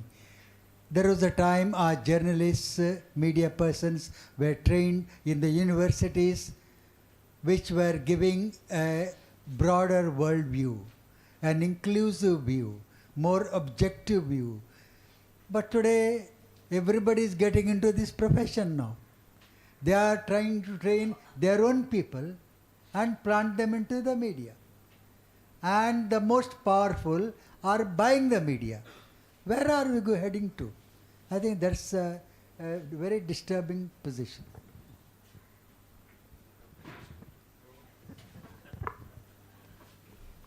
Is it safe to write what you think is the truth? It's certainly not very safe these days. Discretion is sometimes the better part of valor. I wouldn't think we should rush out there and do things which might endanger you. And it's a serious thing. There is a sense of, what you call a chilling effect is operating in the media. Supreme Court judges have written about it. Justice Ramanna, in the interim judgment on the Pegasus case, in which I was one of the petitioners, has mentioned this, that government cannot cite national security every time somebody wants to express something, because the reason why journalists are put behind bars. Siddiq Kapan is behind bars for what we don't know, for having spoken about or written about a rape which took place in Hathras. There are other journalists who are, there are public intellectuals, as you know, many of them, some of them are getting bailed slowly. Eventually none of these will stand the scrutiny of a court or trial. But in India, as somebody has said, the process is the punishment. It's not the verdict. The verdict is, you'll be exonerated when the verdict comes. But then if the process takes, in our legal system, 5 years, 10 years, that much of your life is gone. So I don't think we should be unrealistic about this. The reality check is, yes, one has to be careful. But at the same time, there's something called, in journalists, I think we learned this almost instinctively, something called, clever brinkmanship. You know how much to push the frontiers. And so if you really want to, you can say a lot. But the problem with journalism is the opposite. I'm sure John Dayal will also agree. The run-of-the-mill journalists, much of journalism today doesn't even bother to step to that point. It's lazy, or it's scared, or it's easygoing journalism. It's, journalism on the tap. If somebody else sends you something, you just send out so there's no investigative rigor, or no mission, no sense of trying to communicate a situation to somebody. So I think these are the realities, certainly. And in our college, for instance, we orient journalists to how to handle particular situations in a manner that they are not exposing themselves legally to the high-handed draconian laws of the state. And Reverend Father Bishop's point about, yes, it is a problem. The media is not democratic anymore, which is why I keep saying that even structurally, if you look at the big people, if you look at what Ambani's and Ambani put, the big media are occupied by them, either directly or indirectly. In fact, we don't have a transparent mapped media. We don't know who is owning what piece of the media. The nominal owner is sometimes not the real owner. Who is bankrolling many? We do an exercise at the ACJ, for instance. I won't mention the newspaper. We mention a newspaper which pays very high salaries. High meaning the editor would be getting nearly, say, 70 to 80 lakhs, a year, 5 to 6 lakhs. So earlier it used to be even up to 1 crore. Now I think it's kind of leveled off. And good salaries. But if you look at the newspaper, they don't have any advertisements. And so there are only two sources of revenue for a paper, either advertisement or subscription. And subscription, you can get an idea by the ABC figures, by the circulation figures of a newspaper. So we tell students, they look at that, and even you go by the face value of the tariff card. Sometimes advertisements are sold at far greater discounts. Aggregate all that information. Of advertisement, the column centimeter tariff card. So what the newspaper is getting, in a 6-month time frame. It will not be enough for them to pay the rent for the place they're staying in. How do they pay these salaries? So it's being bankrolled. There are all kinds of, sources, and the government is selective about it. If you or I do some honest journalism, you'll have the IT and the ED and the CBI and the NIA and all of them standing in a queue to greet you. But in these cases it doesn't. So this is a reality, and you're right. When the big corporate media takes over all the independent media, you will have a homogenized, unified kind of voice, which is where again the hope lies in the digital media, because that is technologically a realm they can't control. And if there's greater and greater presence of independent-minded journalists there, they don't all have to say the same thing. There can be differences of opinion. Then I think there is a hope that it'll have a critical mass, and that I think is the future of, I mean, in my view, of meaningful journalism as we see it today.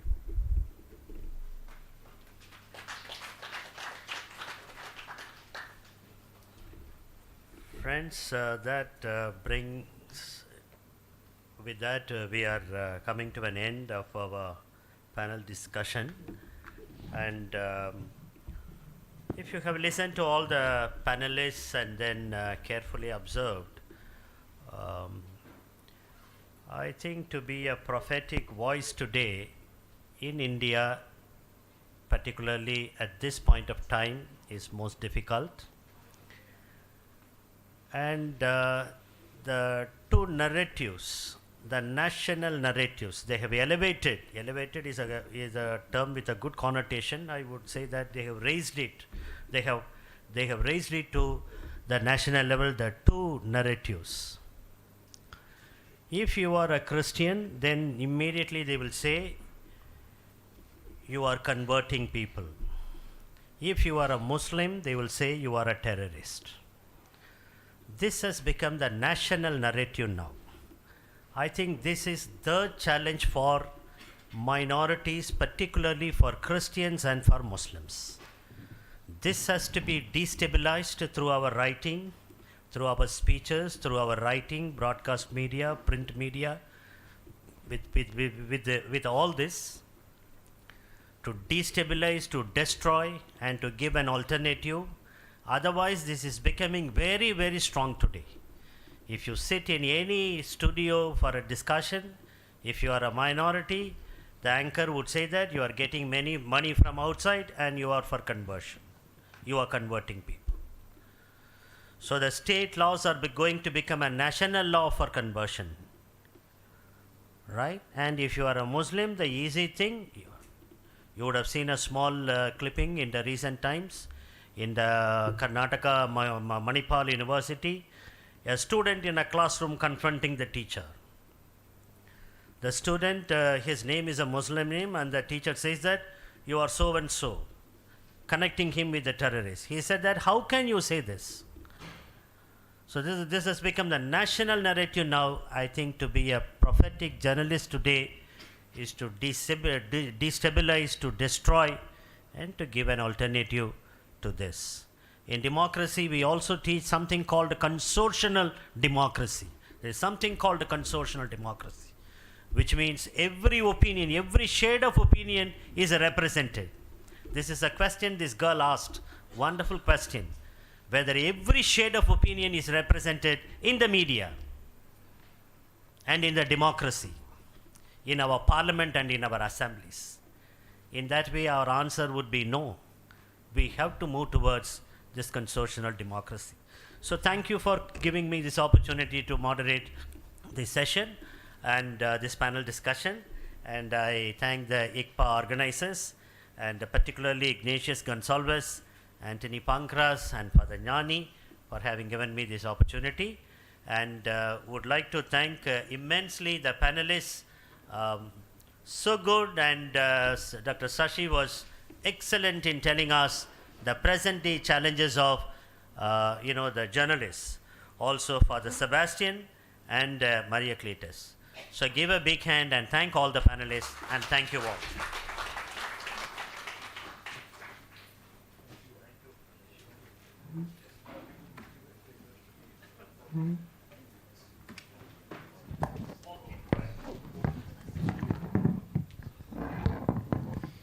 It was indeed a mind-opening and an enlightening experience to witness the panel discussion. Thank you, panelists. I now call upon Father Suresh Matthew, the editor of Indian Currents Weekly and the secretary of ICPA, to extend the thanks to the panelists. Dear friends, Once, in an archdiocese, the archbishop called for a meeting of all the priests and religious.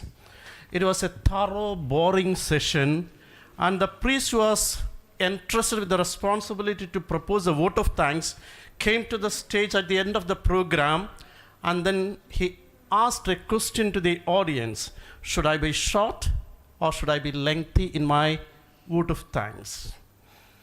Unanimously, the audience said, you should be short. And he said, thank you.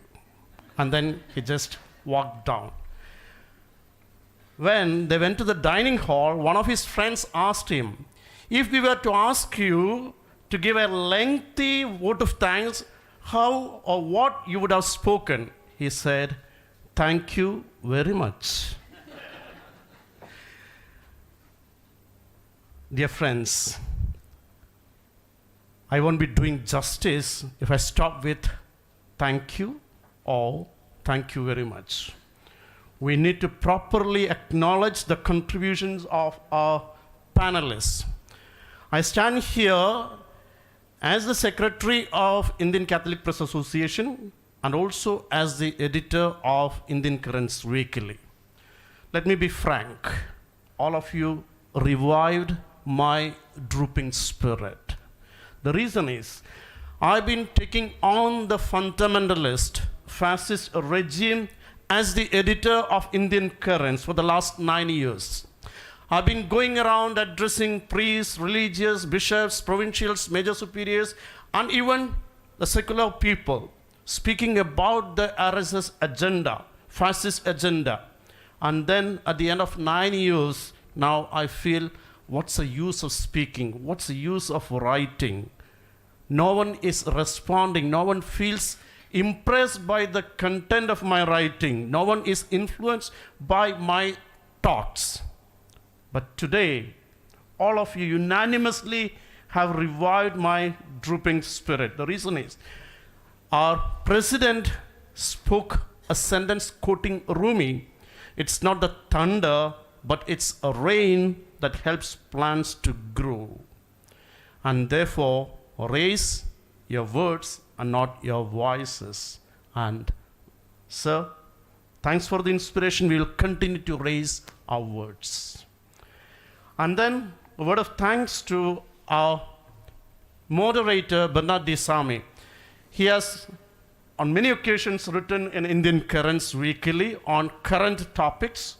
And then he's also a regular reader and supporter of Indian Currents Weekly. And today, you have proved your worth before us by moderating this session. You were known to the people here, but not to us, except through your writings.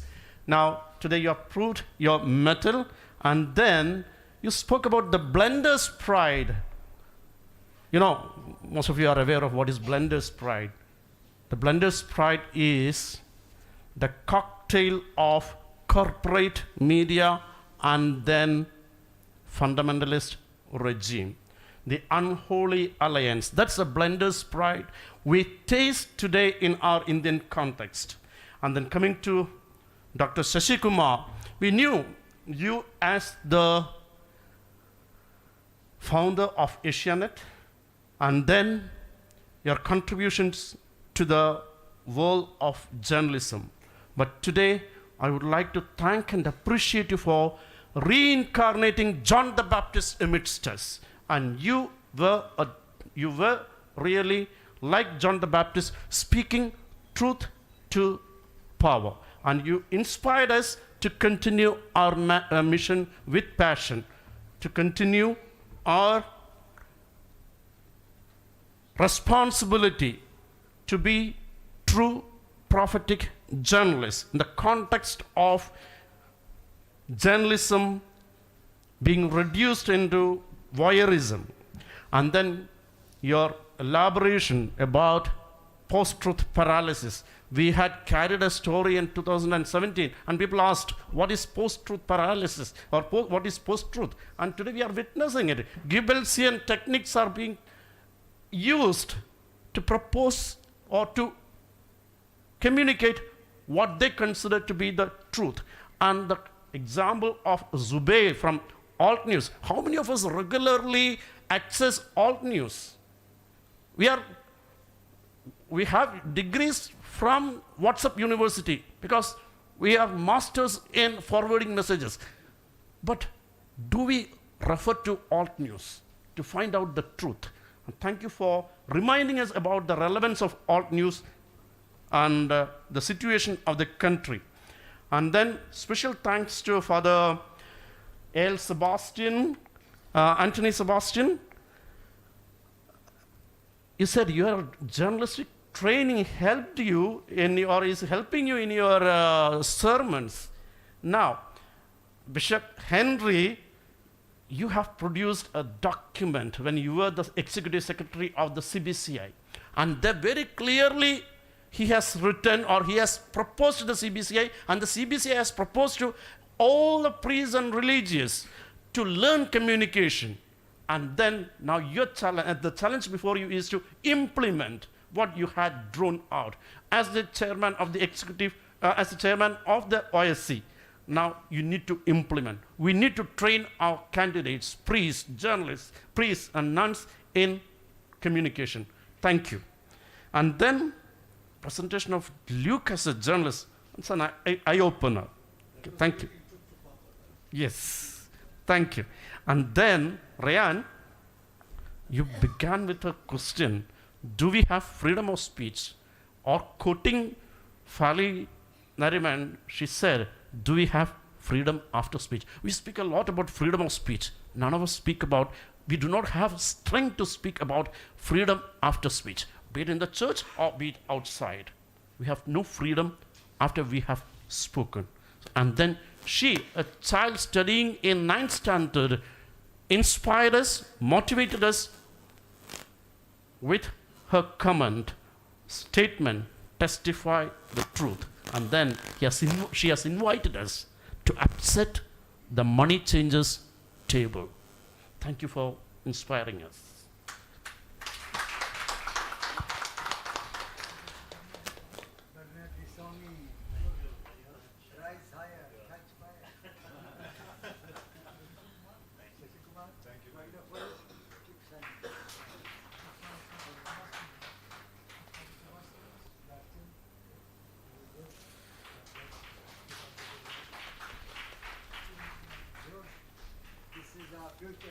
Yes.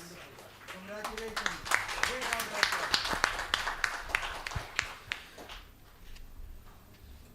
Thanks once again to the panelists. Now, as per our program, we have a screening of Face of the Faceless. I invite Dr. Shazan Ausif. Yeah.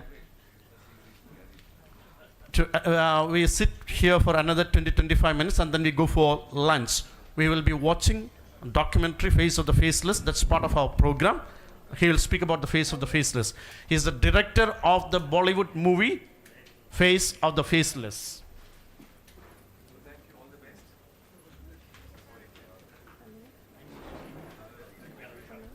Thank you. Just give me, it's not a, Face of the Faceless is not a documentary, it's a feature film.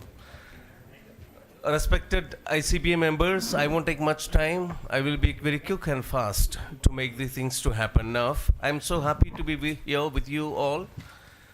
I come from a Catholic communication center which is called XIC, Xavier Institute of Communications, which is founded by the CBCI, Catholic Bishop Conference, almost 50 years back. Now, why I am here? I know you guys are disturbed. Could you just give me 5 minutes, if you don't mind? Thank you so much. I am here to talk about the film based on the life of Blessed Rani Maria, The Face of the Faceless, produced by Sandra D'Souza under the banner Twilight Creations in association with Don Bosco International Paris. It is based on a true story of Blessed Rani Maria, her life, her death, her influence on our society. This feature film has a duration of 2 hours and 20 minutes, will be released in Spanish, French, Malayalam, and other South Indian languages with subtitles in English. Why the film? Blessed Rani Maria is a true example to the world as she fought against the injustice in the community she served. Blessed Rani Maria often said, "We are grafted onto the cross, and we must carry in joyfully unto death." The injustice she fought against were local in nature but have universal application. Her life story, the story of her family, and their relationship with her murderer will have an impact on the whole society. As Blessed Rani Maria is on her way to sainthood, we want to highlight through this continued fight for justice in India by our Christian brethren. As you are aware, the film has a far greater power to move minds than the written or spoken words. We have been working on this film for the last 5 years with an outstanding crew. Me as a director, Shaisen, 10 times international award winner, Mahesh Ane, national award winner for Shah Rukh Khan's film Swadesh, Baby Chinarthail, one of the ICPA members who is here with us, as a scriptwriter and consultant, and then we have Ranjan Abraham, a well-known name in the entire Malayalam film industry and South Indian film industry as an editor, who has edited more than 110 films. Music is done by Alphonse Joseph, lyrics by Kaidapram Damodaran Nambudri, and we have singers Chitra, Hariharan, Kaileshkar, and Vinci Aloysius as upcoming actress as Sister Rani Maria. And we had a crew of 150 from 16 states across India. And this film was shot in an extreme climate of 45 to 50 degrees Celsius in Maharashtra, Madhya Pradesh, and few days in Kerala.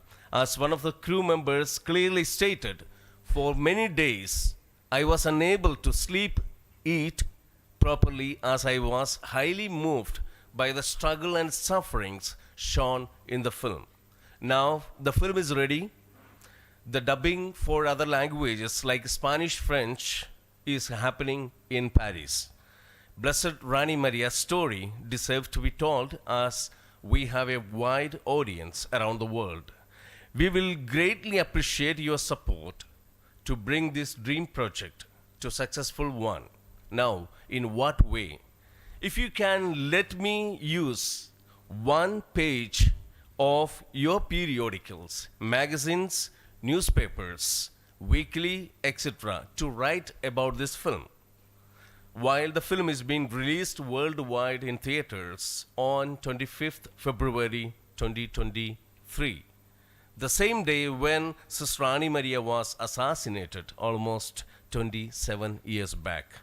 We can provide all the information, photos, videos of the film and write-ups. We do have a website, www.thefaceofthefaceless.com, which can give a deeper insight into this meaningful project. Dear ICPA members, I have full faith and a strong belief. With your assistance, we can use this as a strong tool to communicate the message of forgiveness and the value of living for others through this film, The Face of the Faceless, across the globe. Heartfelt thanks to the President, Secretary, Treasurer for your kind support for this film. Thank you each and everyone for your kind listening.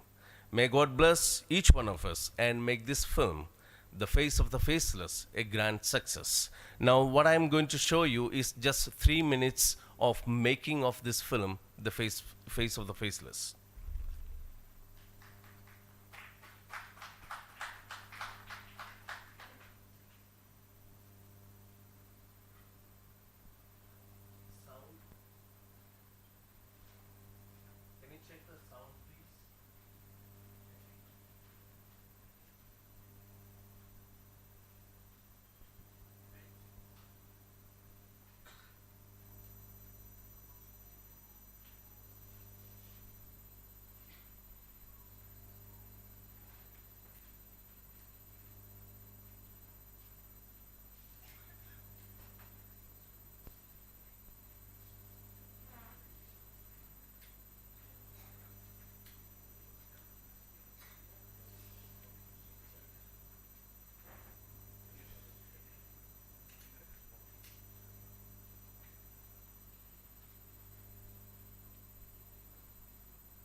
Yeah, we had a wonderful meeting a couple of days back with all the bishops in Kerala at Cochin, all the bishops and cardinals, and we did present the entire theme to them. So it was great and a great response.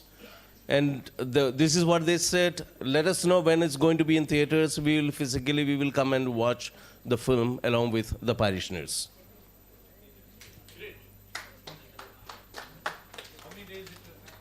We took more than 35 days of shoot. 35 days. Little more than $1 million US. That's 7 CR we already spent on that for the making of the film. So maybe this may be one of the first film that we are coming up with in the entire history of Christianity in India. We never had such a film. Pan-India, of course. on 25th February. That's what we intend, provided we get the census certificate. It's a huge task in front of us now. Yes. All the very best. Thank you. Congratulations. Thank you. There is, yes, the brochure we have, and I have my personal email IDs with you guys, so if you want, please. Thank you. Thank you, Shrisen.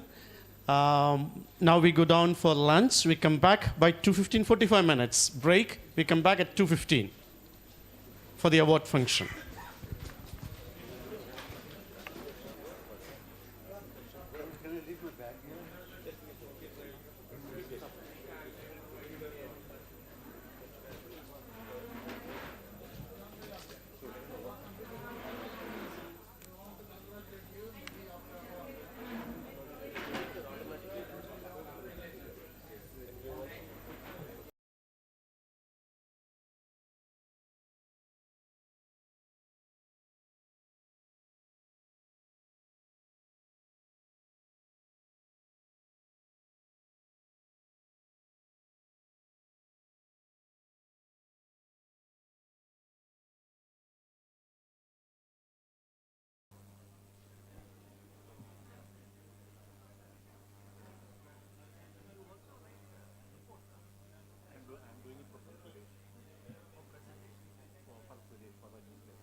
Good afternoon.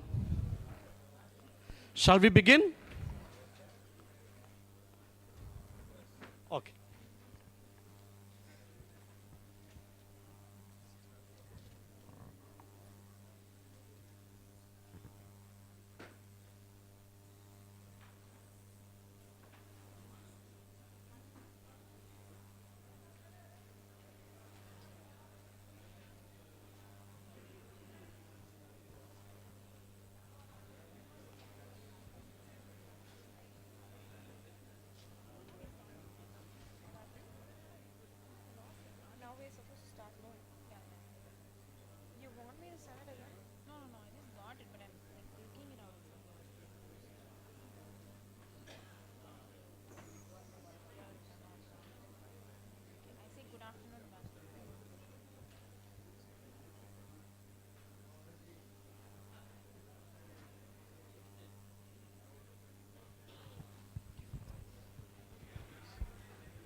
Check, check.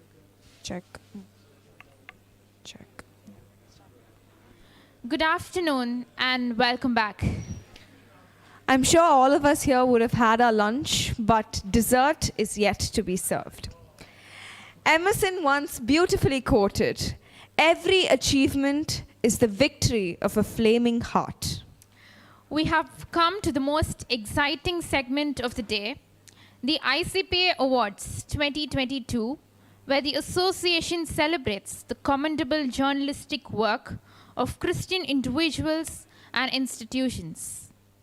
There are a total of 3 awards presented, namely, the Father Louis Quirino Award given to the outstanding Christian journalist or institution for their courageous contributions towards upholding the true ideals of journalism, thereby further playing a prophetic role in reporting and writing on relevant social issues in English. Swami Devanand Chakungal Award for excellence in reporting, writing in Hindi, and award for the best reportage on SCST is given to a journalist or a publication for campaigning and bringing into light the myriad issues faced by the downtrodden sections of the society for a period of minimum 1 year and more. This year, 2022, the Father Louis Carino Award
check.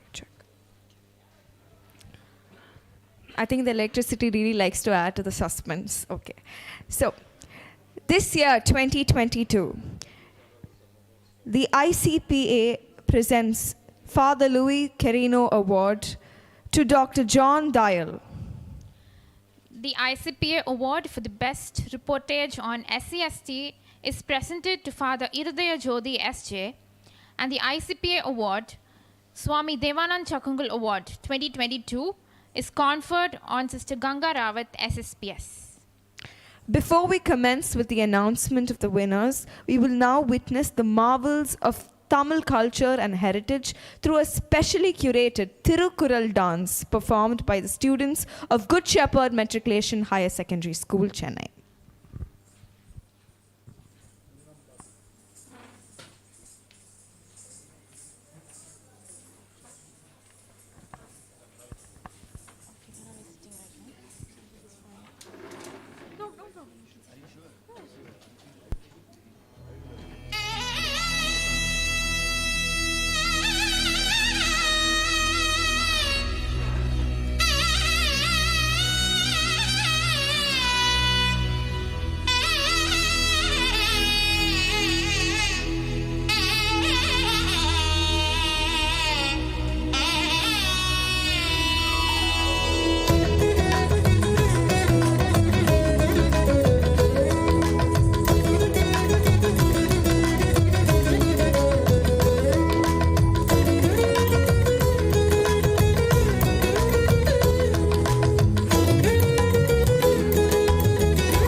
முதல எழுத்தெல்லாம் ஆதிபகவன் முதற்றே உலகு.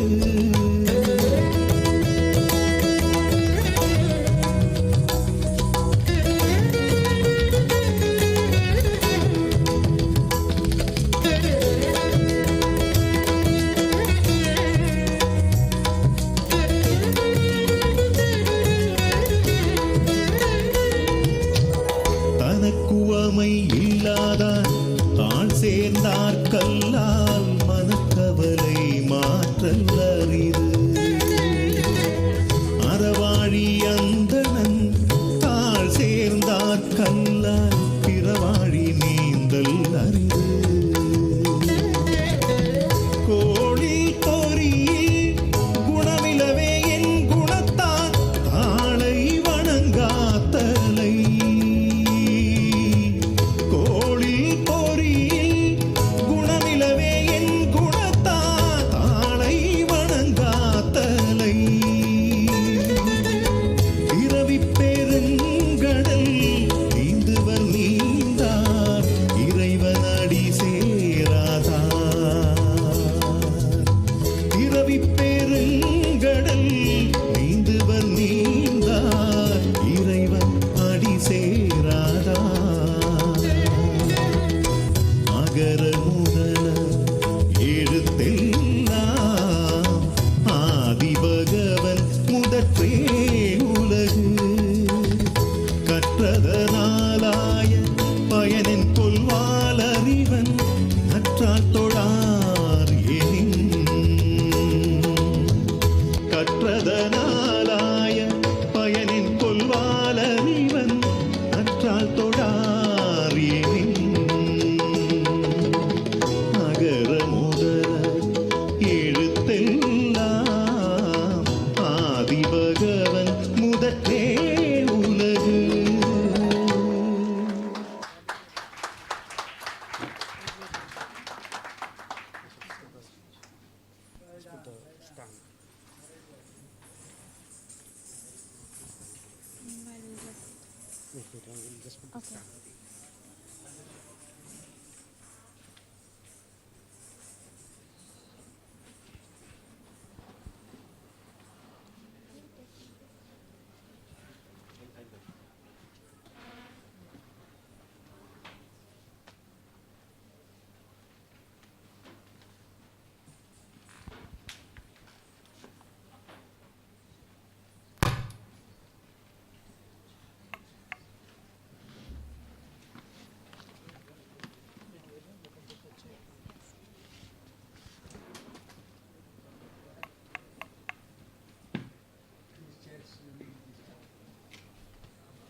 Thank you, dancers, for honoring our Tamil culture through your wonderful performance.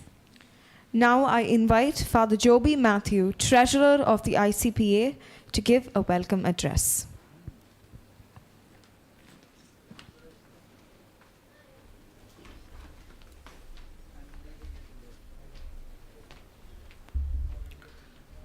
Good afternoon. I think all are sleeping. Good afternoon. Thank you.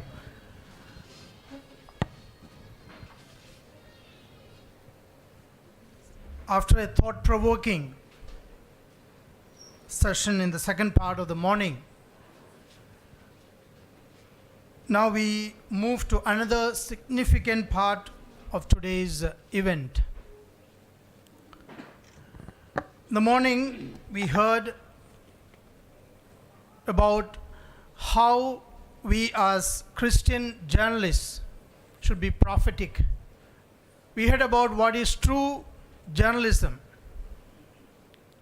and how we need to uphold truth and be prophetic. And this afternoon, we will do a little practical. We are here to honor people who have lived theory of journalism by their works. People who really were prophetic in their writings, by their lives. Welcome to ICPA Award 2022. ICPA Awards were instituted in the year 2000 to acknowledge and honor the contribution of outstanding individuals and institutions to the promotion of print media and journalistic ethics in India. And it is apt and fitting that we recognize and award those among us who have dedicated to fearless and passionate journalism. Without much ado, it is my pleasure to welcome the luminaries who have come here to celebrate this award afternoon. Your presence indeed adds credibility to what ICPA have been doing, honoring media persons for their fearless and passionate journalism.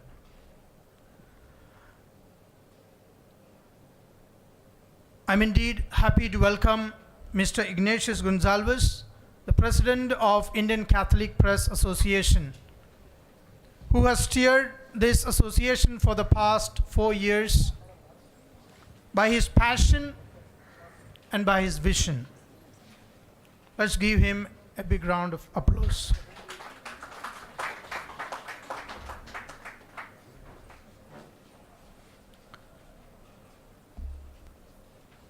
I'm indeed privileged and happy to welcome our chief guest, Justice K. Chandru, a retired judge of the Madras High Court, a household name in Tamil Nadu, especially after the phenomenal success of Surya starrer GBM. The movie was based on just one case conducted by Justice Chandru when he was a lawyer. Justice Chandru's life proves that success is only for those who work with determination and focus. Sometimes considered a rebel, definitely a leader, a labor lawyer, a fierce critic of the judiciary, he was able to rise from bar to the bench. Let me highlight a few of the special qualities of Justice Chandru. He did not want the red-caped silver mace bearing Diwali to announce his arrival, which was seen as a symbol of power and authority. He did not want to be addressed as my lord in course. And he has perhaps the only record of disposing of 96,000 cases in 6 years. Many judges did not even touch even 50% of this number in their career.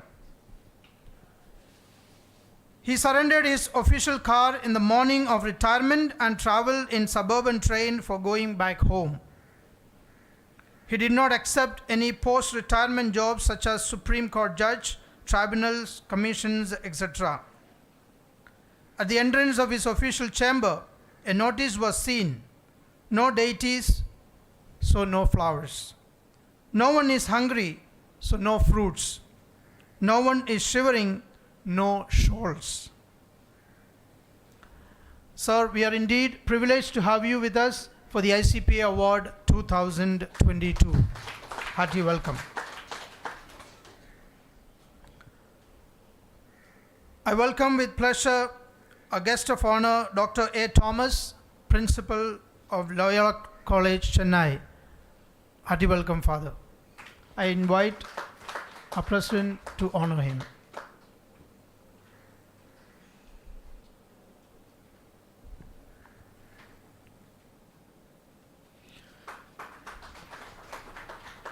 We are indeed privileged to have the spiritual presence of our dear bishops. I heartily welcome Bishop Salvatore Lobo and Bishop Henry D'Souza. Please come on stage.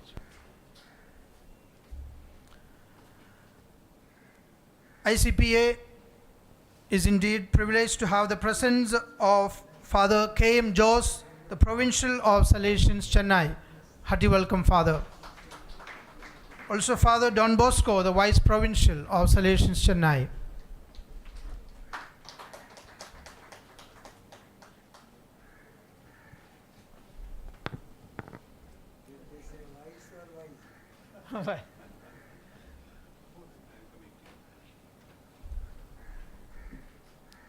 Of course, this function would not have happened if we didn't have the three deserving winners.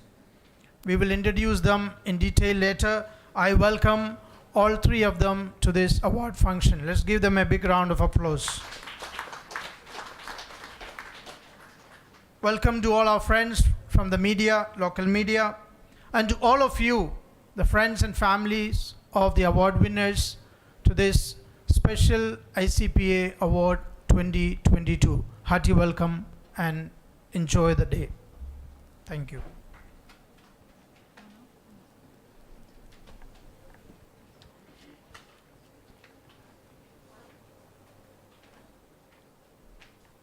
Thank you, Father, for the warm welcome. Now we invite Mr. Ignatius Gonsalves to give the presidential address.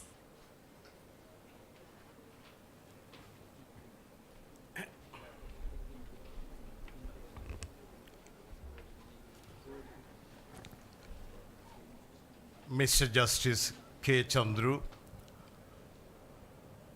Bishop Salvatore Lobo, Bishop Henry D'Souza, Father A. Thomas, Principal, Loyola College, Father K.M. Jose, the Provincial, Salesian Provincial, Father Don Bosco, Vice Provincial, dearly beloved award winners, dignitaries, guests, and dear members of the ICPA.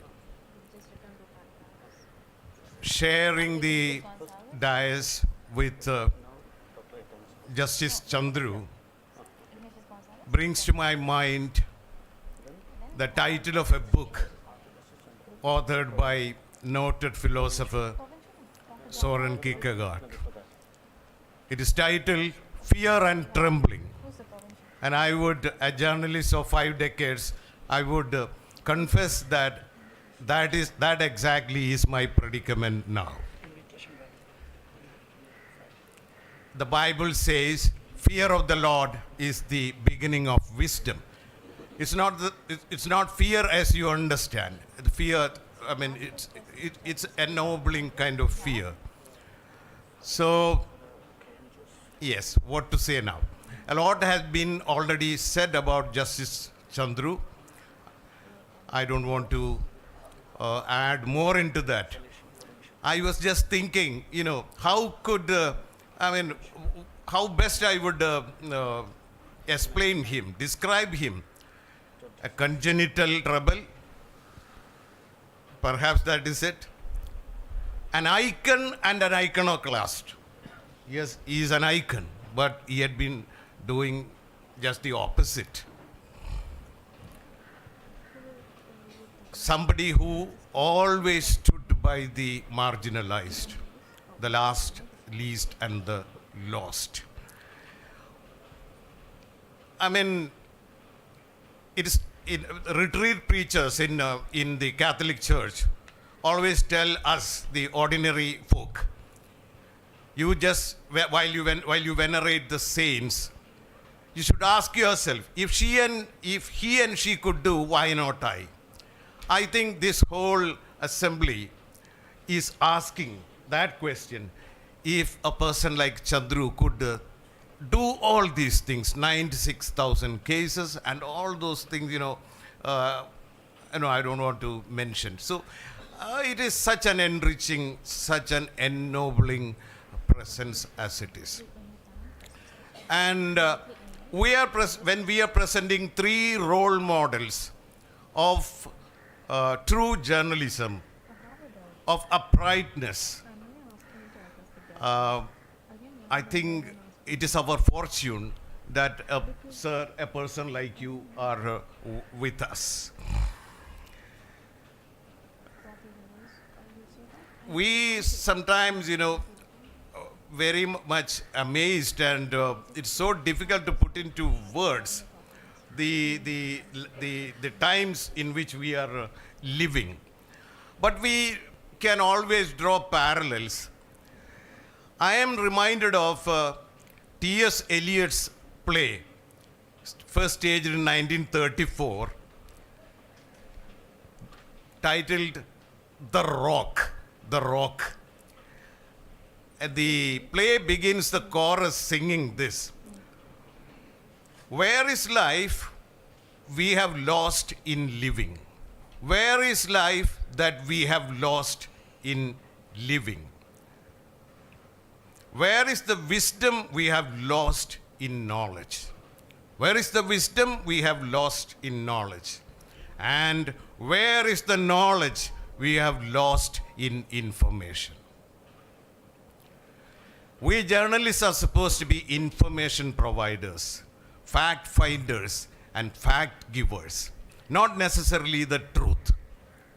I mean, in the previous session, I think Dr. Shashi Kumar explained that a bit.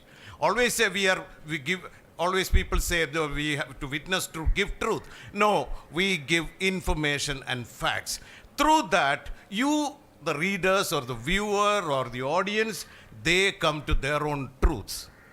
That's how it is. See, for example, suppose we have a general of our military is a drunkard. We will say, in 1 week, 7 times at least he gets drunk and quarrels with the chowkidar. That's a fact. We cross. From that fact, you will come to the truth. What is the truth? He is not fit to be the general. He must be kicked out. So you are the judges. Now, the present day media, one of the gravest sins, I think, is they have become the judges. They tell us what to believe, how to behave in the panel discussion, what to believe and how to believe. The freedom of your freedom is taken away. I hope you will ask yourself what the chorus of T.S. Eliot's play, 1934, staged in 1934, asked. Because there can be striking parallels with our own times. 1930, with the rumblings of a war, nationalism, all such things. And I think that sets the presence of Chandru, and this thought sets the tone for this award function today. The ICPA awards are not monetarily that attractive or that high. But then, it goes to the people who really deserve it. And not only that, it has emerged as a highly rated recognition. We in the leadership of the ICPA are particularly happy that, in the past several years, the selection was always meticulous, And every year the number of nominations are on the increase. So these are some comforting facts to us, which tells us not all journalists are bad. There are shining stars. There are people taking the less trodden path. So details about the 3 awards have been already described here, and the citations will give more details about that. I only take this opportunity to congratulate the 3 winners, Dr. John Dayal, Sister Ganga Rawat, and Father I. Jyoti S.J. With Dr. John Dayal, I have a relationship with the relationship of many decades. And whenever possible, when I take classes for my own students, he is one of the persons who is introduced to the class in absentia.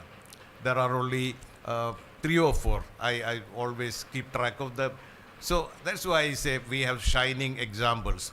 So I think I should not talk long, because the citations will give all the details, and they will make their acceptance speech very brief, but that will be explosive, I believe, because they will be sharing their lives. So let us wait for their response, and thank you very much.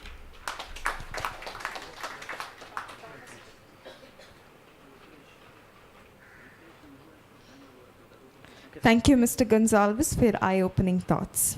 We now call upon Reverend Dr. A. Thomas, Principal of Loyola College, to address the gathering.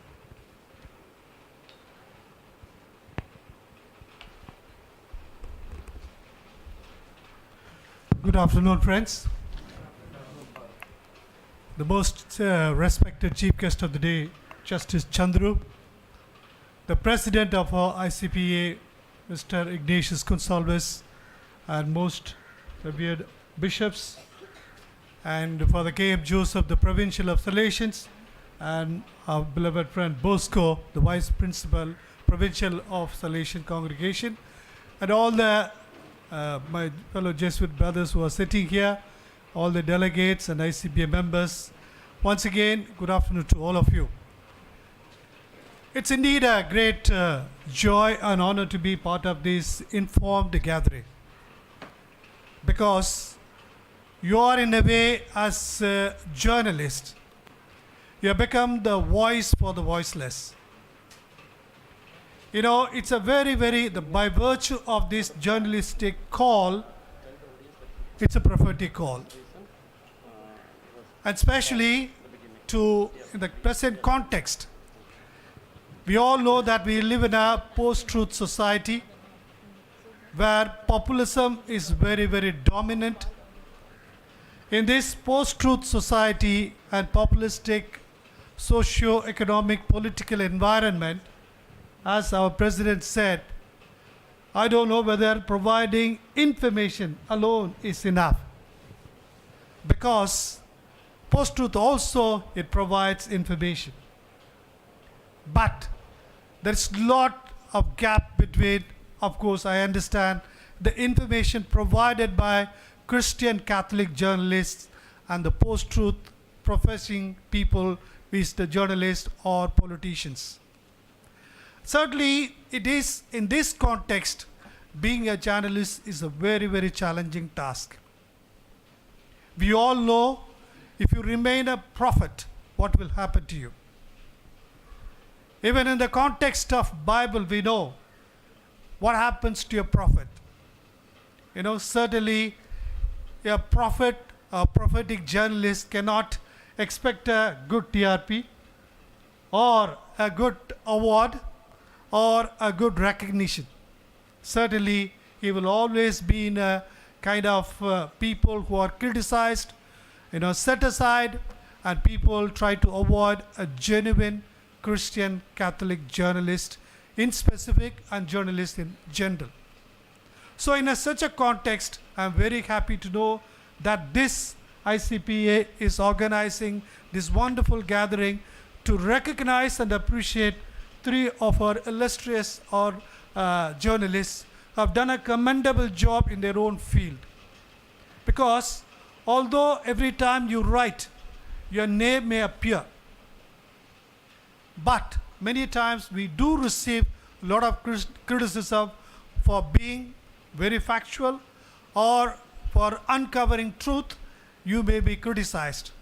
In such a context, we have identified 3 important people to appreciate and recognize for their valuable service to the Christian journalistic profession. On behalf of all the people gathered here, I'd like to really congratulate each one of them for your such a noble and prophetic voice in India in the context in which we are living, we find ourselves. And I have read quite a few articles of Mr. John Dayal, and I know how prophetic he is in the capital. And especially whenever Christian community or Christians face threat in the light of what is happening in the overall right-wing scenario, he has been one lone voice, joining with the rest of the secular world and protesting and raising his voice against all forms of, injustice committed against the minority communities in India.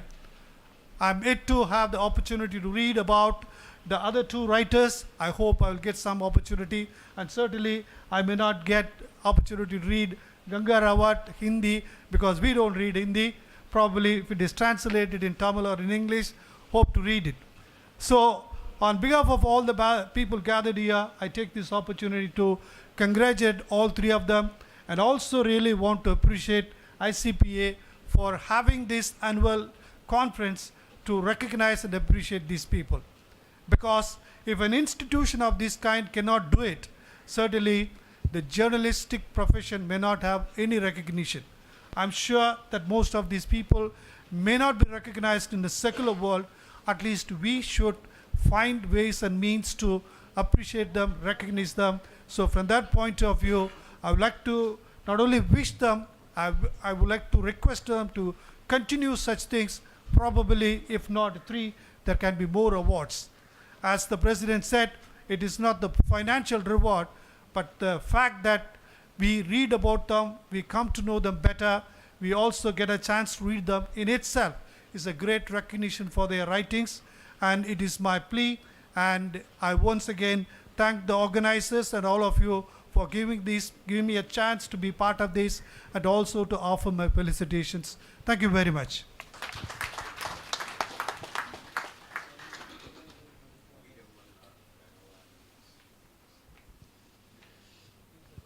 Thank you, Father. Just because Father has to leave earlier, we had to call him before to address all of us. The moral arc of the universe is long, but it always bends towards justice. It is an honor to have amidst us one such bestower of the elusive, dwindling luxury that is justice. Through his effective use of law to win the rights of the people, he has disposed 96,000 cases during his tenure, with meticulous planning, organization, and classification of cases. I'm sure we all know him through the movie GBM, which was made based on his life. We invite our chief guest, Justice Chandru, retired judge of the Madras High Court, to address our gathering.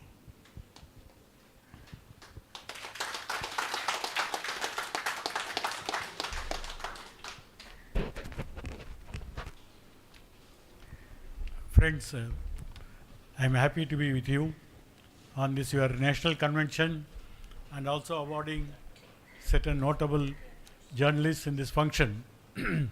I deem it's a great privilege conferred on me. When we come to the question of journalism, the 21st century has seen the sweep and width of the capacity of the media to take the issues to a greater heights. At the same time, it is a nation state which also control to great extent the kind of news that is being disseminated to the larger public. As we are convened this function of your convention, the scorecard of number of journalists who have been felled from the field is nearly 47. There are hundreds and thousands who are now behind the bar for the only crime that they were able to report something true to their conscience. And therefore, a convention of journalists today assumes a lot of importance in the growing threat to the media world. And it is in that sense we should discuss more and more discuss this issue and evolve our strategy to face the new threats. I remember when I was a student of Loyola College, the war in Vietnam was more intensified and number of reports are there, counter reports and disinformation has been calculatively circulated. But there were two photographs. One photograph when the Americans were doing carpet bombing. One girl who was caught in the napalm bomb, her gown was, her frock was burning and she was running crying. This is one picture. And there was a Buddhist monk who just poured petrol and killed himself against the war. Now these two pictures did more service to the stopping of the war and calling for a truce between the two warring nations. Now how much this photojournalism has helped people like us, and ordinary students who are not exposed to the international issues to get affected seeing a small picture and then start analyzing why such things are taking place and what is our role in understanding the picture news that has been circulated. Therefore, as a fourth estate, as people who are responsible in reporting what is happening in the terrain, we have a greater responsibility. At the same time, a faithful reporting, a true reporting also has got its own counter reaction from the state power. We have seen in the last 2 years number of journalists in India who have been put behind bar for no other reason. They have not committed any felony, they have not committed any offense which are being notified, but the government feels threatened for such news. The political party which captured the power in Delhi is more afraid of fourth estate than any other group. Now we find election results are coming, 34%, 64%. So many psychologists analyze these election results and then come up with different interpretation. But one thing which the governments consistently, whichever is the government, consistently is a fear of journalism, is a fear of media. And in this 21st century, the media has taken a wider dimension. It's not mere print, it's not mere electronic, it's a social media, it's a new media which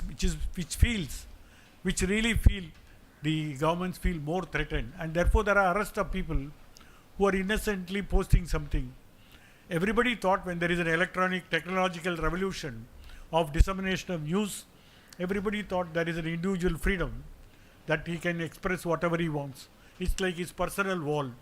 Now we have Pegasus to infiltrate such personal wall, and the price is a jail for no reason. And there are people who are willing to face any kind of prosecution provided there is a trial, there is a fair method of recording evidence, and there are fair judges who decide these matters. In the last 2 years, I do not think the government was able to even prosecute a single person for his views, either under the Technology Act or any other act. They are not able to prosecute, and the courts have started disbelieving such kind of fabricated evidence that has been brought. At the same time, I must also tell you something, that when we are reporting, today we find that the press as a whole, I am not meaning any particular press, as a whole, trying to play a different role of being his master's voice. And you know why. It's not just the fear, it's also the complex economic relationship which the press has also built. In fact, once upon a time, in the early 70s, all the newspapers used to be called by the industry which they are owning. There is a jute press, there is a cement press, Like that, there are several press. They had an economic interest. Today, beyond the economic interest, they also been serving certain particular cause, for which there is a payment. That's why there is a new phenomenon called paid news. Now, the paid news, there is a lot of discussion on the ethical question of paid news, and we will also find that where the strings are being operated from, and that's one issue where we saw from the days of emergency in 1975, when a press control order was issued, and when this was challenged, the argument was that you have no fundamental right to establish your right to publish certain things. And now the question came under Article 19(1)(a), which guarantees a fundamental right of expression, how far this right could be used or availed of. Now, in the first case in Ramesh Thopar, the Supreme Court said that it is subject to reasonable restriction because there is 19(2). The argument that was advanced, like in the United States, that the press must have a different yardstick, but the Supreme Court was quick enough to say that your right is as much as a citizen right, not less, not more. And therefore, we are reduced to a situation where an ordinary citizen and a fourth estate stands on the same footing in a court. And therefore, when matters of this nature, which are brought to court, asserting a right of a journalist or a media to disseminate the information which they have without fear, the question is how far the court will come to the rescue of such people. This is one issue. Secondly, a fourth estate by itself can't function, merely doling out information. There is also a support from the larger democratic masses, without which, if a paper has got very little circulation, it has got no meaning. But it has got a wider circulation. Then there is also a complex situation that created how much of this news could be worthwhile or reliable. Today, if you start any media, you start with breaking news, you start with sensational news, you start with obscenity. Therefore, there is also a social responsibility. When attempts were made to regulate some of this, there was a opposition saying that you cannot try to whittle down the right that is given to us. Then the question comes, the responsible behavior of the media houses, and then who decides this ethical question? It's again a factor which we'll have to discuss and come to some solutions. Now, beyond that, let me tell you that what is the role that today the organized press, I will say organized press because I will avoid social media. Social media is also very subject to criticism, and there are increasingly laws that are being brought in. But thanks to Supreme Court, in the Israel single case, Supreme Court struck down Section 66A of the Information Technology Act. For the first time, the court said that this provision is liable to be misused. The standard that was adopted by the court was a very, very, very important standard, because previously they used to only go by a standard where a reasonable restriction. Today, for the first time, they said that this criminal law found under Section 66A is susceptible for misuse or liable to be misused or vague. Now, these are the new trend in the decision-making process of the court. And what really happened when the court says something in Delhi, sitting in Tilak Marg, they say something.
I have not said anything wrong. I have only said something factual.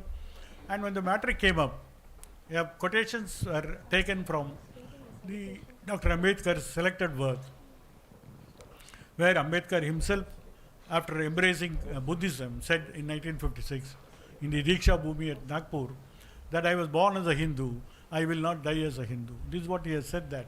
It is there. Even now you can go and see these slogans are written there. Now what has been said and published, and in fact Ambedkar works are today owned by the Maharashtra government, and under the orders of the Maharashtra government, these works have been published in 15 volumes. Anybody can buy. It's there available in public record.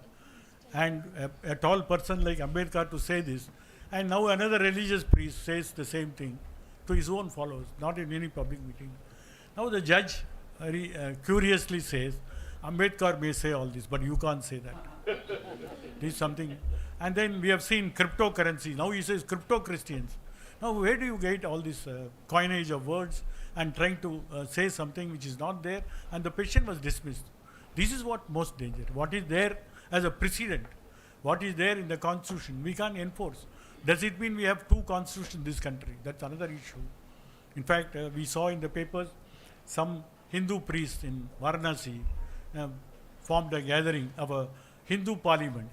They are now circulating a new draft of the constitution where India belongs to the Hindus, and what about the Muslims, what about the Christians? They can here live here, but they can't vote. Now you find a new thrust in the area where there is an attempt to muzzle and rewrite the constitution, which we have been assiduously protecting for the last 72 years. Therefore, the most important task, whether it is journalist or an ordinary citizen of this country, is to protect this constitution. So the first step for any journalism is to protect what we have. The question of gaining something more is different. What we have is the most important thing. And in this, we'll have to defend this constitution from people who are trying to destabilize. The second question that comes for our consideration is that if you try to say something like some other states have brought in, like Gujarat has now brought in, to protect who are they going to protect? They are going to protect the scheduled caste, they are going to protect the socially, economically backward, they are going to protect the women, because they are vulnerable. From what? From being converting into one religion to other religion. Now where do you get this? There are some states like Madhya Pradesh and Orissa, they have already got some laws. Now the question came, if Article 25 gives the directing right to profess, right to have a faith and a conscience of having a faith in any religion. Now how do you regulate? Do you think a district magistrate is capable of understanding whether I believe today something or not but believe something? In fact, Justice Chennappa, in one of his landmark judgment, though he was a minority in the judgment in the Aroville case, S.P. Mittal was Union of India. In that case, he goes to the whole issue. Does the Constitution anywhere define what is religion? There is a part of the Supreme Court judgment. He has said that it's not been defined in the Constitution, or it is not capable of being defined in any statutes made by the Parliament. If something is not capable of being defined, something is not defined already, now how do you say A and B, that A goes to B? Now you say, no, you can't do this. Does it mean all our family affairs, all our personal affairs will be controlled by some state machinery? This is something which we'll have to think wider, because there is a considerable acceptance to this kind of a nonsense that goes on in this country. And some of the judges also have the similar view, saying that you cannot have some incentive. This is one issue. What is incentive? The missionaries in this country have been doing so much service in this country, education, health, or any matter, or employment. Now you say that incentive. In fact, similar debate came before Mahatma Gandhi and Dr. Ambedkar. Mahatma Gandhi said, I don't believe in conversion. And then Ambedkar has correctly, in fact, he's one personality who can directly speak to Mahatma directly and contradict him. So he told him, all right, you don't consider me as a human being. You don't consider me as part of your structure. You put me as a avarna, not even savarna. So I don't belong to you. If I go elsewhere, if I receive something for my own betterment, what is your problem? When you do not think me as a human being, how is that you are concerned with me now? This is another issue which we will have to ponder, because there is nothing like a defensive. Constitution gives us the right, and Constitution also, in fact, we have a governor here, very funny, he belongs to Indian Police Service. I am not blaming that service, but then you should develop yourself, not just be a law and order person. You will have to be a political person. He has recently spoke in a meeting which has been published that the Constitution of India does not speak about what is called as moral things. He doesn't speak, and he doesn't no way define what is Hindutva. Little realizing, in 1994, a 9-judge bench said that secularism means that the state do not get dabbled in religion, and it keeps off from religion, and also approaches all religion with the equal approach. There is no partiality. This has been defined.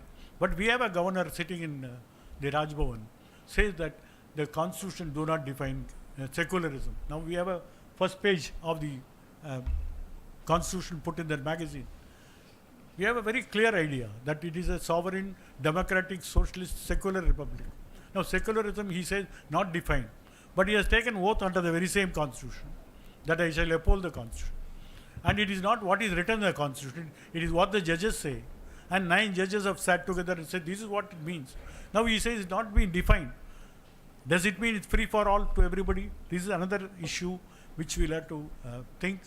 Our job doesn't stop with dissemination of news or a prophetic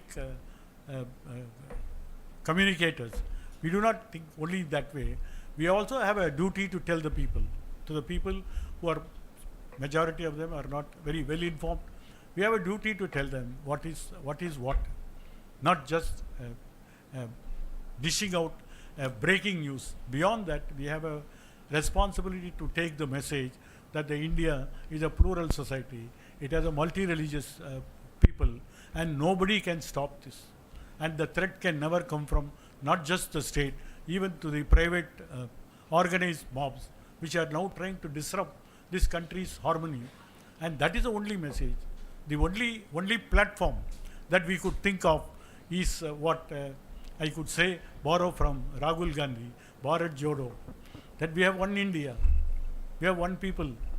But then contrary views now being brought in, one religion, one language, one food, everything they can go. You can come to your bedroom also and say what you should sit, where you should lie down. Now this is something a totalitarian or a fascist approach to the state has to be nipped in the bud. Because if you do not think on this, it's a political question, it's a constitutional question, it's a question how we are going to survive in this subcontinent. And therefore it's a question of our do or die. It's not mere running daily life and then doing our own prayers and then getting individual salvation. A salvation comes for the entire masses to live peacefully, to work peacefully, and to earn the benefit of that work. And that is how a journalist has got a greater motto, and he has to take the preamble of the Constitution that it is a secular republic. And this message has to go under any form, under any circumstances, and every minute of us must take this message to the common people and defeat any kind of a fascism in this country. Thank you.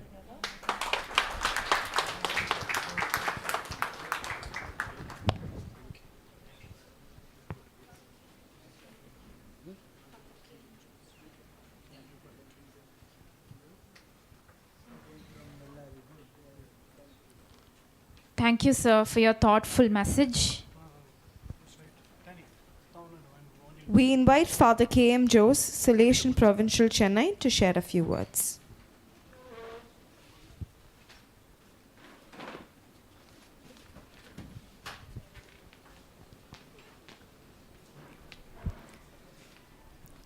Dear friends, first of all, I would like to welcome you all to this campus, our Citadel campus.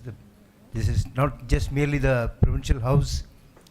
I must tell you that we have this setting as the media police, where we have the print media, both the press as well as the academic wing, with the GDC program in printing. And then we have here the college which is focusing on the media, primarily, particularly the digital media, with the visual communication journalism. And we also have the production center with Deepika. So in a way, this is a beautiful media police, and you are having this award function in this media police. So I'm very happy that you have chosen this place for this function, first of all. Secondly, I would like to thank all the journalists, because I've been a big, I'm sure all of us, we have been fascinated by the writings of people. People can inspire, and at any time we can relax and even start thinking very seriously. I remember taking the Indian currents, going through. It has been always very illuminating for me. And I used to think how people can write so boldly in our country. I used to often wonder, or I used to take New Leader, I used to ask Father Pankras, how is it possible? He says, no, we must express ourselves. I think we free citizens have the right and our duty to express what we think and what we feel, what is good for the society. And I think this is what is done by all the journalists. Today we are honoring 3 of them, but for me, every one of the journalists have to be really praised, appreciated, thanked, because you are doing a wonderful service. I know that this writing really tickles the mind very much. And so I'm very, very grateful to you for the wonderful service that you're doing. And Justice Chandru has been talking to us very strongly about the way in which the whole legal system is prevailing in our country. But I think we need to enlighten people with all the information that we have.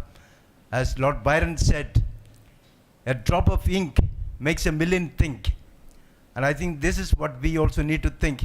When I write, I should see whether my writing is going to make a million think. Okay, even if not a million think, at least a few individuals should think. And if in some way we can become the channels of transformation in the country, I think we will be doing our service. Because we need to transform our country, and we are called to this prophetic challenging task. Let's do it with utmost generosity. And once again, thanking all of you and wishing you all God's blessings. Have a nice, wonderful ceremony. Thank you.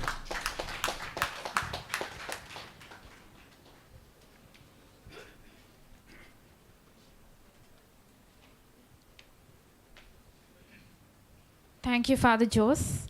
We invite Dr. John Dial to receive the Louis Canaro Award from Justice K. Chandru and the other dignitaries.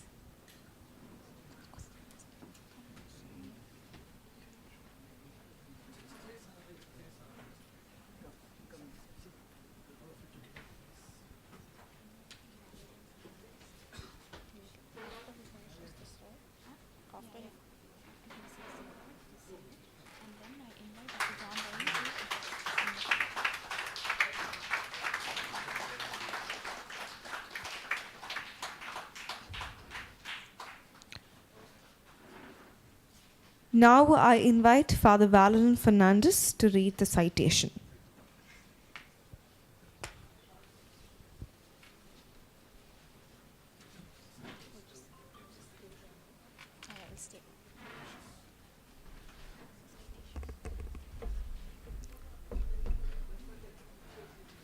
ICPA Father Louis Coreno Award 2022.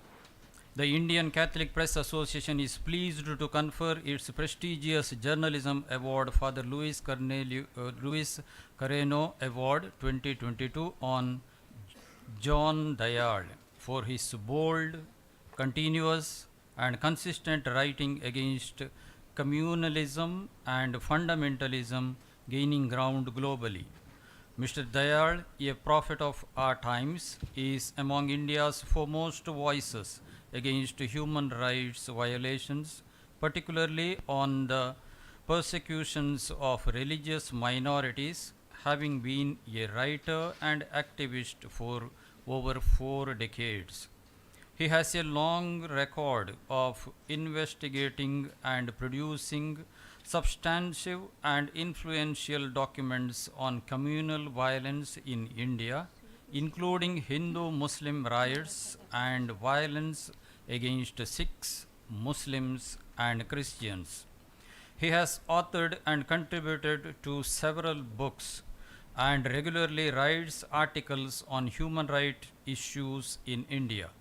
Major books he has authored, co-authored, or edited include For Reasons of State, Delhi Under Emergency, 1977, republished by Penguin in 2018, Gujarat 2002, Told and Untold Stories 2002, A Matter of Equity 2007, Reconciliations, A Journey Through Wounded India with Harsha Mandar, Natasha Badwar, published by Amazon 2018. He has contributed to several books published in India and in Europe. He served as war correspondent and foreign correspondent in the Middle East, North Africa, South Asia, and Europe. He became editor and CEO of the Delhi Midday and treasurer of the Editors Guild of India. He continues to provide commentary and analysis in print and on national TV and radio.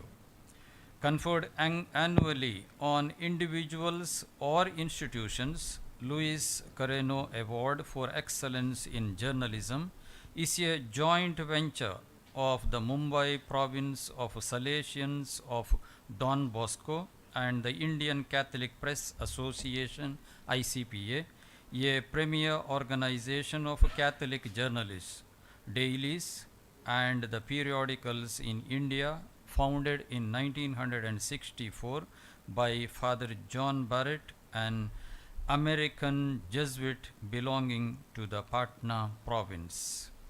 Mr. Ignatius Gonsalves, President, ICPA.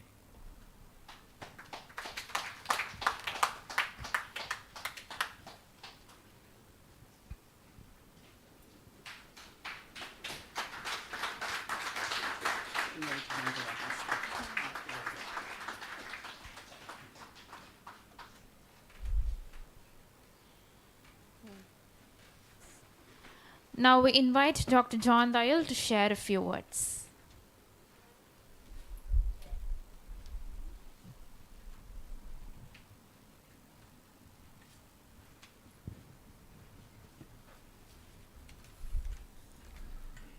I'm invited to share a few words. I'll share even fewer. This is my 53rd year in journalism. It's almost 5.5 decades.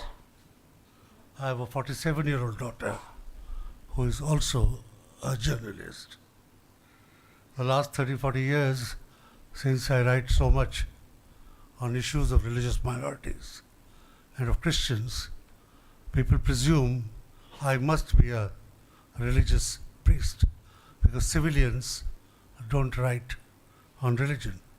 So quite often I'm called Father John and have to tell people I indeed am Father John, but of the congregation of my daughter Karuna, who incidentally is 47 and is a journalist herself of 27 years journalism. That's one. Two, my major doubt in all these years has been, am I a journalist who is a Catholic or a Catholic who is a journalist? And somewhere in the dilemma is the dilemma why so few of India's many Christians and Catholics are members of the ICPA, and why proportionately so many religious, brilliant people in their own right. I just talked to a PhD in physics who's now doing law and is head of catechism of the Salesians. Brilliant people. What are they doing in journalism instead of some other work? And why are professional journalists hesitant to own and acknowledge their identity. I cannot hide my skin color. Maybe a shade lighter than him and a shade darker than him. I can't hide it. I can't hide my race, South Indian DNA. I can hide my height, but that is different. Why is the average journalist hesitant to acknowledge his ideology, his religion, his identification with the poor, with the downtrodden, with the injured? Why is he so keen to be seen on the sides of ministers, of judges, of bishops, seldom of scientists? What has happened to journalism in the 54, or 53 years exactly to be precise, that I have been a journalist? I am from the dark ages, from hot metal, when there was no social media, no internet, no computers. Printing was something you hammered out on a typewriter there, and it was composed in lead, in metal lead, which was then laid flat and rolled and printed, and you had your magazine or a newspaper. A very different situation in the field also. You had to go to the field yourself to find out what was happening, to know the truth. If you looked into the eyes of a widow whose son and husband were murdered by a lynch mob, you know what is the truth. You know you don't have to be a neutral journalist at that time, that your commitment is to convey your tears to the readers. I'm not a neutral journalist. I'm a committed journalist, committed to the poor. It's a very Catholic commitment. I've never in my life, long years, 53 years of reporting, I've never interviewed a rapist. What is the point? I know I raped. I do try to interview the victim, but even then, not much. Why repeat a rape in my reporting, in a court case, in covering the court case, in appeal and counter-appeal? How many times is that woman raped? And sometimes when she's a nun, those who raped her clap when she comes to court to be re-examined during the examination in chief and the repeat examination. And the clap, whether it is in Jhabua or in Kandamal, Orissa. You can't remain a committed journalist in those moments. You have to report what is that. And you cannot be the journalist in Orissa who, when I have a press conference to speak of this nun, younger than my daughter, raped by 20 people. When I speak of her, the media walks out because they say, Dr. Dayal, you're insulting Orissa. You're insulting a 3,000-year-old culture. Speaking truth becomes speaking against cultures. Finding the truth becomes another layer, because the culture will not allow other people to utter the truth. Where will the journalist lie? Is a question I leave with you. I've noted on 5 points, 1 minute per point.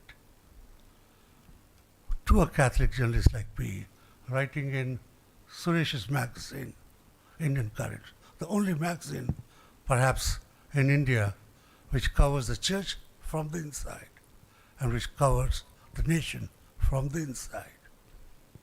He and I are both reformers. We write on church also, and we don't get published sometimes, because the church is also a nation, not a nation state, but a nation with a hierarchy, with a power structure, with all the other issues I just narrated of the secular field. It would not like. Would I then, as a journalist, cease being a reformer, cease speaking of ills that I see in church, cease speaking of brilliant revolutionaries who protest, who rise, who speak? Should I stop covering them? Because covering them means exposing the church to ridicule, possibly to legal action. That is a dilemma of the Catholic Union. And trust me, if you're not honest in one, you cannot be honest in the second. The third thing I wanted to demolish slightly was social media. The whole day we have been listening to it, trying to separate it from media, trying to, in a way, denigrate it as if it's different, trying to say that it's not controllable or something. Governments, if they want to control social media, can do it on the flick of a switch. You perhaps don't know, living in Tamil Nadu, that Kashmir goes without internet practically every alternate week. So for 1 week in Kashmir, or 2 weeks per month,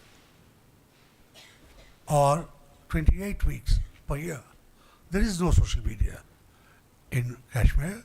There is no WhatsApp group, there is no Facebook, there is no Instagram, there is no newspaper, there is no information, because the state, in the darkness of the absence of all media, including social media, is launching a war of repression. And we can't speak, and the church can't speak, because they have said it is repression. It is against sedition. And if you protest, you are in the sedition and you'll be jailed. So from Protestants and Catholics, bishops, laypersons, you won't hear a word of protest, a word. I'm not saying they're wrong. They have institutions to protect, they have a history to protect, they have a future to protect. Perhaps sometimes silence is a very brave thing. Sometimes, perhaps not. But social media, in the right hands, can be a force multiplier. One individual report. That's what we all do. One individual reports with 2 eyes, 1 tongue, sometimes smelling when they burn brides with kerosene. So with their own organs, you report. That in my age was print. Now it is social media. The lens camera, we had a huge one, an Nikon with 3 lenses. Now you can do it with a small camera. You can telecast. But there is a difference. The difference between me and a social media. When I joined, I was on a salary, low, but a salary, with Provident Fund, with little increments when the prices rose, with unions, with my salary decided by judgments given by courts on wage boards. I had 21 days, 14 days of casual leave, 21 days of other leave, 31 days of earned leave, 56 days of half-pay sick leave. If I died in the wars which I covered, my wife would have got a few lakhs, which would have been pretty good for her, and not so good for me. I could not be sacked. I could be transferred from Delhi to Tiruvalla, where my wife has a house, or to distant Tripura, where I wouldn't even know the language. I could be transferred because that was in my contract, but I could not be sacked. That gave me courage. The relief, the medical aid for my wife, the fact that I couldn't be sacked gave me courage to go and report, whether Sri Lanka or North Africa or wherever. Today, my daughter was in India today, huge salary, $1.75 lakh per month. She has not worked for 3 years now because they were taking reporters and correspondents and editors and paying them high salaries, but on an annual contract. Came COVID, 3,000 people were sacked. India is very unsafe for journalists. 6 people have been killed this year. Hundreds are in jail, some of them without name. I'm still on the executive of the Editors Guild of India. 26 years ago, I was the treasurer, but I'm still there. We monitor how unsafe India is. But that unsafeness of physicality, of going to jail or being killed or whatever, is not as much as 3,000 young men with wives and children to feed being sacked overnight by the highest of the high. And then comes corporatization. Vinay Jain of Times of India long said, news is nothing, it's the advertising which matters. And he said, news is like a tablet of soap, a commodity, which you sell it, the same thing, to somebody who's dark, very Nitya, my friend. You'll tell him, this will make you fair. Somebody is thin, this will bring out your luster. To somebody who's not very hairy, this will grow hair on your head. The same bloody bar of soap they will sell to whoever. That was, we all knew. But now what has happened is, Ambani, and I've worked for Ambani for 3 years in London, for Observer. He owns 36 papers and things. Mr. Adani has now come in, and he owns 76, including NDTV. Together, they're both friends of Modi.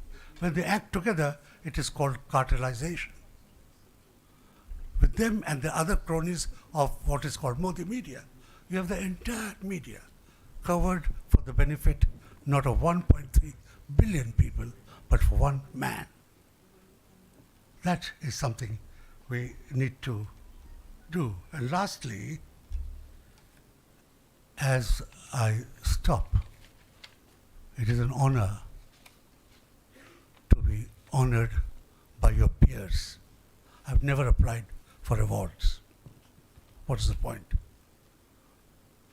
But when your peers, your equals, your youngers think you're worthy of that huge thing for which I have no space in my house, and my parish will not keep it, it is very humbling. It is deeply moving. And therefore, my hip is not fully healed, but with a stick, I came here to accept that honor, and in turn, to honor every single journalist who has been killed. Many of them, you don't know, were Catholics, Christians. We must find out who they were. They go nameless. I stand here and I accept this to honor everyone who is in jail. People as old as my daughter, some even younger, in jail. What would the wives and the children be feeling? Thank you. In honoring me, you also honor the absentees, the elephants in this room. Thank you so much.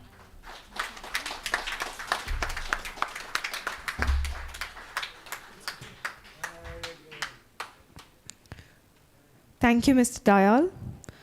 I invite Father I. Jyoti to receive the CBCI ICPA Award for the Best Reportage on Dalit Issues.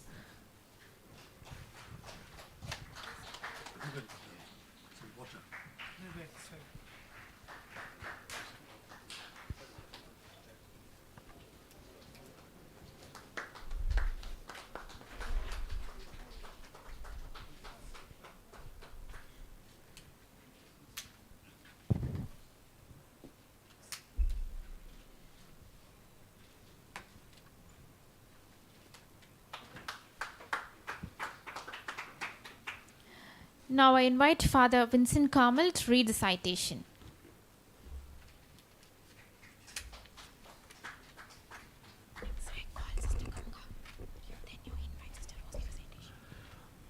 The ICPA Award for the Best Reportage on SC/ST 2022. The Indian Catholic Press Association is pleased to confer ICPA Award for the Best Reportage on Scheduled Castes and Scheduled Tribes, sponsored by the CBCI Office for Scheduled Castes and Backward Classes on Irudaya Jyoti. Irudaya Jyoti, a Catholic priest, journalist, activist, belonging to the Society of Jesus, has been regularly contributing to major national and international news portals, especially on Dalit issues. Through the power of reporting and storytelling, Irudaya Jyoti amplifies various aspects of Dalits who have been sidelined by the elite, powerful, and societal structures. He has been a compassionate social worker, human rights activist, and journalist for over a decade. His deep sense of love and concern for Dalits, tribals, and the poor has been outstanding. He champions the issues and the rights of the marginalized communities, particularly tribals, Dalits, and other vulnerable groups on the periphery. What stands out about him as a journalist is his deep involvement in the Liberantine issues of tribals and Dalits. He critically analyzes the deeper aspects of Dalits and tribals' exploitation, subjugation, and injustice which they face on many fronts. He is not afraid to speak the truth and is frequently heard calling for transparency and accountability. His sincerity, courage, and perseverance in highlighting the rights of scheduled castes and scheduled tribes show grit and conviction. His writings showcase hopes and resilience that the deprived people and communities show despite many challenges and exploitation. The SCBC Special Award was instituted by the ICPA and sponsored by the CBC Office for Scheduled Castes and Backward Classes to promote the welfare of the marginalized peoples. Conferred on Saturday, December 10th, 2022, during the 27th National Convention of Christian Journalists, organized by the ICPA, held at the Citadel Salesian Provincial House in Chennai. Mr. Ignatius Gonsalves, President, ICPA.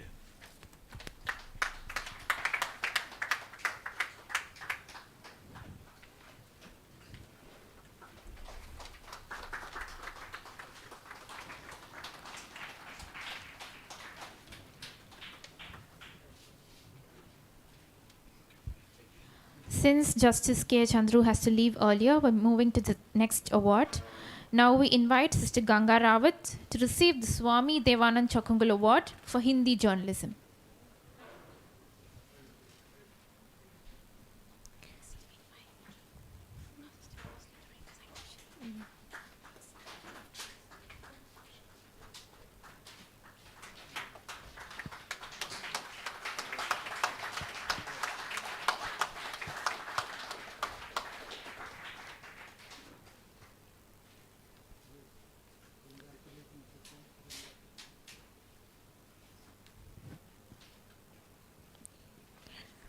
I invite Sister Rosalie to read the citation.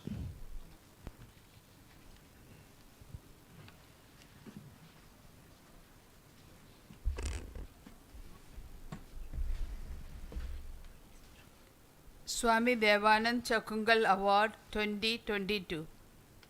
The Indian Catholic Press Association is pleased to confer its Best Hindi Writer Institution Award, known as Swami Devanand Chakungal Award, on Sister Ganga Rawat.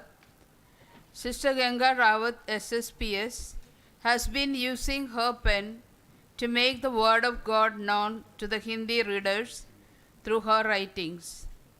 She regularly writes articles and poems on social issues, particularly women, girl child, family, values, etc., which are published in various magazines and newspapers.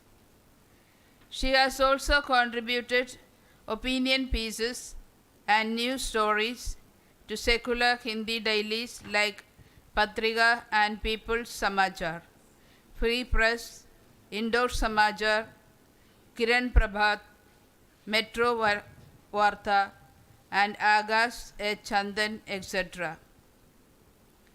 Swami Devanand Chakungal Award for contribution to Hindi literature is sponsored by the Indore province of the Society of the Divine Word and the ICPA in fond memory of Kerala-born Swami Devanand, who made a mark in Hindi literature.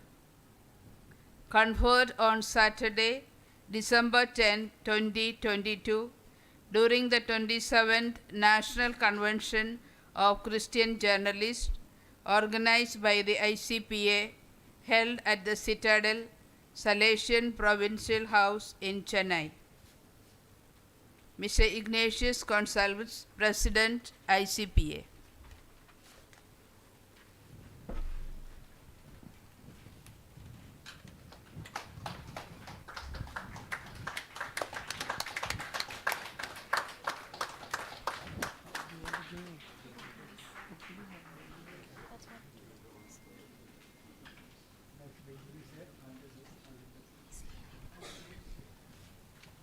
Thank you.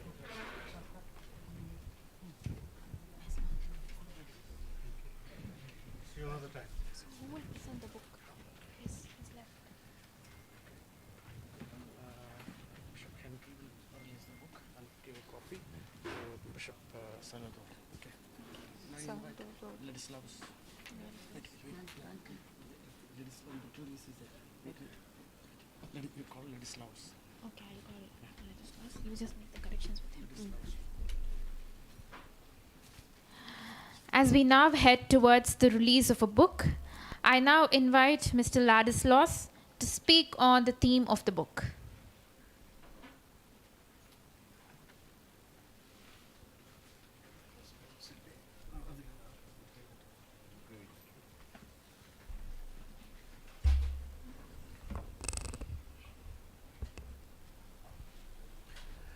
Your Lordships, Bishops Henry and Bishop Salvatore, Reverend Fathers, Sisters, ladies and gentlemen,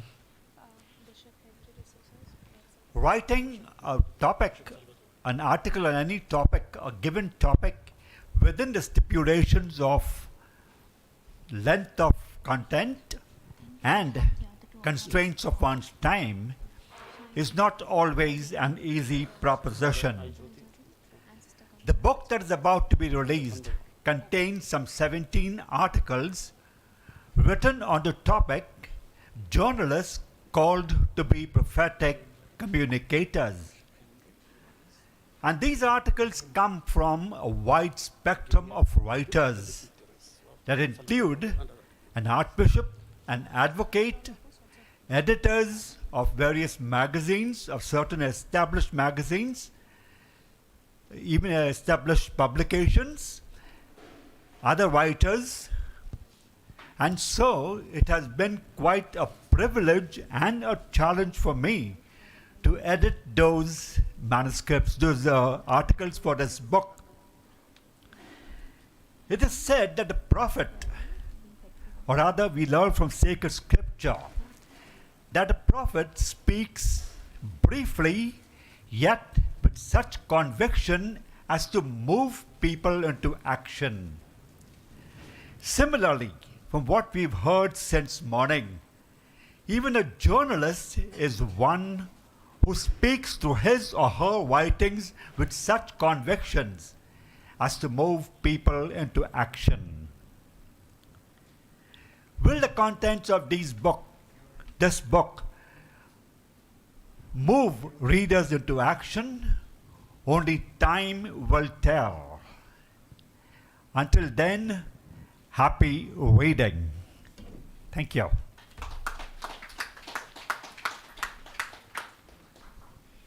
We request Bishop Henry D'Souza to release the theme book by presenting a copy to Bishop Salvatore Lobo and other dignitaries.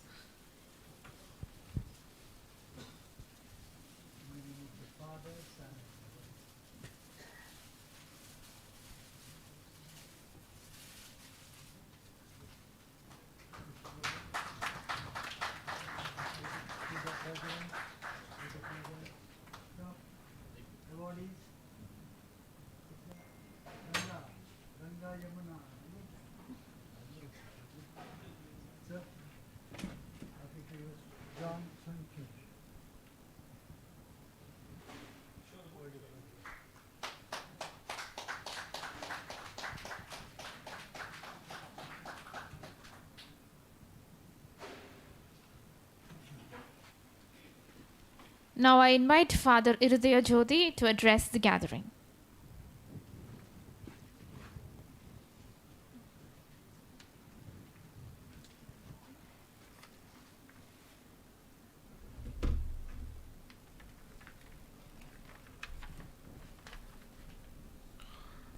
Dear and respected chief guest, Justice Chandru just left, His Excellency Bishop Salvador Lobo, Bishop Henry D'Souza, respected President and officials of ICPA and members, respected guests, dignitaries, my friends and my family members, especially my elder brother, Father Nitya, Nambike Mary, my brother Nirmal Raj, and sister-in-law Sahai Mary, and my nieces, Ilakia and Tina, and my relatives and friends here.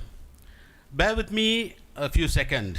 Today, being the International Human Rights Day, if I were not here, I would be in Calcutta streets and shouting the slogans before I start my whatever topic that I used to do. And I would like to make some slogans. That's how I start anyway. So bear with me. If you want, can join me. Some are very familiar. Basically, it's Bengali. Zindabad, Zindabad, Zindabad, Zindabad, Zindabad. Lodai, Lodai, Lodai chai, Lodai kore bashi chai, Lodai, Lodai, Lodai chai, Lodai, Lodai, Lodai chai, Lodai kore basta chai. Keu khabe ar keu khabe na, ta hobe na, ta hobe na. See, ta hobe na, ta hobe na. তা হবে না তা হবে না কেউ কাবে আর কেউ কাবে না মন্ত্রী কাবে আমরা কাবো না তোমরা কাবে আমরা কাবো না you have to say na halla bol okay halla bol ket kamare allah bol allah কেউ না পেলে আল্লাহ বল কাজ না পেলে আল্লাহ বল Smiling, huh? Lorai, Lorai, Lorai chai. Lorai kore basta chai. Jai Bhim. Sorry, this has been my, not only a slogan, this has been my spirituality, my prayer, my way of life, my motivation, and my energizer last 2 decades.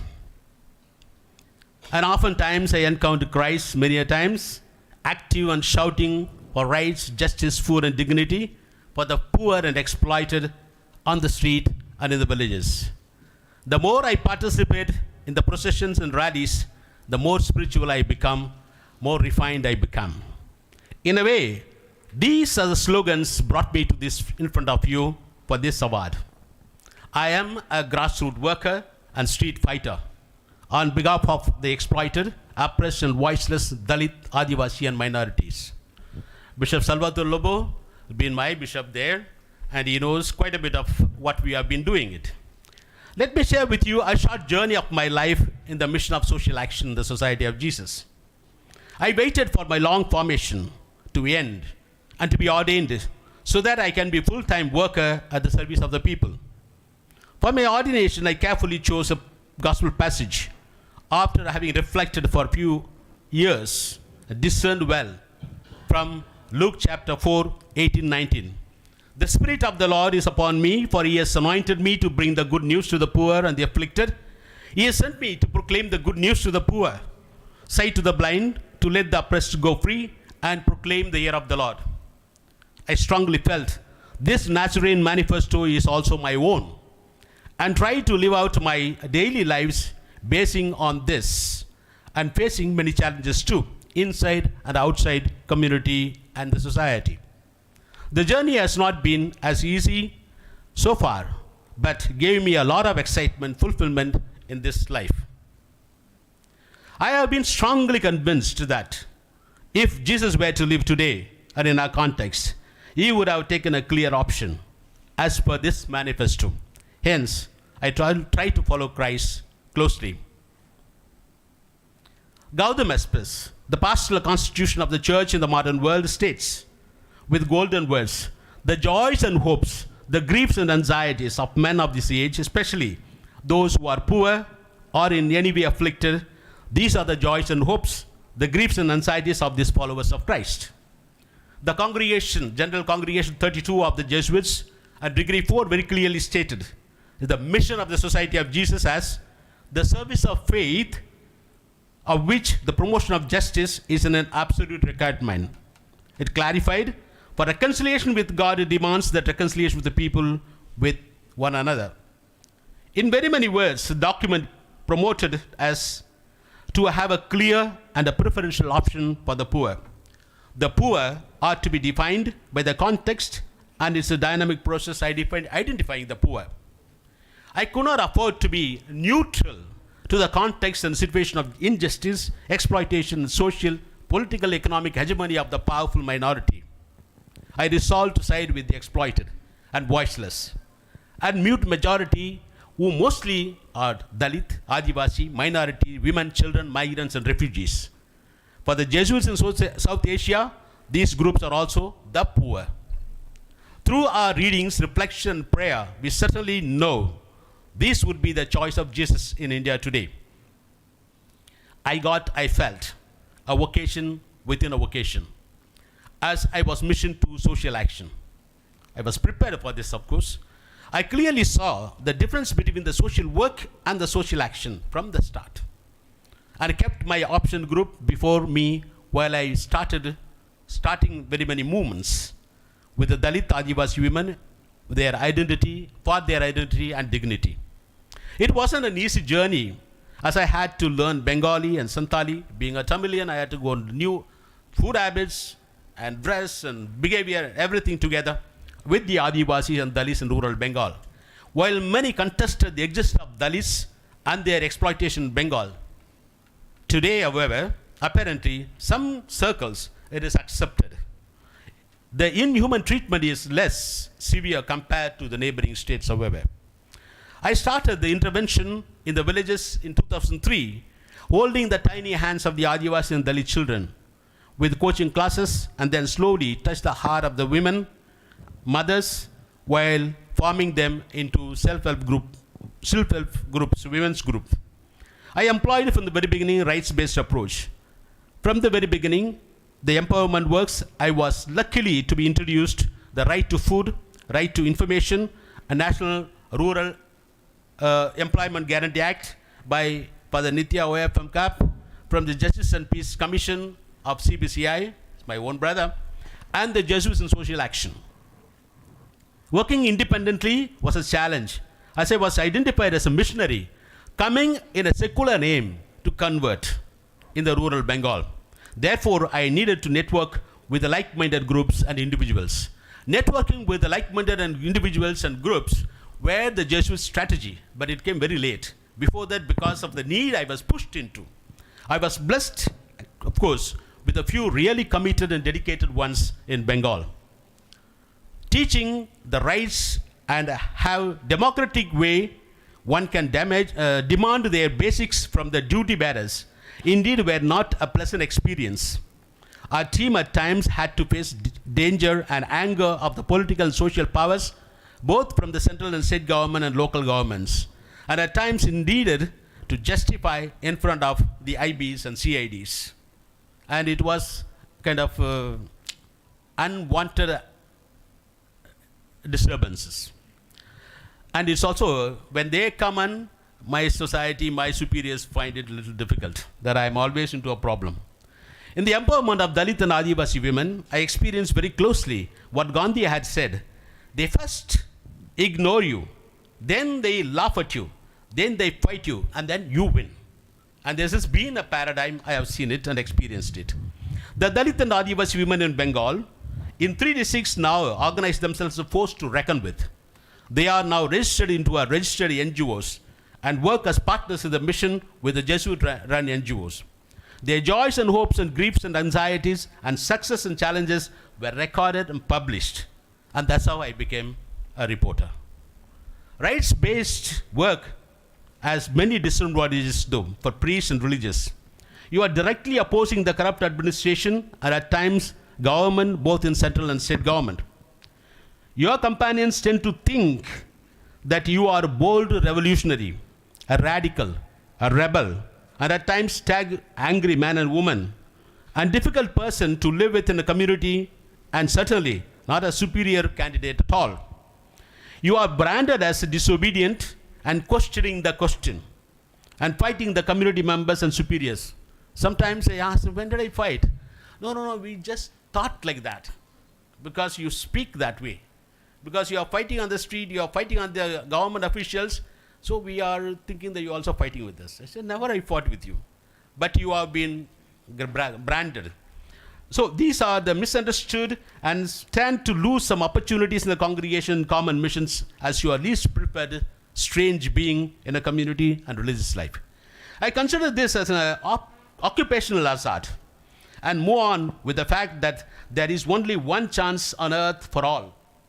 But of course, the corona has given us all the second chance and to live and to celebrate. And so why worry? I resolve to go ahead with renewed vigor and commitment. Napoleon Bonaparte said, the world suffers a lot not from the violence of the bad people, but silence of the good people. I resolve not to be a mute spectator and walk on the path of Stan Swami, who has been my inspiration from my young age. At this juncture, I place on record the Friends in Matters India, UCAN, Indian Currents, for carrying out some of the stories of Adivasi and Dalit and making me a journalist. Thank you guys. On behalf of the optioned group and on their name, I am privileged to accept this award. This award confirms and strengthens me to be rooted in struggles of God's own people, who are Dalits, Adivasis, minorities, women, children, migrants and refugees. Thanks one and all. Thanks again. Jai Jishu and Jai Bhim.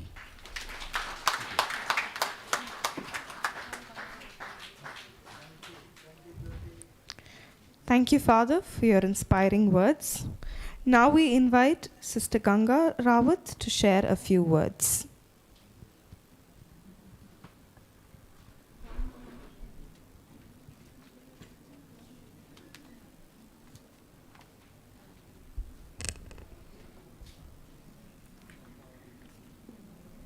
Your Excellency Bishop Salvador Lobo, Most Reverend Bishop Henry D'Souza, Reverend Father A. Thomas S.J., respected President Mr. Ignatius, and all the ICPA executive members, all the respected dignitaries, and all of you present here, a very good evening to one and all.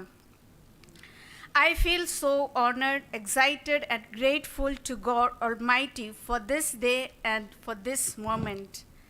I sincerely thank President Sir Ignatius and all the IPC executive members for making me worthy of this honor, this award, Swami Devanand. I especially acknowledge and thank Reverend Father Suresh for your encouragement and support. Yes, writing is God's blessings and my passion. I write articles, poems, lyrics on various themes like social, religious, and family values. I also highlight the issues on women and girl children. Many of the articles are being published in various Hindi newspapers and magazines. I'm also the editor of our province newsletter Race. I love and I'm interested in news reporting in the secular newspapers on social and religious activities in our locality. And I'm voice artist. I worked in Radio Veritas Asia, Hindi service, Satyaswar, in Atmadarshan TV Indore, Nari Teri Kahani, and presently I'm working for Divine Race YouTube channel. That's our province YouTube channel. And I conduct classes on journalism. I take motivational sessions and talks on women empowerment. And today, as we have discussed a lot, listened, many great people, and I feel so small in front of you, but still I feel the great need to promote and to encourage the young people to speak for the truth with courage and to stand for justice.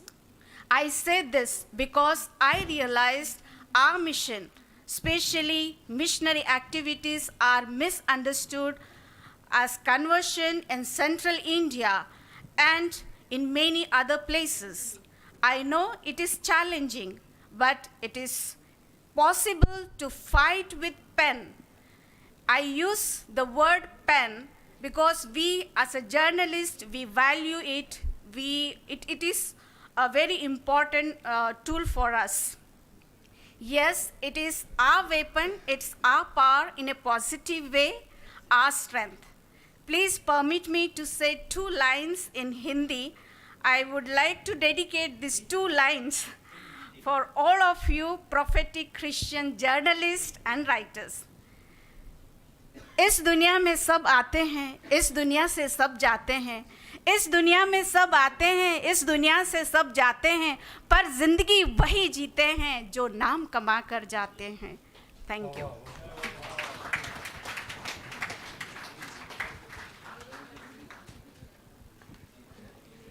Dear friends, we have 3 brief programs. The first one is the Tamil Catholic Association would like to honor John Dayal.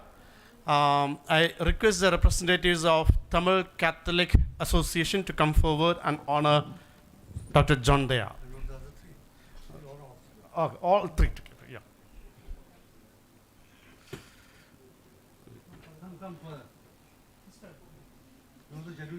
Yes, all the 3.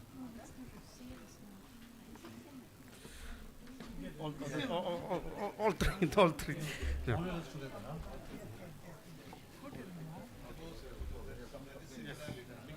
We all, you come here. Yes. You come here.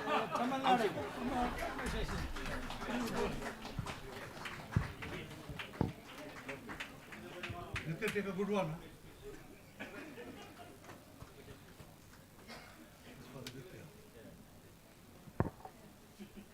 His brother.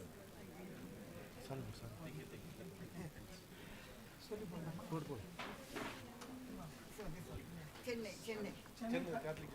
Chennai Catholic.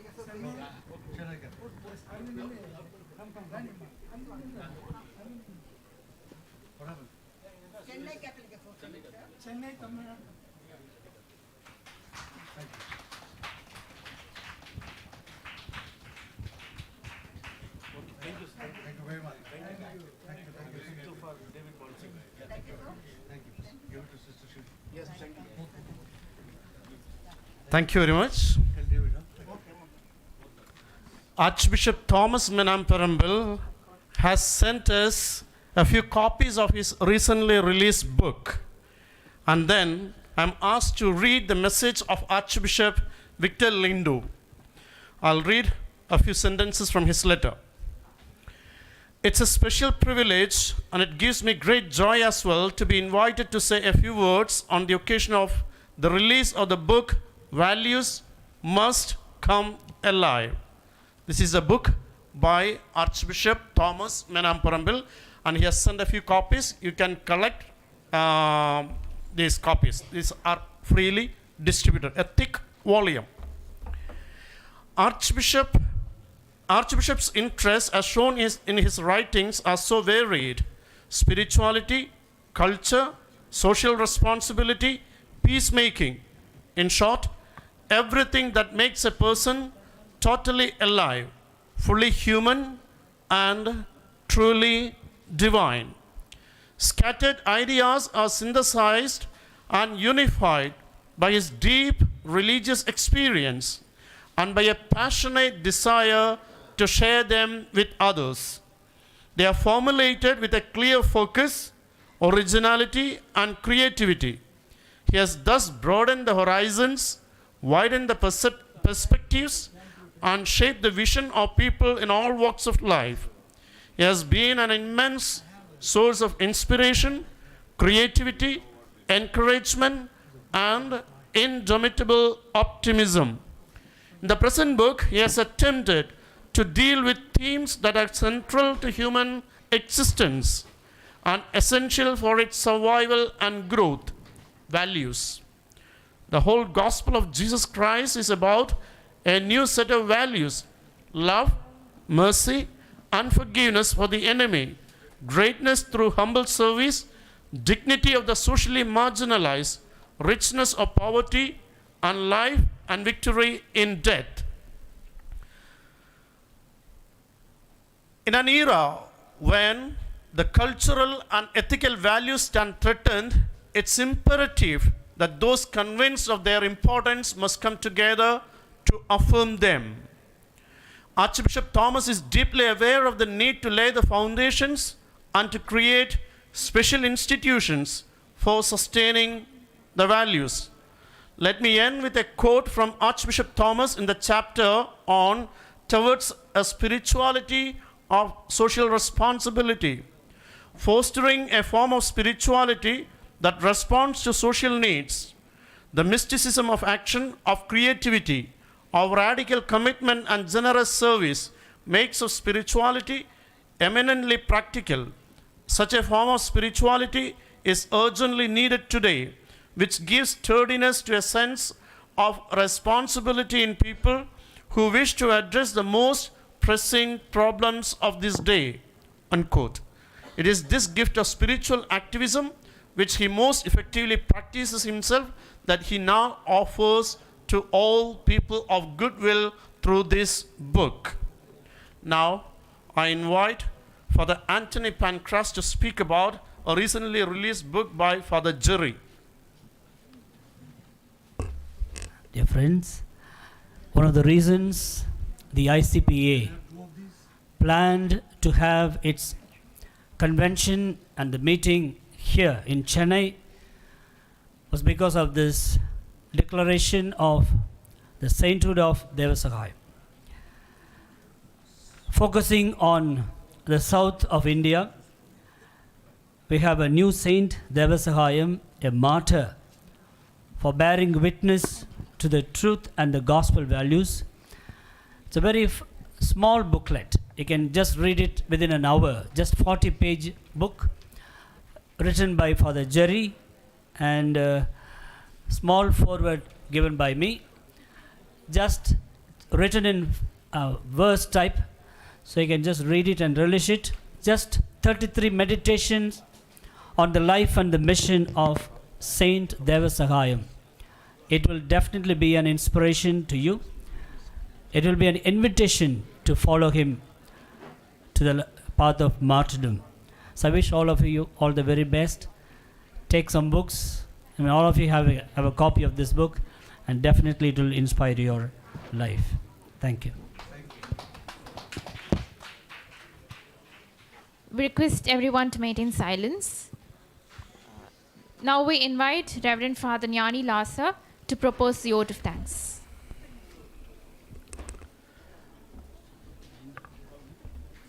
Dear brothers and sisters, we have come to the end of the 27th National Convention and Award Function of Indian Catholic Press Association. I feel honored and privileged to get the opportunity to propose a vote of thanks on this special occasion. Today, we commemorate the Human Rights Day, the right personality for the rise of the human rights, none other than Honorable Justice K. Chandru, a living prophet of justice, a prophet of truth, the voice of the voiceless, the hope of the hopeless. GBM is the filmy story of this true apostle. His prophetic judgments helped the poor and gave hope to the oppressed and marginalized. This honorable justice has delivered justice by sharing this dais. His powerful presence amidst us gave us a prophetic courage to do more as journalists. Even though he left the dais, we thank him for his participation and for his role as chief guest. Reverend Father Thomas, the principal of Loyola College, a great scholar and educator, he has contributed a lot to the society. Although he has to preside over the convocation function in Loyola campus at 5 o'clock, with magnanimity, he has come over here as a guest of honor. He has honored us with his majestic presence. We thank dear Father for your presence. The award winners are creators of the history. They have created history by their journalistic contribution in the past, also to do more in the future. They have left their strong footprints. They have been a prophetic communicators by their contribution to the righteous journalism.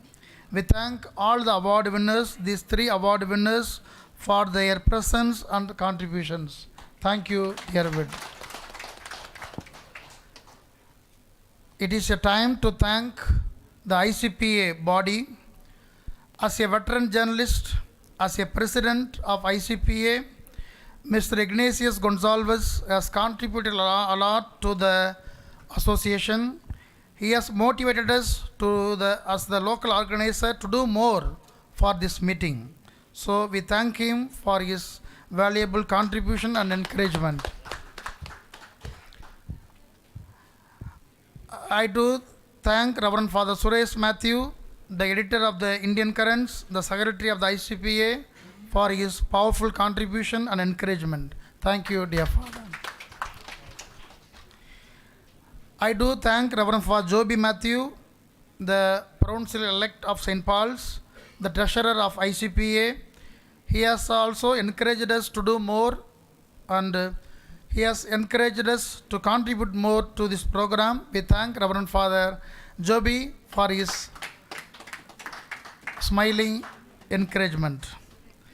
Dear brothers and sisters, feel at home. That means Salesians. Here in this campus, we are part of this Salesian family. We thank Reverend Father K.M. Jose, the Provincial, and also Reverend Father Don Bosco, the Vice Provincial, and also Reverend Father Ernest, the Director of Deepika, and also Father Amidaraj, and also Father Joe Anand, the Administrator. He has helped us with his Salesian fraternity. We thank the Salesian hospitality and also the fraternity love by allowing ICPA with the boarding and lodging. Thank you, dear fathers. We do thank Reverend Mr. Francis, the minister who helps us in the function. In this function, he is the in charge for this hall. Thank Mr. Francis.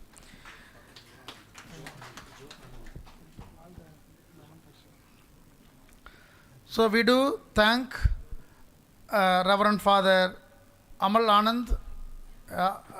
He is also one of the member. He has written so many books. He has encouraged us to do more. Thank Reverend Father Anand Amaladas. He is a scholar and philosopher. He knows more than 18 languages. Thank you. We do thank the masters of ceremony. Mrs. Elizabeth and Miss Priscilla both have done well, so we thank them for their good role. Miss Elizabeth and Miss Priscilla for their powerful language and the introduction of the program. So we do thank all the dance students from St. Isabel College of Nursing and also the Good Shepherd Higher Secondary School. They have done wonderful dance for us. We thank them for their role and for their contribution. Thank you. Now, we thank Reverend Father K.M. Jose for his generous role. Now, we thank Reverend Father Bosco.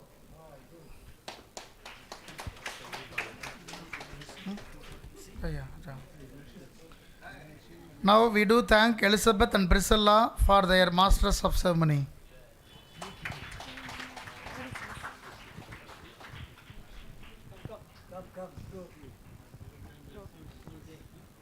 What's your name? Okay, you did it well. You didn't panic. We do thank Reverend Father Pankras for his powerful leadership as the local organizer.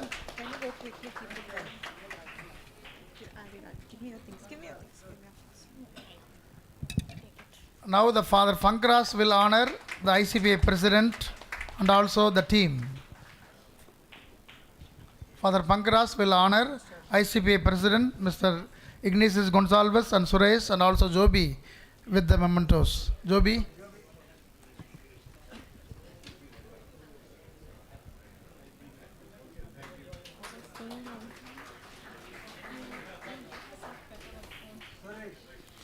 Father John Paul, sub-editor of Namvalvu.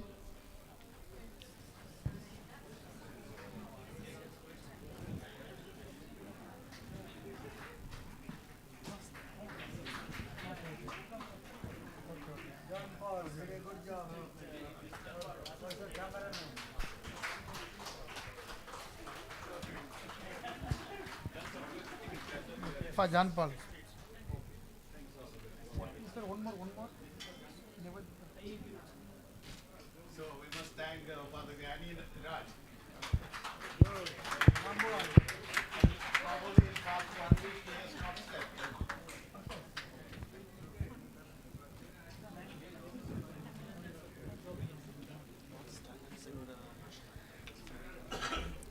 I request Most Reverend Bishop Henry D'Souza to honor one of the best writer in Tamil literature, Nivedita Thomas. Nivedita Louise is here. She has written Ariyapadada Kristavam, Unknown Christianity, the two biggest volumes. So it has played a vital role to boost the Christianity in India, especially in Tamil Nadu. So Bishop Henry will honor Nivedita Louise.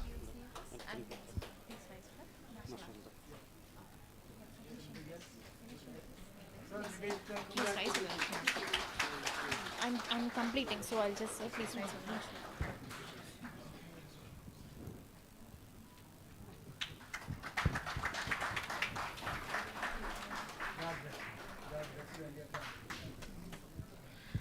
At last, we could not have done this award function without you, especially the participants, the students from JD Academy, and also the students from Don Bosco College, and also the brothers, Holy Cross brothers. Thank you for your active participation. So we thank one and all. We thank you for your generous active participation in this award function. Thank you. Thank you very much.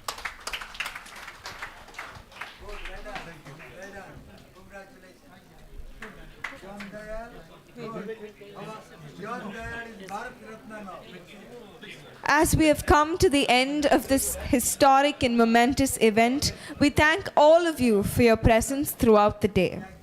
It was indeed a joyous one. Words of hope and promise to be filled in the years to come.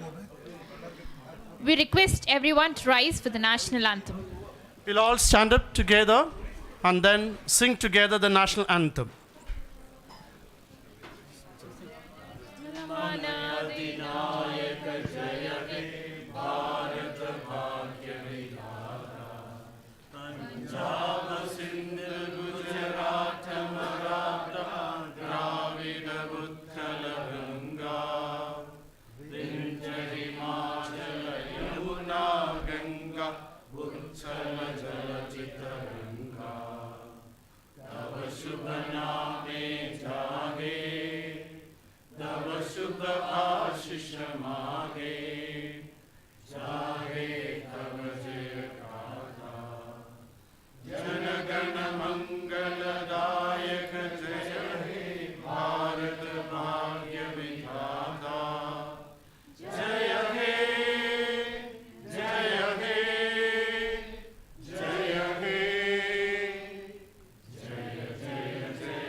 Dear friends, Thank you very much. I request the ICPA members to stay back for a minute. We would like to have a photo session with our dignitaries. Yesterday, last evening, I told you will be able to correct your watch by following our timetable, and we were supposed to complete our program by 4:30, and we are on time, 4:30. Now we'll have a photo session. Wonderful. We'll have a photo with award winners. Nomination. ICPA members, please stay back. High tea is arranged. Please join us in our celebration. Please join us for the high tea.